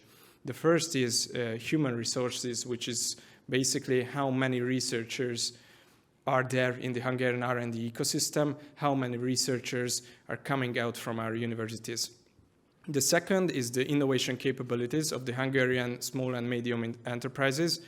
We see, and I will show a chart on that, that every third Hungarian SME, small or medium enterprise, creates innovation or do innovation every year, and the European average is exceeding 50%. And the third is IP, intellectual property, basically. If we look at our IP data, we can see that if we look at 1 billion GDP on PPS basis, the Hungarian IP activity is 1.5. So every 1 billion Hungarian Hungarian GDP, $1 million PPS is 1.5, and the European average is 3.5. So we have to increase it more than twofold in the next years. That's the data I've mentioned, that in Hungary, the Eurostat calculates that there are 5,700 innovative enterprises.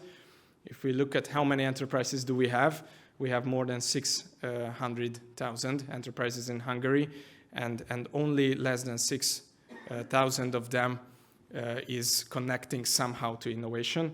And this is, if we take it proportionally, then we are still lagging behind the European average. Okay, we have work to do to increase the number of innovative enterprises in Hungary. How should we do that? This chart shows the data on how many of them proportionally are working together with research institutions or universities. You can see that and this chart only shows the innovative enterprises of Hungary, not all of them. Only less than 4% of our SMEs that are creating innovation year to year are working together with research institutions, and only 11% of them with universities. These are numbers that we aim to increase in the next years. What is a good news is that the R&D personnel working in research and development in Hungary since 2010 more than doubled. We had per million capita 3,000 R&D personnel in the Hungarian economy. They're working either in companies or either in research institutions or universities. Last year it was 6,470, so we more than doubled this number. But if we look at the best performing countries within the European Union, this number, so per million population, if we look at the number of people working in R&D, it's more than 9,000 on average. So we have a 50% increase to reach in the next years if we want to reach the best performing countries regarding innovation in the next years. Okay, these are the output side this is the output side of the R&D ecosystem. What is the input side? Basically financing or funding. You can see here that since 2016, the R&D funding in the Hungarian R&D and innovation ecosystem has more than doubled. It was 427 billion Hungarian forints in 2016, 1/3 coming from the state and 2/3 coming from the private sector.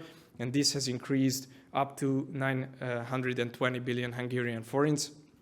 This means in 2022, 1.4% of our GDP.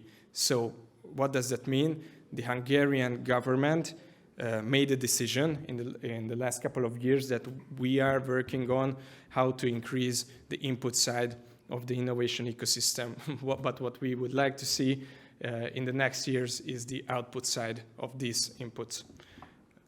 Okay, so this is the landscape, how we see it. What will we do and what are we working on currently in the John von Neumann program? This is a very simple way to take it, but that's why it's beautiful. The MIT says that innovation is invention times commercialization. So the highlight, or I would like to emphasize the X in the middle. So without commercialization, we cannot talk about innovation. If the commercialization side is zero, then the equation is zero as well. So it's not enough just to create new ideas, to create new technologies, new research outputs. We have to commercialize it in order to create innovations. Our vision in the John von Neumann program is to get Hungary among the top 10 best performing countries regarding innovation until 2040. It's an ambitious goal, we know that, but Mr. President GULYÁS used to say that if you look at the Singaporean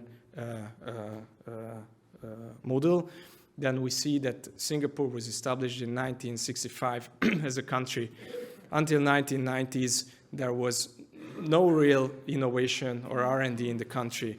Since then, not more than 30 years later, Singapore is among the best performing countries regarding global economic competitiveness, innovation, higher education, etc.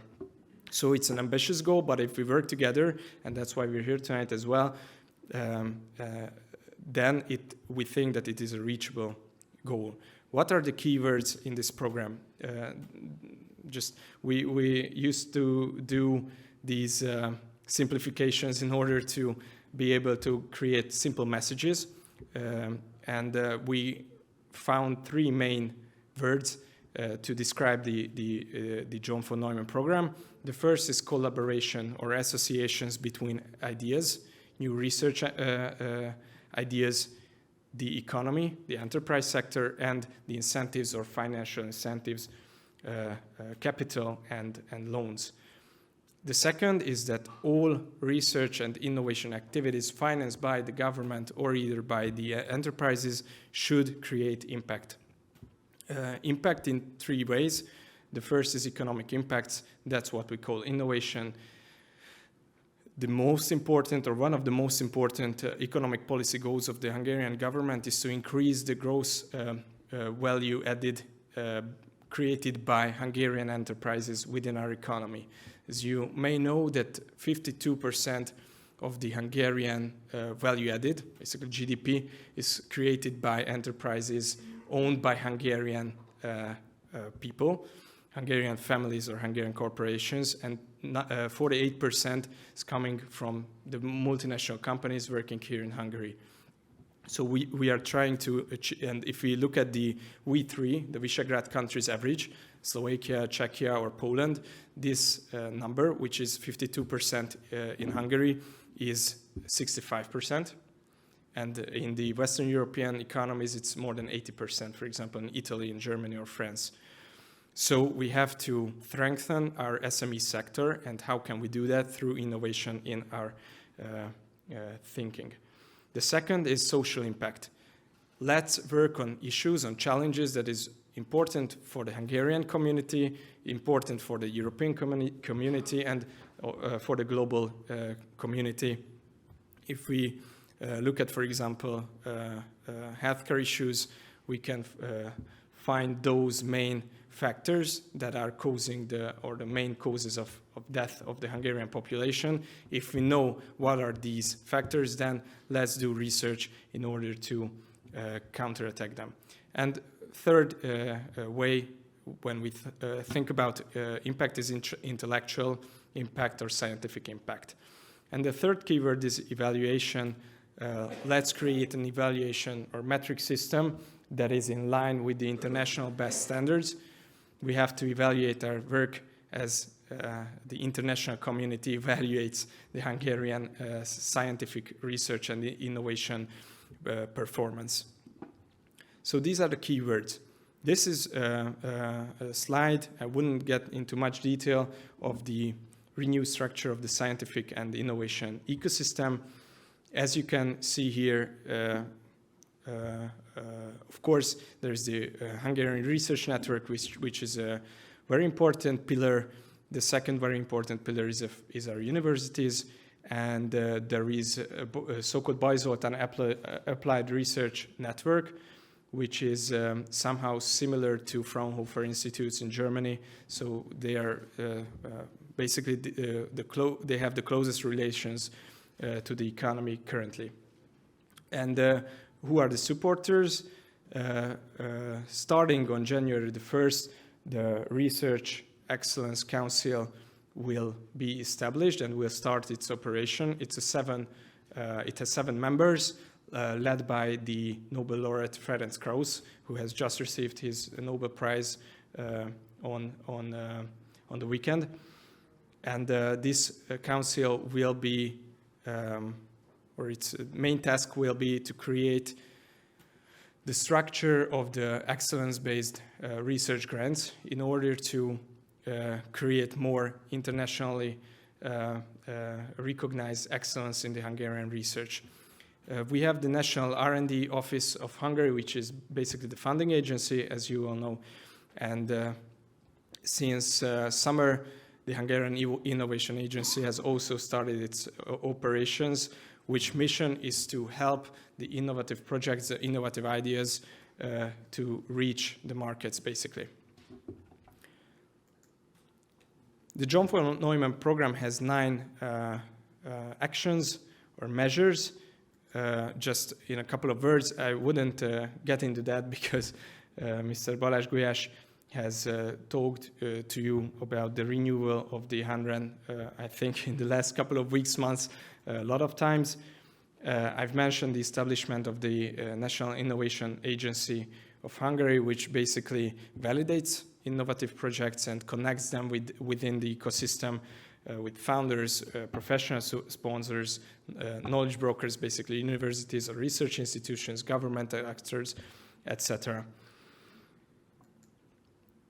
Okay, we've talked about the social impact of our research activities and the economic impact. We looked at on the main topics that the Hungarian research can be at the forefront globally. As if I'm correct, Mr. László GYÖRGY has held a presentation in the morning focusing on potential breakout points of the Hungarian technological sector. I hope that somehow his presentation and these fields that you can see here is somehow matching. So we've looked at the technological trends, the global megatrends, which are those technological fields that will be important in the next couple of years. And we looked at the Hungarian capabilities in industry and in research as well. And we defined those 3+1 areas you can see on the slide: digital transformation, healthy living, green transition, and safety and security. These are the 4 focus areas we want to focus our investments on in the future. I've talked about that. I've also mentioned the Research Council. We have reduced by 75% in patent application fees, starting as well next year. As you can see that in the first 20 year or the 20-year period of a patent, the Hungarian fee will be the lowest in Europe. We've introduced several measures in order to increase the number of doctoral students. I won't get into details, but as you can see here, we also focusing on mainly connecting our doctoral programs to the enterprise sector, to the companies through doctorate trainings as well. You may have heard of the cooperative doctorate program. We expanded the social contribution tax if a company is working with a doctorate student, etc. We've introduced new financing structures. These structures are well known in the Western world, in East Asia as well. If you may have heard about the convertible note structure or the ESOP, which is the employee stock ownership plan. In Hungary, these structures has not been available for the Hungarian startups and spin-offs, but we've changed those legislation that was needed to be changed in order to create these facilities. We are working on the development of science parks. Science parks are the physical spaces around our universities, around our research institutions, where the enterprise sector and the research sector can work together, basically. And if we think about Hungary, we think about the Carpathian Basin, basically. So we made the necessary legislations in order to create our funding options that can be used not just in Hungary, but in the Carpathian Basin as well. And my last slide is this one. What are those main grant schemes that we will introduce next year from the Hungarian National R&D and I Fund? This is two sub-funds, basically the Innovation Fund and the Research Fund. And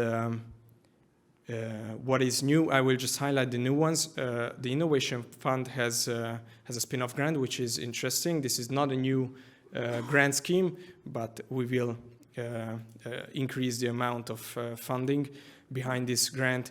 This is the grant that can be used for funding those spin-off ideas that are spinning out or spinning off from our universities, from our research institutions. Up to almost 1 million euros can be won.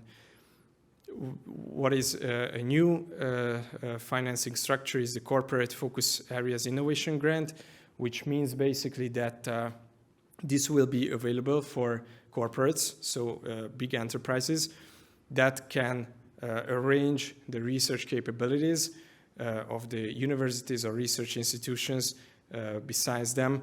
So basically, if we look at, for example, Richter, which is the most important pharma company of Hungary, it's Hungarian nationally owned, they have a strategy, they're focusing on 3 fields. And they know that within these 3 fields, which are those research teams within the Hungarian universities, research institutions they want to work with, and they will match, or this grant scheme will be a matching fund. So basically, the Hungarian government will give 1 unit, and the corporate will grant 1 unit as well, or provide one unit. We're introducing the HUN-REN program, which is the international grant scheme available for Hungarian universities and research institutions. And within the research fund, as I've already mentioned, the Research Excellence Grant will be defined. The grant scheme will be defined by the Research Council of Hungary, led by Ferenc Krausz, Nobel laureate. We increased the amount for this grant from 13 billion Hungarian forints. We will increase it almost to 20 billion, so it will almost have a 50% increase. We are increasing the university research scholarship program. We just held a conference on Monday in the National R&D and I Office on that, and we will introduce a Research in Hungary, so-called Research in Hungary program, which will be available for international researchers and research groups in order to come to Hungary and do research in Hungary, be them Hungarian researchers living abroad or be them not Hungarian researchers. So these are the most important grant schemes starting next year. And I would like to thank you once again for the invitation, and I hope that you will have today, and I don't know if it goes on tomorrow as well, or we're finishing today. Then for the evening, I wish everyone very good still discussions and presentations and a good dinner as well, of course. Thank you.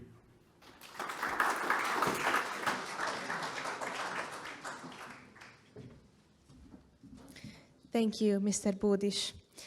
Next, I invite Professor Siert Kloeting, Distinguished Professor at the University of Utrecht, former President of Academia Europaea, former President of the Association for European Cooperation in Science and Technology, and former Vice President of the European Research Council, a member of the HUN-REN President Circle, to give his presentation on international benchmarks, best practices, and barriers in the field of research and innovation.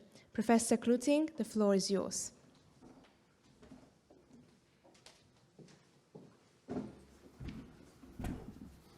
First of all, a big thank you to HUN-REN and its president for being today with you, and also for the opportunity to share with you some perspectives on international benchmarking, best practices, but also on obstacles, barriers in the domain of research and innovation. And in doing so, I will draw upon some experience in community service, both on the European domain, ERC, as we all know, funding excellence in frontier research. For ERC, there is no boundary between basic and applied.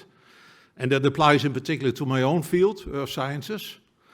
ERC has truly been a game changer. And I'm very happy that in a number of countries, this has served also as a blueprint how to organize their research funding on a national level, because that is, of course, a win-win situation if these things go hand in hand.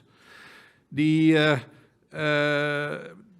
performance of the EU 13 countries, which are really a pool of very talented young people in particular, grown up in an academic tradition, which is excellent. Basically, the performance of the EU 13 countries in the last few years is not stellar. And that's most unfortunate, not only, let's say, for EU 13, but for the EU as a whole, because we cannot miss them. And Professor Eva Kondrassi, who served ERC as Vice President and Domain Coordinator for Life Sciences, can maybe share with you some issues related to that in the panel discussion that we will have in a few minutes. COST, the European Association for Cooperation in Science and Technology, the networking tool in the European research area, is doing an excellent job in widening European participation. It serves very much also for the EU 13 countries as the pre-portal to get successful applications funded in the other schemes of Horizon Europe. It has three priorities: empowerment of young researchers, interdisciplinarity, but also widening European participation. Academia Europaea, Pan-European Academy, more than 5,000 members, amongst very prominent and very active members such as Professor Kondrassi, but also, of course, our HUN-REN president, is also, let's say, an organization that has served the mission of promoting excellence wherever it is, on really a pan-European scale. My own university, Utrecht University is a research university. It's a research university which basically operates according to some basic principles. Open-minded, very strong international orientation, long-term vision. And again, it's in the Dutch DNA to be pragmatic in this and to cooperate. We are quite strong in a number of fields, including my own field, but we cannot work in splendid isolation, and we realize that. And that's, I think, a very important point. Also in terms of public-private partnerships, things have changed after you went back from Wageningen University quite a few years ago. We have in Utrecht a research center of Danone from France. We have a public-private partnership together with Eindhoven University and the big players in the chemical industry in the Netherlands, but also international, on catalysis.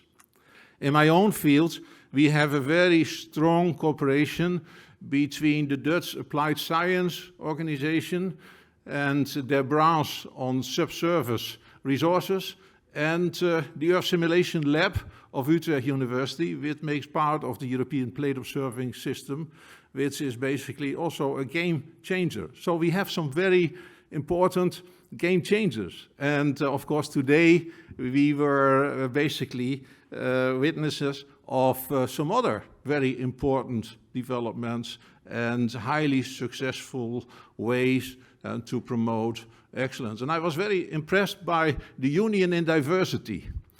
Different ways, but all working. And I like here to quote the person who changed everything in China a few decades ago, Deng Xiaoping, who always said it doesn't matter whether the cat is white or black as long as it's catching mice.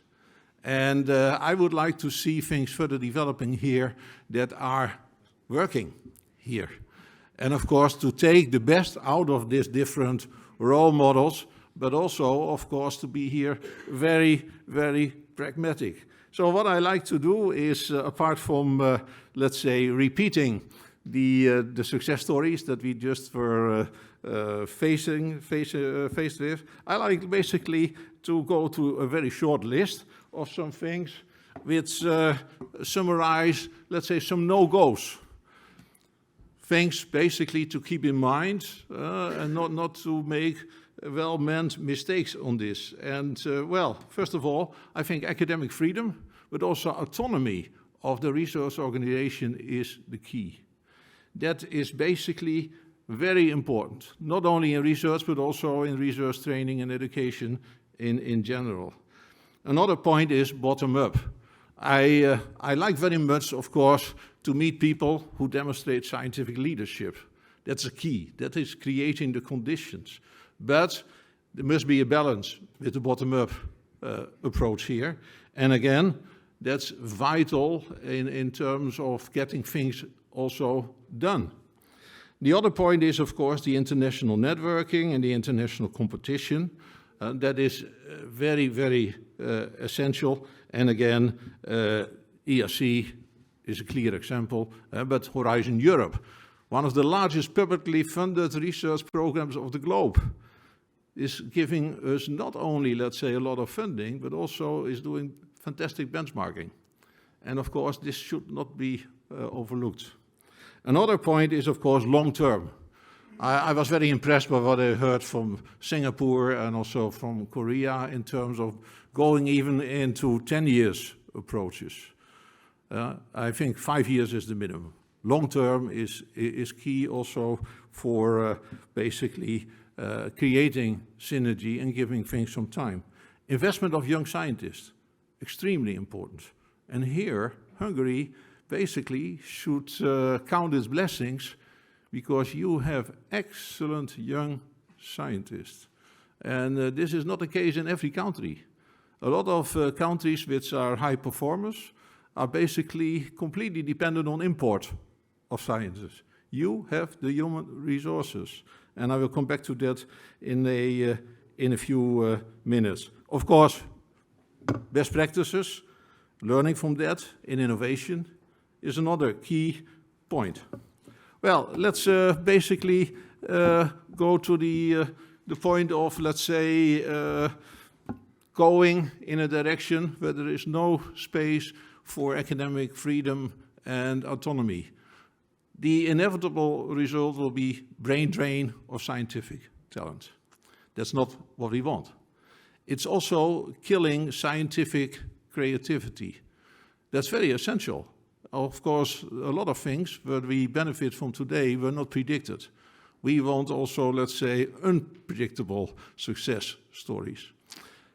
Also, an important point is, of course, to attract talent from abroad, early career, mid-career and advanced scientific level, and also, of course, to realize that many bright Hungarian scientists are also maybe very keen to come back here and to contribute to the further development of what is here in the making. Then, of course, bottom up. I already mentioned that. For me, as an earth scientist, this is very appealing because earth sciences is pretty down to earth. And we have gone through a process of a lot of self-organization. And of course, also very much to an international level because earth sciences doesn't stop at the national borders. So I think this is really extremely important also to encourage high risk, high gain research. And I was very happy to see in the previous presentation some elements that really show some vision also on the longer time scale. Then, of course, the engagement in international network and international competition. I think it's crucial. Isolation is basically the killer. And also, there's a high risk, of course, of duplication of research carried out elsewhere, simply because there's more money there, or the conditions are better, or there is more tradition in those fields. So also there, it's important to have solid choices, but also to decide what not to do. And of course, the lack of benchmarking. And here I like to quote a former president of ETH Zurich, who told me at the time that Switzerland could not participate in Horizon and also not in ESC. He said, well, we can replace for some time the ESC funding with national funding and whatever. But our researchers are simply too good for only national competition. They have to compete basically on a pan-European benchmarking. Also, in terms of if they pretend to be very good, then of course they should be very easy for them to get an ESC grant, which is the golden standard in terms of research granting. And of course, these are basically things which are important in planning any strategy.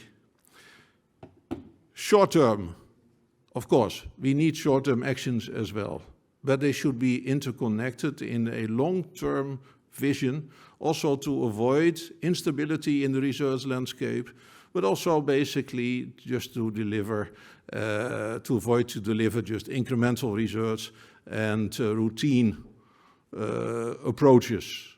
You want more than what basically is asked for now. You want basically things which are basically paving the way to the future. And of course, this is certainly very crucial if you want to maintain and attract talent, wherever you like to get it from. Well, investing in young scientists and in research training means also, if you don't do that, you sterilize the future of science and the science of the future. And I'm very happy, basically, that the president of HUN-REN, when we organized the Pan-European Topo Europe workshop, which is on Earth system research, but very strong focus on the energy transition, geoenergy, geo-environment, geo-hazards, in Sopron, a HUN-REN institute, that he was there. He opened it, gave a wonderful presentation, and inspired the people there, coming from all over, but also inspired the people who work in this institute. This institute is really a place, let's say, which is fantastic in terms of attracting young scientists. 50% of the people who are there are younger than 40 years. 25% are younger than 30 years. And I think this is very, very important. I think your presence while I was there was a very good signal. Of course, we have also some self-organization in a bottom-up spirit in the young academies. You have a young Hungarian Academy, but there's also a young Academy of Europe. And that young Academy of Europe is chaired by a female Hungarian young scientist. So I think these are your partners in crime in terms of a dialogue to learn, let's say, what they need, but also to tell them what you need from them. Synergy between research and innovation. We have some fantastic examples, basically also on the European level. I was very happy in the previous presentation to see the proof of concept mentioned, because we have in the ERC, but also in cost, we have basically created that scheme, proof of concept scheme, to basically explore the innovation potential of the outcome of frontier research. And I was very happy that I was pretty much involved in this as chair of the working group for industry cooperation and innovation of the ERC, but also as cost president. Because I think the first step is most times the essential one. If you get this going, then the investors basically get interested, but also the people who are in this thing learn also to think a little bit in business models. They learn a little bit in terms of the language, which is crucial in a pitch talk, to make people enthusiastic and to say, okay, this has potential. And actually, the former Director General of the European Commission for Research and Innovation, Robert Jan Smit, always told me this is the jewel in the crown. And I think this is very important also to make a match between the ERC and the European Institute of Technology, because that's, of course, the next step. But it's also important to work on this from the point where the starting point of the excellence in frontier research. Also, there are beautiful examples, let's say, all around the world in terms of public-private partnerships. I cannot resist by showing this one here from Eindhoven Technical University, where the president is Robert Jan Smit, the former Director General, as I mentioned, of the European Commission Research and Innovation, the architect of Horizon Europe, but also the architect of the scientific advice mechanism for the European Commission. He established a very large-scale public-private partnership with ASML, which is a world-leading company building the machines that produce the chips. And this is an offspring of Philips, but today it is really a flagship for the Netherlands. Well, it's a symmetrical happiness, this partnership, and it's really on a very, very large scale. When we talk about partnership, we have also very important synergy in the setup of research infrastructure. S3, extremely important. Also in the domain of earth sciences. The European Plate Observing System, abbreviated as EPOS, is distributed research infrastructure, bringing together what we have in this field on a pan-European scale and connecting Earth system science with innovation in geo-environment, geohazards, geoenergy, geothermal, hydrogen, all these things. 500 million euro direct investment by the Commission, supplemented by national funding. And again, empowering researchers to safeguard the environment and our welfare. And I'm very happy that the Netherlands is playing an important role in this setup. Our Earth Simulation Lab is coordinating the multi-scale experimental facilities in Europe. We have a partnership here also with Delft University of Technology on geothermal energy. We are also on the national roadmap. And again, the conditions for geothermal energy in the Netherlands are not as good as here. The more we are very surprised that Hungary has not joined this major effort, because this is an example of a direct connection with priority in geo-energy. And I think it's also saving money, because you don't have to duplicate in terms of infrastructure what is there already. But at the same time, many people in the community, both in innovation and in frontier research, would be extremely happy if Hungary, which is the best place on continental Europe, and this has been mentioned already by Steve, for geothermal energy, would join. So let's say the forward look is important. Take-home message here, long-term strategy. HUN-REN basically has the ambition for this. HUN-REN is, of course, the place to stand for frontier research.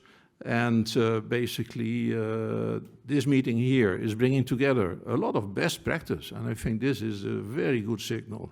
And also, I think it's in the interest of everybody, not only the scientific community, but also those that have to pay the bill and mentally prepared to pay the bill, and the stakeholders to go along with a vision, basically, where everything is interconnected. So again, thanks for the invitation, and look forward to the next steps. I'd like to leave it here.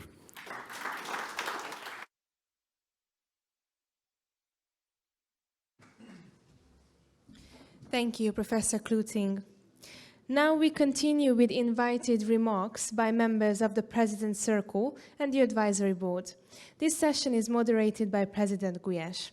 So I kindly invite Mr. President, Professor Eva Kondorosi, Miss Melanie Seymour, Sir Philip Campbell, Professor Siet Kluting, and Mr. David Goldman to come to the podium.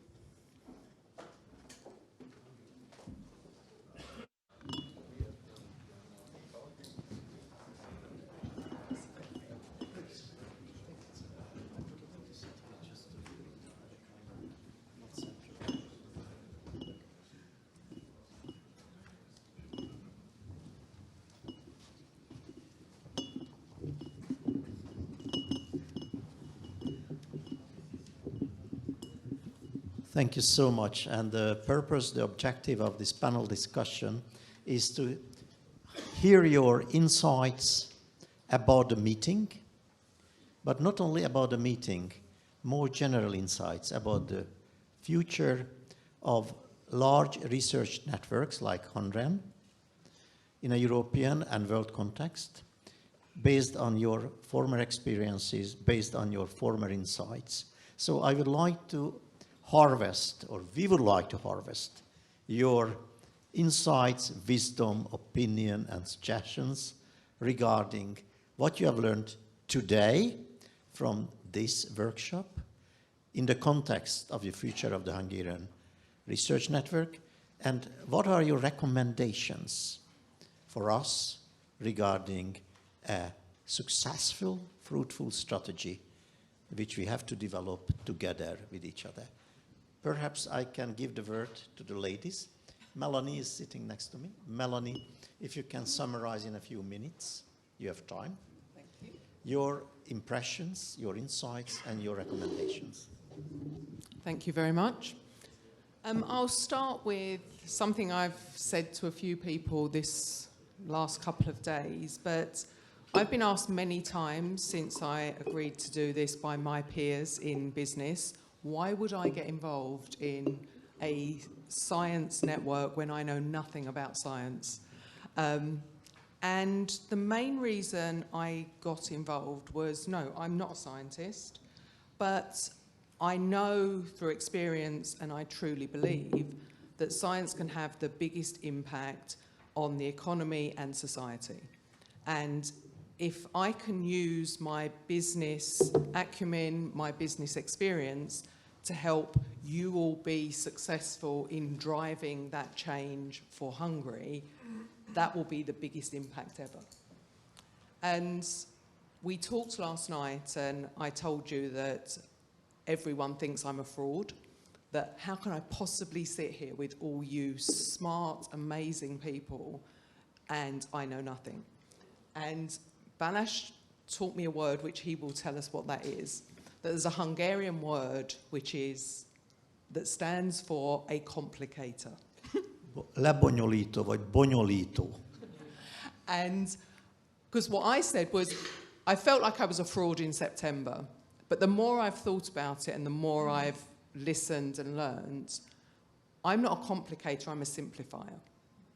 And what I can do and what I can bring is actually understanding what we need to do and simplifying it. And we've heard lots over all of the conversations about the importance of common language and being able to speak in a language that people understand.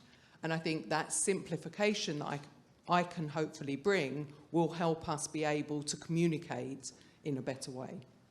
So that's just a bit of a background as to why am I even here. And then there's a couple of things that have been said today in different presentations that not only resonate, but are things that are said by me, by my leaders, by leaders in some of the biggest corporations. The first one is, what got us here won't get us there. And that doesn't mean what got us here isn't the right thing. Every change is inevitable. Things will have to change to move forward. But the way that you got to a certain place is never going to be the way you get to the next place. And the world is changing faster and faster. So that ability to adapt is going to be more and more important. So actually being open to change, and change is really hard. There is no business that can implement change easily because change is hard. Because it's not the thing that you change, it's not the technology, it's the behavioural change. Because you have to get people's minds changing and people to accept that. In one of the presentations, there was the conversation about, do you go with the person that would change even if you didn't tell them to because they just love change, or the person that you'd have to pay a lot of money, and you need to be in that middle. And I think we've got a lot of people here that are in that middle spot, and we've just got to really help you be the advocates for why change is important. The next piece that really resonated, because it's something that we say as a business, is we have to ensure we are not solving yesterday's problems. We have to be thinking about what are the problems of tomorrow and how are we solving them. And everything we do as a business, that I do, I sit down every year and worry about what nobody else is worrying about, and worry about what are our clients going to want in 5 years' time. Because I have to start preparing for that now. There's no point me worrying about that in 5 years' time. So this idea of, are we solving tomorrow's problems and can we solve tomorrow's problems, I think is really important. But I think we're so well placed to do that because, and I talked about it in September, that unique Hungarian mindset of intellectual curiosity, creativity, puts us in the best place ever. And it was just said again, we have that talent, we have that mindset to really, really be punching above our weight, to be the small fish that is achieving more and more and more than anyone expected. So let's make sure we're really harvesting that mindset. And then I think back to what do we need to do, what are our takeaways? I think there's takeaways for us and there's takeaways for the community, but I think they become broader. So I think from a HUN-REN perspective, we really have to make sure that we are listening and understanding, because part of change is making sure that you listen. When I take on a new organisation in business, I spend an inordinate amount of time listening. I do nothing until I've listened and learnt, because we don't know everything. Everybody has great ideas, and if you don't take those great ideas into that process, it's never going to work. we have to be really transparent about what we're thinking, what we're doing, because that transparency helps people feel that they're part of that journey, and everybody needs to be on that journey. But there's also a broader ecosystem. So you can't just say, let's solve how do we make academia better? How do we make academia ready for the next problem? Because that ecosystem around, we have to also look at how do we get businesses more open to change? How do we get some of those ideas? So it's not just how do we change academia, it's how do we think about the whole value chain and all of those stakeholders. And then lastly, and again I said it last time, we have to over-communicate. We have to talk and talk and talk in a common language that everyone understands, and we all have to be saying the same things.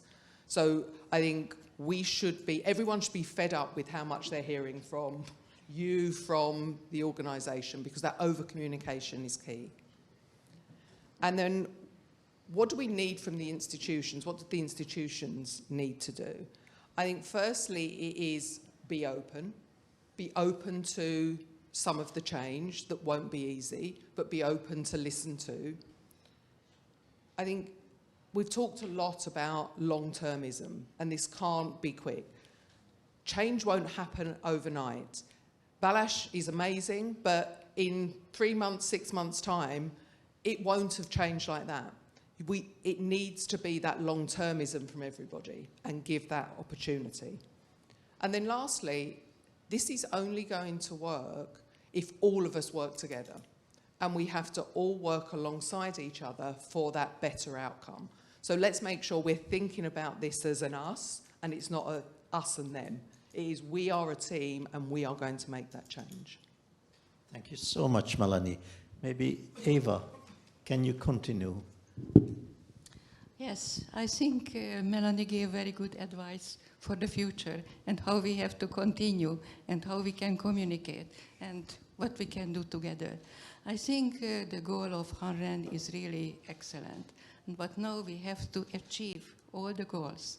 And I am a member of the HUN-REN research network. I am working in one of the institutes, so I know also a little bit better the problems, the challenges, and what we have to achieve in this. So I think scientific excellence should be the primary criterion, and we have to think about also how to raise the talents. We have the problem because we are losing many talented young people. We cannot fill up the doctoral schools. So we can say that we are very talented, but we have to keep them, and we have to give an excellent education in the secondary school, primary school, and also at the university. And we have to give them the possibility really to make a career here in Hungary. So this is something which is not only HUN-REN problem, but it should be solved at the whole country level. And we can see also that Hungary was quite successful in the ERC application. It was in the 2017-18, and this was due to the Momentum program, which started by the academy, bringing back talented people who applied after to the ERC grants. We were ranked with the same success rate as Italy or Austria. But then somehow it decreased. Other countries made better choices. Let's say in Poland, they started excellent initiative at the universities. If we just take the example of the Warsaw University, there are 28 ERC grants, and during the last 1.5 years, they got 9 new grants. So we have to keep up, and we should not be satisfied if we have 1 or 2 grants in Hungary. So there is a lot of things to do, but we have to work on it. Of course, we need financial stability, institutional support. We have to really support the excellent research topics. We have to give also some possibility for those ones who are working for the future on certain topics which will not give immediately impact, but it will be very important for the future. So when we talk about ambitions and impact, when I heard this morning that we have to concentrate on the local and regional demands, I think it's not ambitious enough. So we really have to be competitive at international level, and we have to do everything which is competitive enough. If we are not having this kind of goals, we never be ever in the first 10 or I don't know what countries. So there are a lot of things to do. We have the potential, and we have to think how we can adopt the best practices from the different countries. And I hope and I wish to all of us that the program should be successful. Thank you so much, Eva. Perhaps David, you can continue. Thank you, Balázs. I'm humbled and honored to be part of this distinguished group, but I've learned an enormous amount. I feel quite inadequate as an economist in the presence of real scientists. 40 years ago, as a junior contract employee of National Security Council, I wrote a paper arguing that what was then called Strategic Defense Initiative, so-called Star Wars, would pay for itself and therefore was a good investment. It's a lousy paper. It paid for itself 10 times over. And the lesson I took from that is that in a period of 8 or 9 years, virtually all the key inventions of the digital age emerged from the United States. We Americans are wonderful at innovating only when we've got a gun to our heads and a sense of urgency. Otherwise, not particularly well. And my sense, and this may be a very American view, is that innovation either occurs quickly under conditions of need or doesn't occur at all in an important way. I refer you to Dr. Dome's remark that most of the software innovation in Israel comes not from academia, but from the military. Now, fortunately, Hungary does not have that kind of sense of urgency, but it does have an urgent economic situation. It's like an airplane going down the runway trying to achieve sufficient lift velocity to take off. It will crash if it doesn't. And I believe that the resources that you have in areas which survived the tragedy of communism, particularly in mathematics and computer science, are ones that you should concentrate on. You've got an incredible talent pool, world-class people. This is an area that doesn't require a great deal of capital and can be monetized very quickly. And I would look at the Israeli experience, which monetized software, as an example that might be helpful. The second thing I'd like to say is that the most impressive slide I saw was the one projecting Hungary being a top 10 innovator by 2040. I think this is possible, more than possible. Last summer, I visited the headquarters of Huawei in Shenzhen. They have 25,000 researchers working in what's called the HUN-REN campus, which is a remarkable kind of Disneyland reproduction of great European buildings. They've got a French chateau, a German Schloss, the Heidelberg Bridge, the Market Square at Heidelberg, because Ren Zhengfei, the founder of Huawei, believes that beauty is conducive to creativity.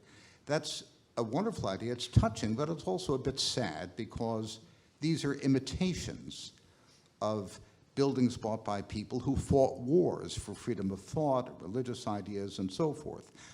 Look around us. This is the original. Hungary has strong bones. It has a deep culture. The fecundity and creativity of Hungarians in the 20th century is unmatched by any other people in the world. You had the bad luck to have a very bad 20th century, which has set you back, but those strong bones are there.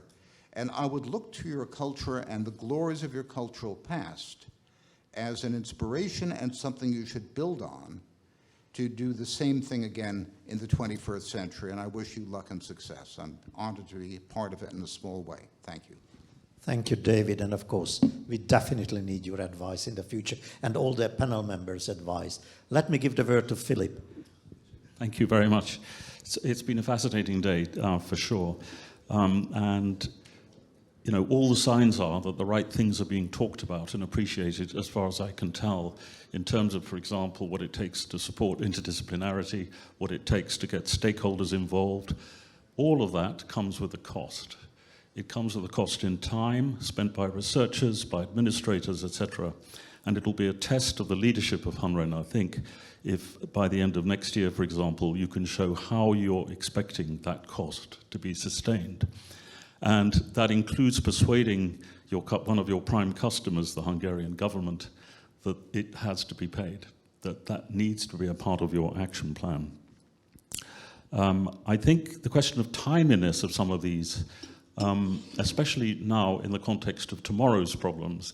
So it was noticeable that in the Dubai meeting that's just taken place, there was for the first time a day dedicated to health. What was also noticeable that there was only a passing mention of mental health.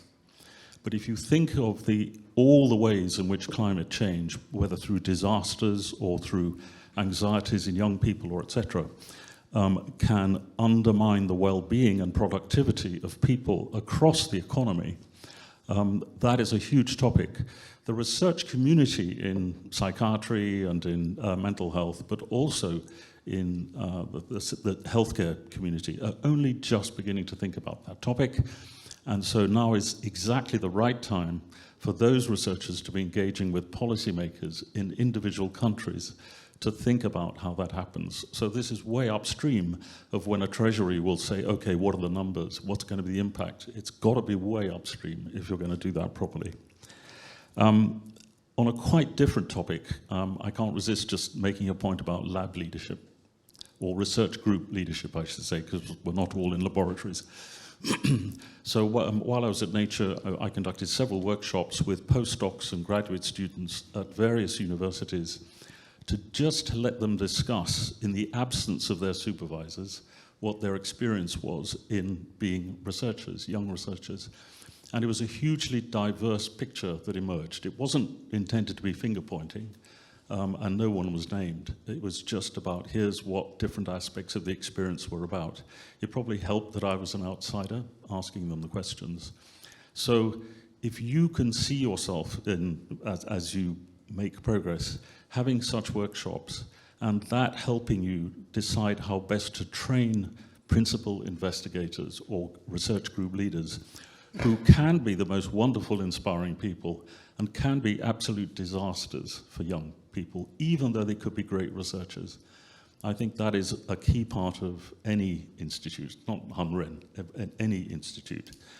So I can only, I think, finish by saying, you know, congratulations on the progress so far, and I really do wish everybody every success, and anything I can do to help with communications in particular, given that's my background, I'll be glad. Thank you. Thank you, Philip. And last but not least, Siert. Well, very, very, very brief. Research training and mentoring of the next generation, I think, is key. And in the European Research Council, we had regular dialogue with the European Roundtable, which is the group of the leading industry organizations, big companies, also in IT, but also in many, many domains. And they are big fans of ESC, not only, let's say, for the outcome of the research, but, I mean, in ESC grants, we have thousands of young researchers, and a lot of them, after completion of their PhD, go to industry. I have been promoter of close to 80 PhDs, and half of them went on in the geoenergy industry. And I think this is very important. We always had in my team industry chairs, both, let's say, on national level, from the Dutch Applied Science Organization, and principal scientist on geothermal energy exploration, but also from the French Institute for New Energy, which is a very big institute with more than 1,000 researchers. And the only chair they had was basically in the Netherlands in Utrecht University. So I think this was very healthy also for basically the job opportunities of the young researchers and sharing infrastructure. So I was very happy, of course, to what Sasha mentioned in terms of that this is common practice in Switzerland. And this is not costing money. This is something you can do basically immediately. So I think there's a lot of low-hanging fruit, and I think to share with each other this best practice is extremely important. So I think count your blessings and build on your strength. And of course, I think this will also create a lot of fun and fascination and passion. And Steve has already mentioned how important it is to basically have that fun. So thanks again for organizing this. Thank you so much. And give a big hand to our panel members. And because we still have to discuss a few things, allow me to ask the panel members go back to their seats. Let me give back the word to our Master of Ceremony. And we hope to hear a lot more about the next practical steps soon from a surprise person. Thank you very much, Mr. President. I now invite Mr. Roland Jakob, Chief Advisor and member of the HUN-REN Governing Board, on the podium to deliver his presentation titled Unleashing the Full Potential of HUN-REN. Mr. Jakob, the floor is yours.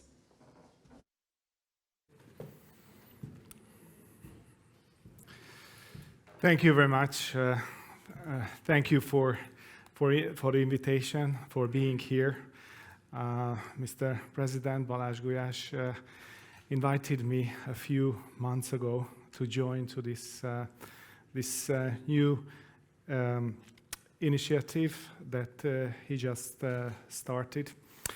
And I was happily accepted this invitation, first to join to the governing board, and maybe after think a bit further, how could I even more provide support or bring some new energy and new insights to drive the change that is on the horizon for HUN-REN. And I'm truly amazed by these presentations that we heard today. We got so many good advices, inspiration to drive this change, and I believe that we will consider all of these one by one in the upcoming days and weeks to come. And of course, we will invite all of you in the room to contribute and give ideas, insights, and concrete suggestions to put together that strategic plan that we will implement going forward. But what am I looking here, and what's my background? Just with a few words. Actually, I spent the last 23 years in the corporate world. I've been in leading and leadership roles at an international company called Ericsson, having local, regional, and global roles, and participated in many change programs, many new businesses to build up programs. And we just in Hungary invested heavily in research and development activities, and organically grow a 2,000 employee R&D organization focusing on new technology and super fast mobile infrastructure programs and projects. And by this period, we created a special ecosystem around us. really figured it out what's the best way to collaborate with academia, how to build a partnership with universities, how to take advantage of the talent, and what projects should we initiate that is really helping the university, the research organizations, as well as to the company to grow their business, and the university to grow their talent pool and really work on industry-motivated topics, which is helping the university to keep the competence level and the competition level still high and attractive to the youngsters to choose that university and a certain profession. So when we started that kind of joint discussion or thinking how and what vision should we pursue, I think we are on the way, and I'm not presenting a concrete strategy because the strategy will be defined by us. But I'm presenting some perspectives, some visionary perspectives that could be considered for us because it worked really well in the industry, in the collaboration with academia. And we might consider as a kind of roadmap on this way to drive this change for us. And as you can see, just connecting to István's presentation about the half empty or half full glass, I'd like to be the bottle with full of clear and clean water, which will help to fill in each and every glasses with fresh, clean water. So that's the aim, that's the vision. Empower scientists, give them the opportunity to grow, to collaborate on international level, to use all of the cutting-edge infrastructure to really practice their profession. Nurturing collaboration, we have to solve problems. We have to concentrate on multidisciplinary and interdisciplinary collaboration, solving problems. We heard so many practices, good practices for that. And accelerating impact. That's what we have to consider very much in every actions we take going forward, the impact factor. How will we impact, how will we attract new talents for science, for example? How will we respond to the national priorities, for example? And how will we anticipate the demand for certain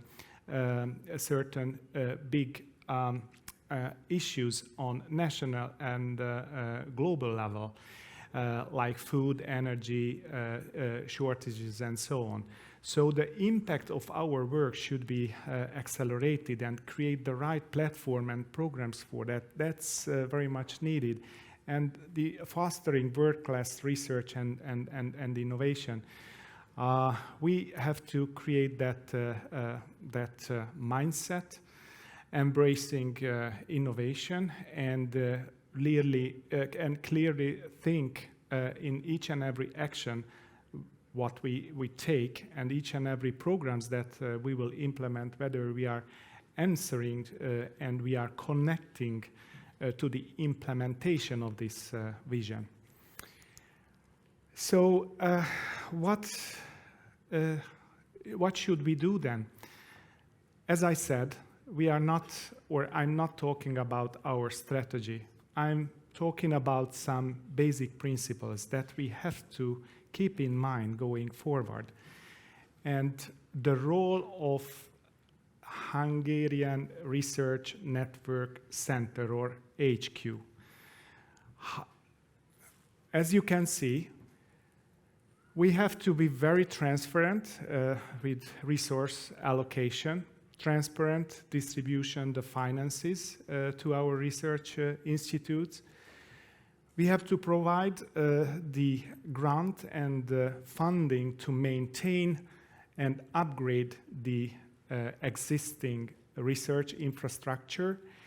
And we have to give dedicated support for external grants and funding management. So our HUN-REN Center will give the right services and support for our institute to do their activities and help them to perform their sciences and research programs on a very transparent and clearly communicated way. Infrastructure and technology. We would like to continue investing in state-of-the-art infrastructure for our institutes, training programs for leveraging the new technologies, utilizing artificial intelligence for excellent research. That will be one of our key programs going forward. I haven't visited our institutes in person, but I had the chance to talk many of you who are sitting here. But I'm really happy to continue that dialogue with you and your fellow scientists going forward. But I have a clear belief in the role of artificial intelligence going forward. I think we have to use this tool in all of our experiments, in all of our programs and projects that we will do and implement going forward. We would like to hire specialists who are capable of showing concrete use cases and capable of put together concrete development programs for our experts, for our fellow scientists to use and take advantage of this new technology. But not just in our science, but in our operations. But I'm going to tell you more a bit later. And professional development. That's also one of the key ingredients in the research support program that we would like to implement. Establishing and strengthening the continuous learning culture, be active in talent nurturing and science communication, attracting talents for science, invite nature conferences to Budapest, to grab this opportunity to engage with the best scientists on a thematic programs. We would like to build up nature master classes and provide that service for all of our institutes going forward. So our HUN-REN will be transformed to provide support for our scientists and give them all the necessary facilities and all the necessary funding to do their activities. And besides concrete and direct support, which can be financial, as I mentioned before, collaboration. This is really the topic that I'd like to really push forward and give some special energy on. I heard in our September workshop that you try to collaborate, but you haven't really found the way to do it and haven't really identified joint programs. And I think this is where we need to really invest time invest money to facilitate and show the way how to collaborate. And this is what I heard actually even today from one of our presenters, that we shouldn't forget, and we have to put tremendous focus and effort to facilitate collaboration between our institutes. If it's needed, we will involve a professional consultants, and we will find young talents who are outspoken, who are really there, giving energy, and try to facilitate those interdisciplinary collaboration and discussions, and even invite internationally recognized persons who will give that possibility for us. We will build this, we will organize regular forums, workshops, idea sharing sessions, and create a common platform for knowledge sharing, and also work out a funding scheme or schemes to support collaboration. So take concrete action for that.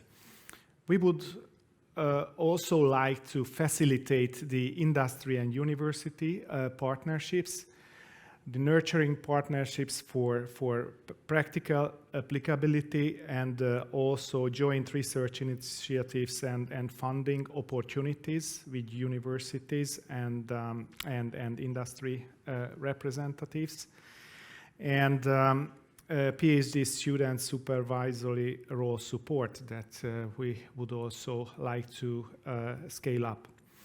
And of course, the role of international collaboration was emphasized many times in the presentations, what we heard today. So we will definitely put more emphasis on that. Creating a concrete program, scaling up dedicated personnel for these programs in order to, again, facilitate this change and facilitate the collaboration between our institutes. It includes partnerships with global research organization, and the scheme will include, the funding scheme will include mobility programs for international collaboration, and joining and creating partnership with global research organizations. So how will we reach that? We have to strengthen our innovation capacities and organization to reach these goals.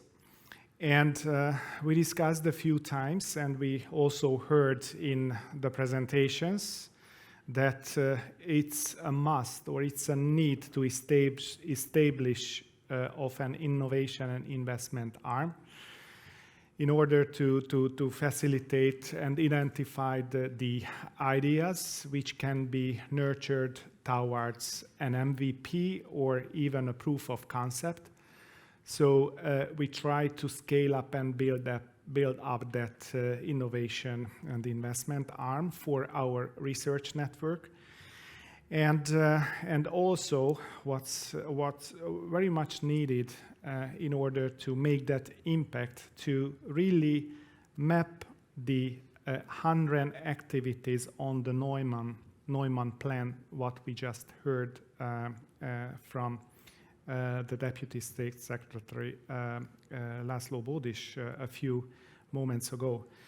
So this will help us to strengthen our innovation capabilities, and we also need to strengthen the leadership and the decision making process.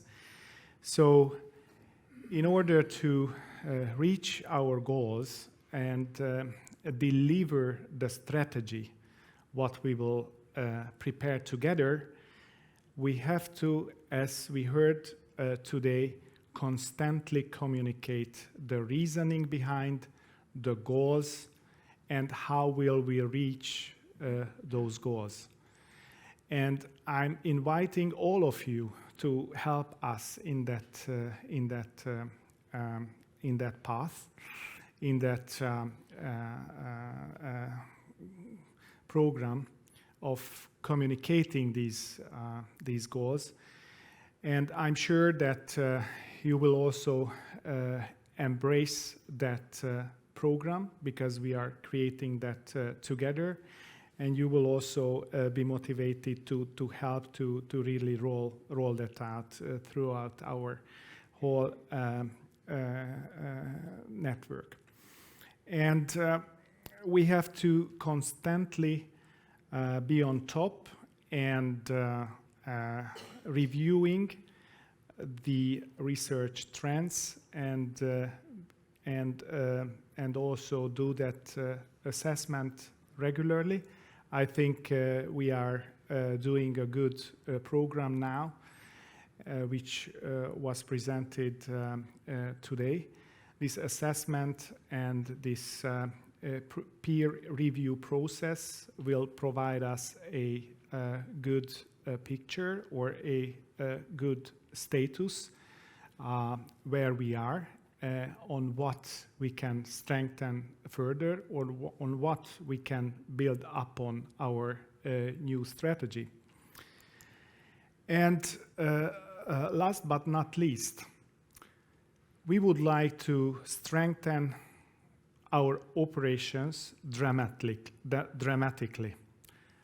This is what we need to do immediately to roll and implement and install an ERP system, a new ERP system for our research network.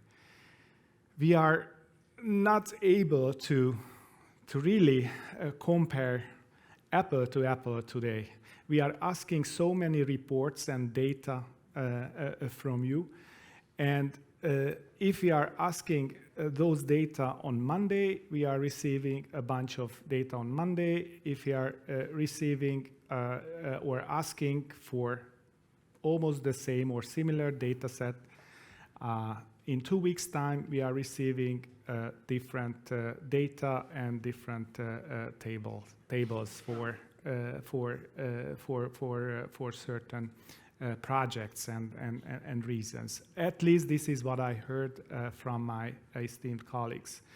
So we need to enroll this system as soon as possible, because we have been using different systems at our institutes, and I truly believe that this project and this program will fly and will provide clear benefits for our full operations. And these are really the benefits what we can see here. So this will help us to enhance the collaboration communication, because we will have a very transparent and clear view on how will we use our financial resources. We can really implement the human resources platform and map into the financial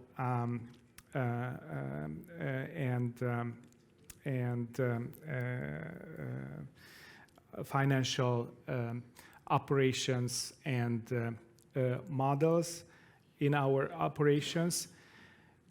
Thus, we can efficiently use our resources, and we can also streamline the financial processes, and we will have the capability to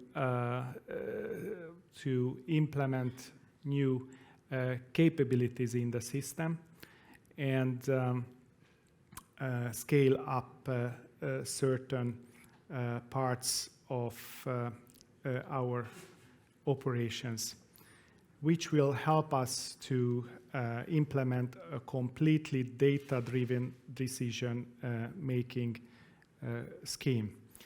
So I believe that This will not be easy for us to launch this new system, but the advantage, what we will get at the end, will definitely serve our purposes, serve to implement our goals, to be an efficient, effective, collaborative, impactful research network.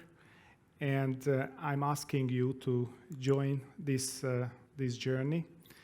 And I can just tell you that everyone in this room holds a piece from this puzzle. And let's put that puzzle together, and let's strengthen our capabilities, and let's strengthen our researchers' work and the capabilities what we have in our research network. I'm inviting you for this journey, and I'm asking you to contribute and put together this new strategy together that we will implement together. Thank you so much.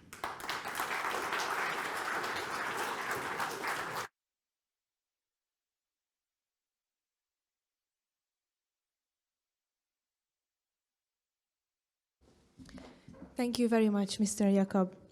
To conclude the day, I kindly invite President Balázs GYÖRGY to provide a summary of today's event and the key takeaways.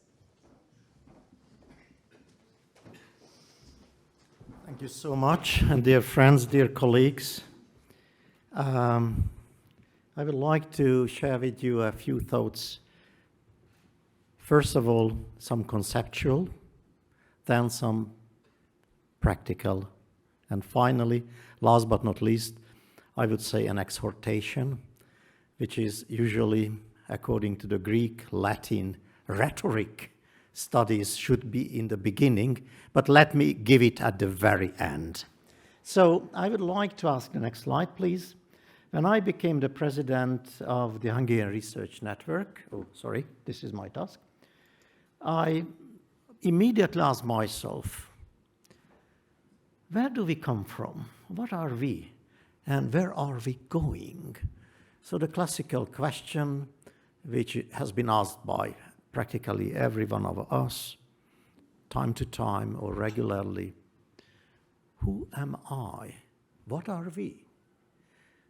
Where are we coming from? And where are we going to?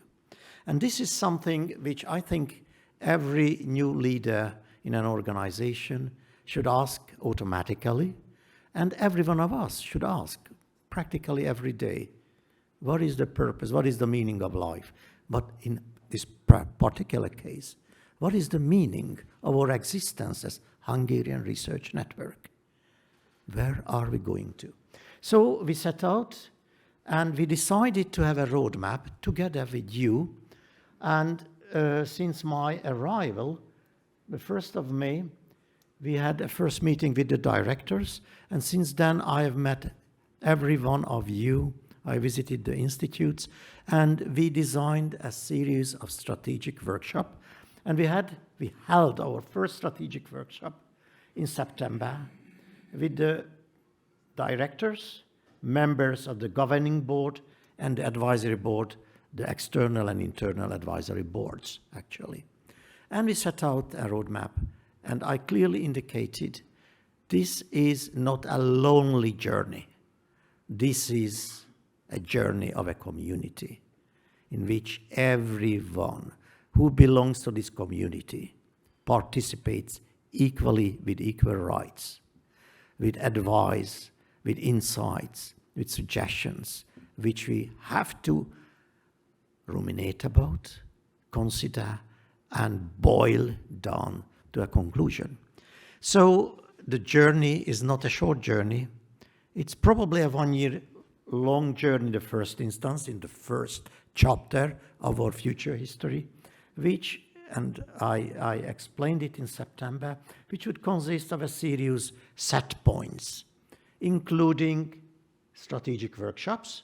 and we have our second strategic workshop today, and we will have our next strategic workshop in March, in summer 2024, and then, just as a closure of the first year, we decided to have a set point on the birthday of Baron Eötvös Loránd, and we would like to present to us, to our stakeholders, to the outside world, a grand vision, a strategy, and a roadmap regarding the coming years. And I am talking about the coming 5 to 10 years at least, as some of our speakers explained crystal clearly today.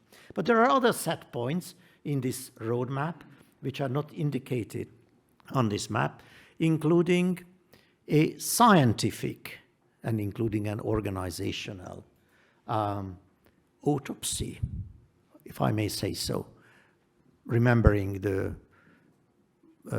famous thinker, politician, and I would say philosopher, historian, Henry Kissinger, who wrote in his book, Leadership, explicitly, a leader should always start with an analytic autopsy of what he or she has in her or his hands.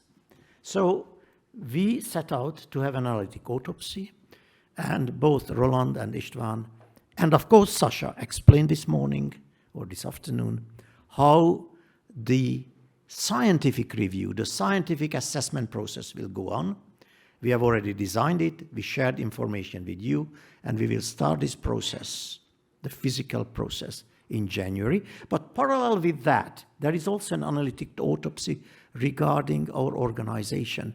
As Roland explained a few minutes ago, we would like to analyze, understand, and then, if needed, come up with a concept and implement it, the present state of our organization, and the future more optimally functioning state structure processes of our organization, because everything is about research and researchers in our organization.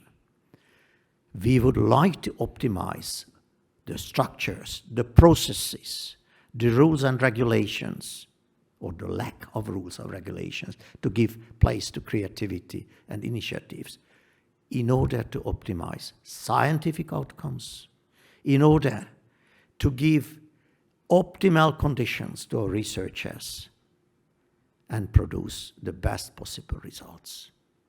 Now, so parallel with the scientific analytic autopsy, we have initiated an analytic autopsy in order to find out the best way of the organizational structure and process of our organization. And this is the state right now. And as we have heard in our very first lecture today by Government Commissioner László GYÖRGY, as a next step, we would like to initiate an outbreak point analysis in order to identify our capacities, our best possibilities for the future outbreaks of our organization. And of course, to analyze also other possibilities who are in tier 2 category in our network, who can easily become a tier 1, a premium league research group or research project, and what are the needs we have to supply in order them to become tier 1 or premium league researchers and research groups. So this is now our next step, which we have initiated recently. And then we are going to have a strategy building process. And this process has very clear features. And the number one feature is it's a joint action with you guys in this room, advisory board members, directors, but also everyone in our organization. And there is a kind of a clear outcome measure. As in corporate life, we talk about inputs, outcomes, input, outputs, outcomes, and objectives. What is the main objective at the end of the process? Impact. To improve our impact on society, on science in general, and on our society in particular. And in order to achieve it, we are now in the process where we are doing reviews, outbreak point analysis, analyzing also value chain related, industrial relation, contract research, and some related issues. So everything which gives us a frame in order to achieve these aims. So the strategy building is based on evidence. We cannot build a house on running sand. We have to build a house on solid rocks. And this is why we need evidence-based analysis, and that's what we are doing now, and outbreak point analysis. But we also need ideals. We also need a vision. We also need concepts to follow. And the stars on the sky, as I explained in my first remarks, are our aspirations. Our aspirations, what we, scientists, researchers, would like to become. What are the projects we have to solve? What are the questions we have to answer, or we would like to answer? Curiosity, but also expectations. We want to solve issues for the sake of society or societal needs. And this can only be done, and I would like to emphasize again, again, and again, if we have full academic freedom, organizational freedom, liberty, stability.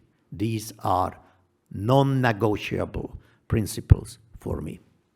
Then, of course, we would like to have, as a second star on the sky, the benchmarks and best practices which we should study and we should follow in a proper way, of course. And that's why we had, in September already, and today, benchmark lectures or sharing information about best practices, best examples around the world. And thank you for all the speakers from Israel, the UK, the US, from Germany, from Singapore, from Korea, to share with us their best practices, best examples, and shining examples. And last but not least, I also see a major star in the sky, or stakeholders' expectations. We are not in a vacuum. We are not working in a vacuum. We are working in a global village, because science is a global village. As Eva Kondorosi explained, we have to match ourselves against, we have to benchmark ourselves against the best ones in the world. We cannot give any discount on this claim. We have to be among the best in the world. But of course, we have to serve purposes which are evident if we have stakeholder expectations, if we have our own country's taxpayers who cover most of our costs. We have to consider their expectations, and we have to be accountable to serve their expectations. And last but not least, what is not on this scheme is the frame we have to consider as our kind of frame for all these activities. The National Research Program, the John von Neumann program, which has been explained by Deputy State Secretary László GYÖRGY. And this frame should give us the frame for all our actions, for all our strategy building and aspirations. And definitely, we have to consider the major pillars of the John von Neumann program. So we have to map onto the program some of our activities, or most of our activities. And I'm sure it is possible, because I've been living in Singapore, like Sasha has been living in Singapore. Steve is regularly in Singapore, and we all know this is possible without violating any basic principle regarding academic freedom or self-management or autonomy, scientific autonomy. You can combine your creativity, your academic freedom, and larger expectations of society. So these are, for me, the frames. Now, before I really thank you for your attention, and this was the conceptual or theoretical frame I wanted to share with you, allow me to share with you a few practical issues. When I started this position, I started intensive consultations with all of you. So I visited all the institutes. I met with some of the directors. Some have seen me, or I have seen them at least 5 times or more. And of course, I consulted extensively with my predecessor, with my staff members in the secretariat, with the advisors, and with many, many, many members, fellow scientists, fellow researchers in the network. And based on all these expectations, and shared all this information with our governing board, discussing all these things with the president of the Hungarian Academy of Sciences, and the Minister of Innovation and Culture, who is not our supervising minister, but our contact point with our superiors, which is the Hungarian parliament, I initiated some changes in the Hungarian Innovation Development, Research Innovation Development Law, and I can tell you explicitly what I have been asking and what I asked, that the new name, HUN-REN, should be a brand name for us, so we have to work on it, because we would like to give to the whole world a shining example that this is the Hungarian research network. Number 2, based on the experience that our former governing board has been a combination of a caretaker, a organization, a sort of strategic board, but also an operative and, I would say, managing board, because it combined in a strange mix which I would say, according to some zoologists, such an animal doesn't exist. In a strange mix, it was a combination. So I have clearly asked modifications so that the governing board be a real strategic governing board, and our secretariat, which is called secretariat until now, should be a support, a real support system for the whole network. A support system which Roland has explained clearly will support all our scientists to be able to focus on their own work as researchers. And I don't want to detail the other complications, because I hear back strange informations, things which I have never asked or which we never discussed. But anyway, apart from this, the Hungarian parliament approved yesterday the modifications of the Hungarian Research Innovation Development Law, and from the 1st of January, our secretariat will be the HUN-REN headquarters, having clearly support functions for the whole organization. And I have asked Mr. Roland Jakob, the former CEO of Ericsson Central Europe, to be our first CEO, let me emphasize, CEO, Chief Operating Officer. Thank you, Roland, for accepting this invitation. And we will make the changes with Roland at the helm to become a real support office for the whole organization. Also, our governing board from the 1st of January will become a really strategic governing board.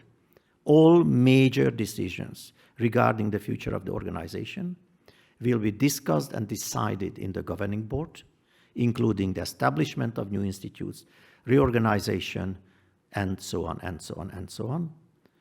So be assured, our governing board is the supreme leadership, the supreme leader of our network.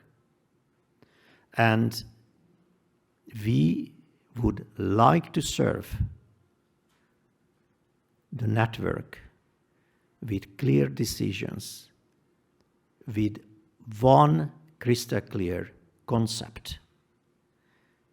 Our network, which is a crown jewel of Hungary, let me emphasize, our network is a crown jewel of Hungary, should flourish. We should be one of the best in Europe, and we should be one of the best in the world in foreseeable future. And this is about science and scientists. And this is not against science and scientists. This is for science and scientists. This is my personal credo. And of course, I could have not said it better. And Sasha was so kind to explain my credo like St. John, the Golden Mouth, a few minutes ago. But this is definitely my and our credo for the future.